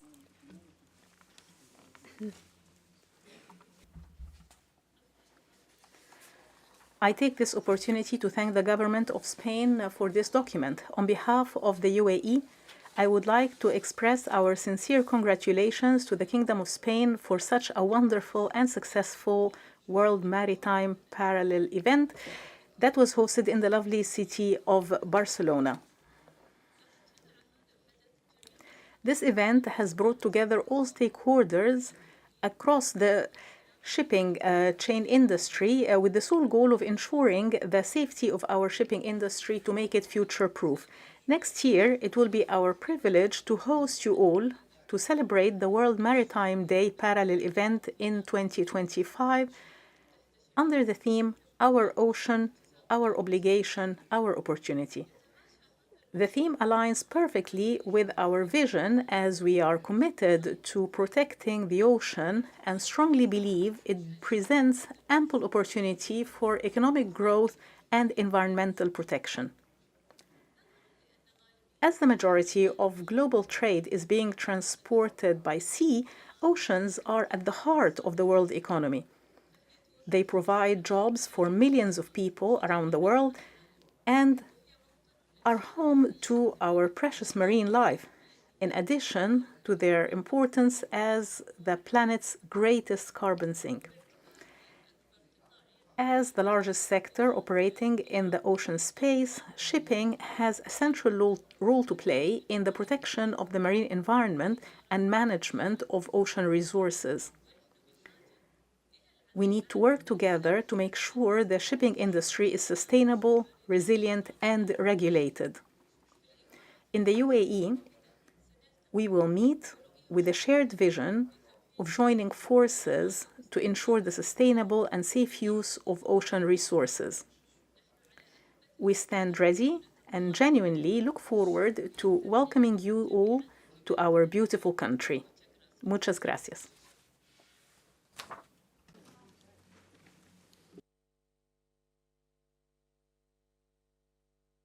Muchas gracias a los Emiratos Árabes. Thank you to the United Arab Emirates, the delegation of Brazil, followed by Finland.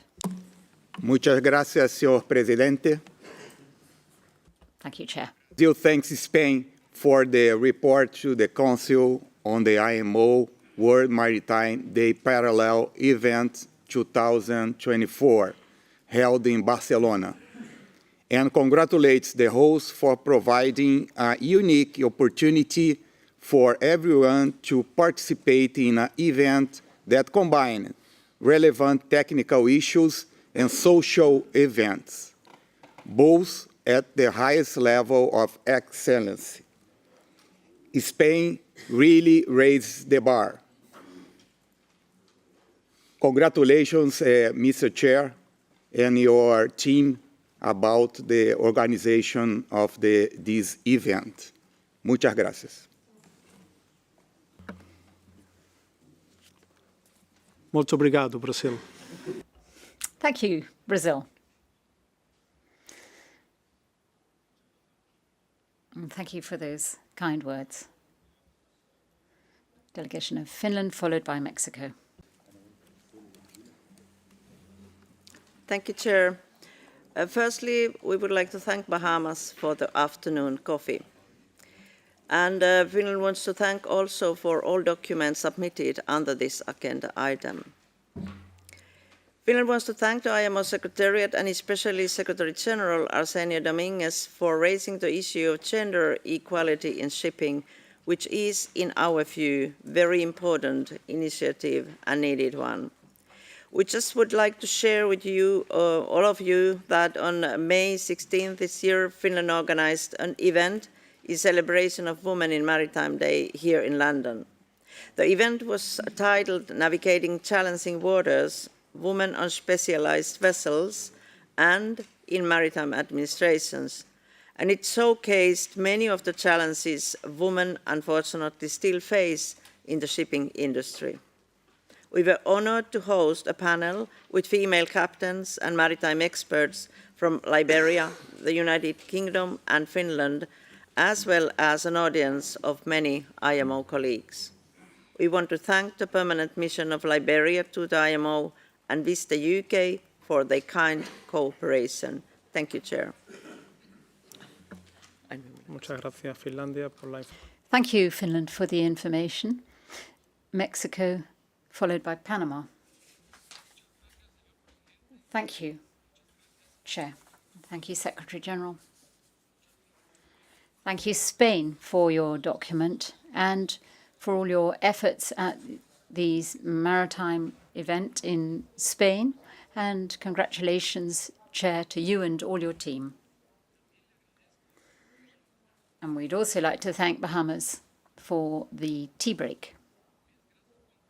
I'm pleased to share with you the news that our National Maritime Authority in Mexico participated on these dates in the International Day of Women in Maritime, which was held in Manzanillo, Colima, with a symposium which was entitled Participation of Women in the Development of National Maritime Interests. And we had a range of distinguished guests attending from the maritime, port and environmental and naval industry attending. And in the framework of the International Maritime Day, the country's maritime community took part in this IMO initiative, lighting up our buildings in blue. Thank you, sir.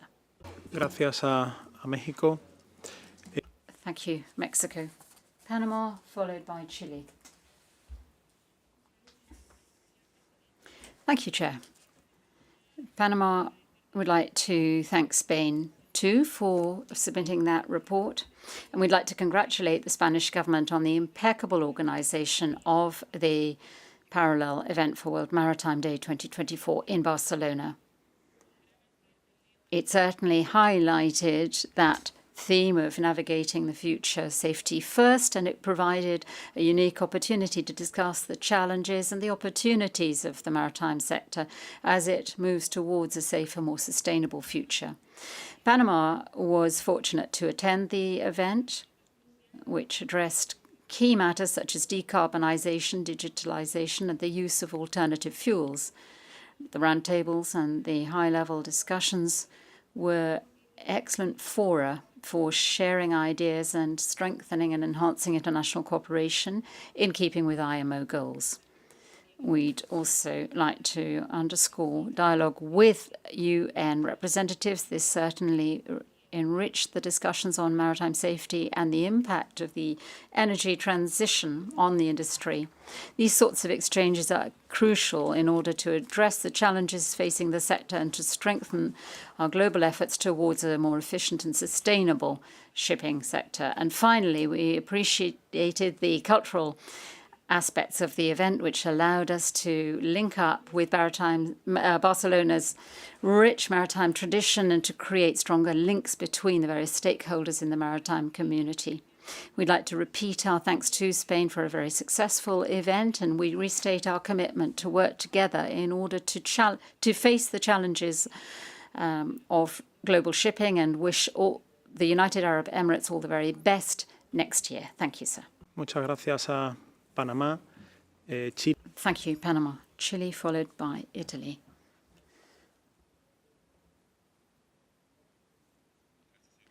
Thank you, Chair.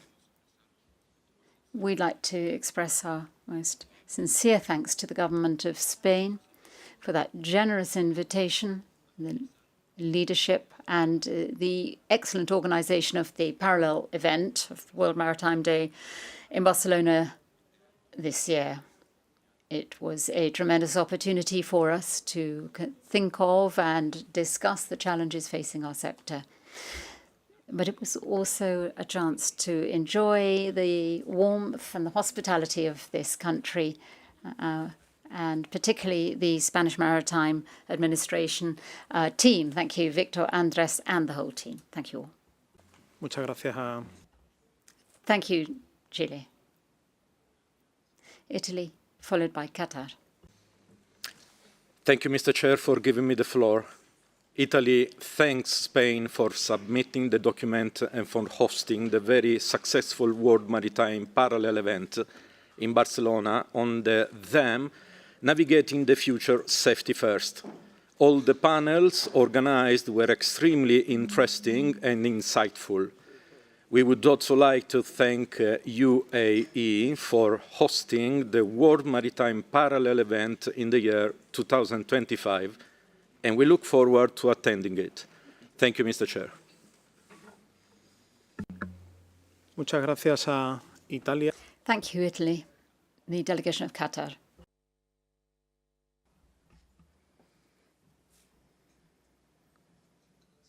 Thank you, Chair. We would like to thank the government of Spain for hosting the parallel event for the World Maritime Day in Barcelona. We thank you for this great organization. The cultural events and the technical events were great. They really shed light on the historic maritime traditions in Barcelona. I would also like to thank the organizers and the stakeholders for the role they played in making this event a success.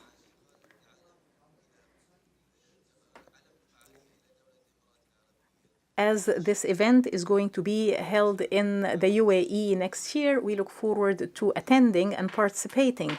We are confident that the UAE is going to give us a unique experience that reflects its commitment to protection of the environment and the oceans. Thank you, Mr. Chair. Muchas gracias a Qatar. Thank you, Qatar. Liberia.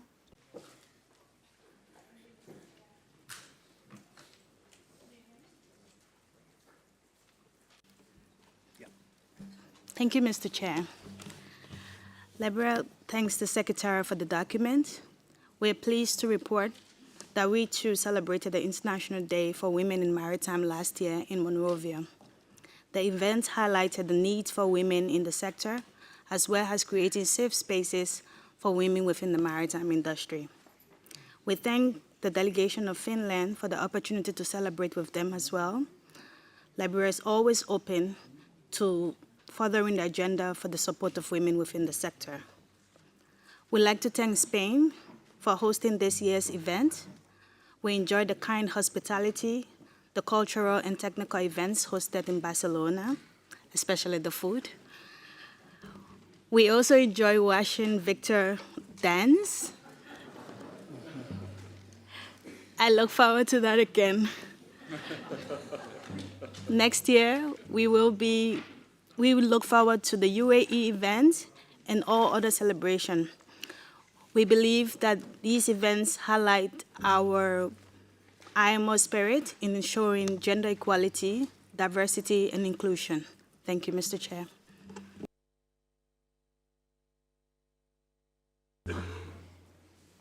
Muchas gracias a Liberia. Thank you, Liberia. Well, I hope you'll see me dancing at the next parallel event Spain organises somewhere in the future.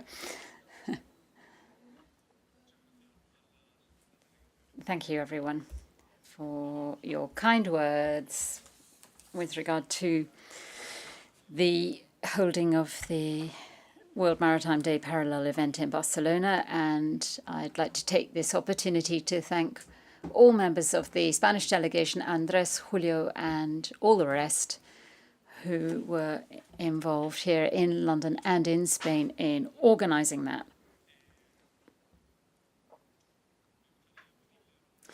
And the chair's going to ask, just asking the interpreters for 5 extra minutes, of course. Yes, yes, sir. Yes, sir. Just to complete this.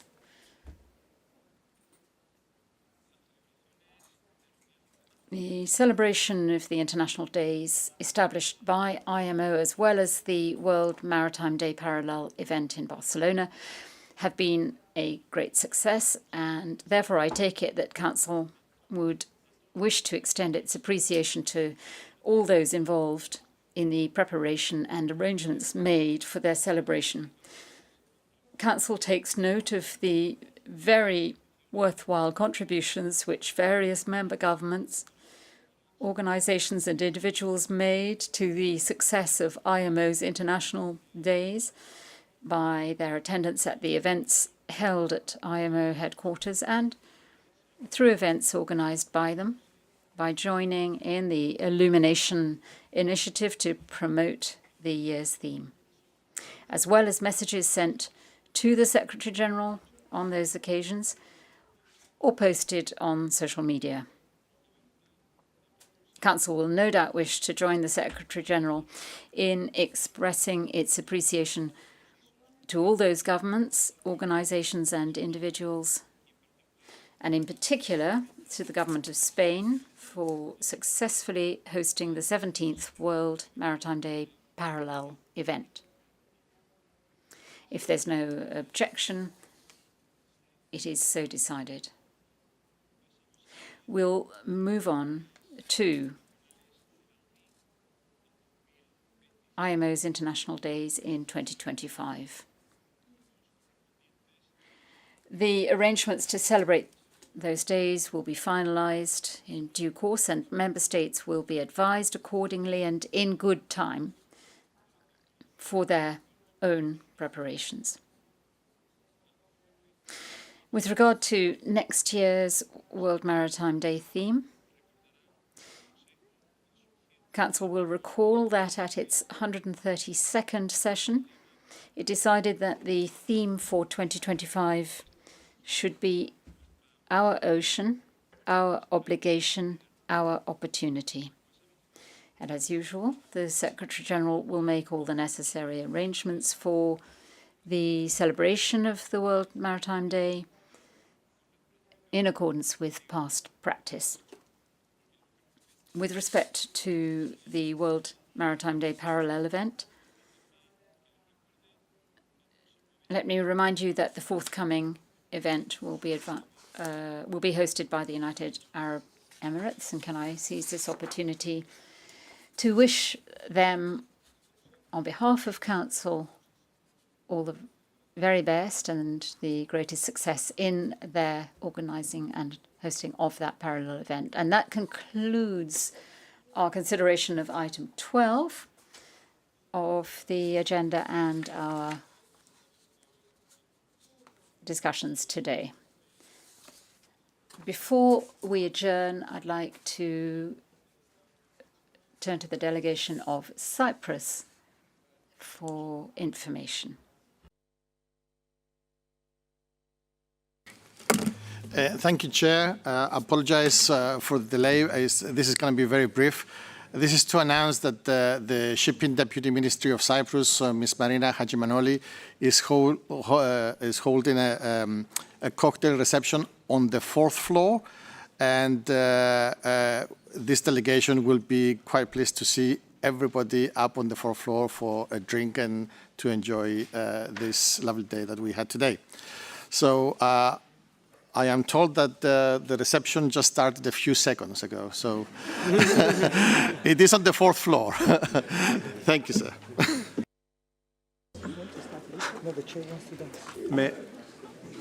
Si la recepción ha empezado, tenemos un problema. Well, if it's begun, we got a problem because I've got to dance. Espero que disfruten de la recepción ofrecida. Enjoy the reception. Have a lovely evening, and we'll meet again tomorrow at 9:30. Thank you all very much.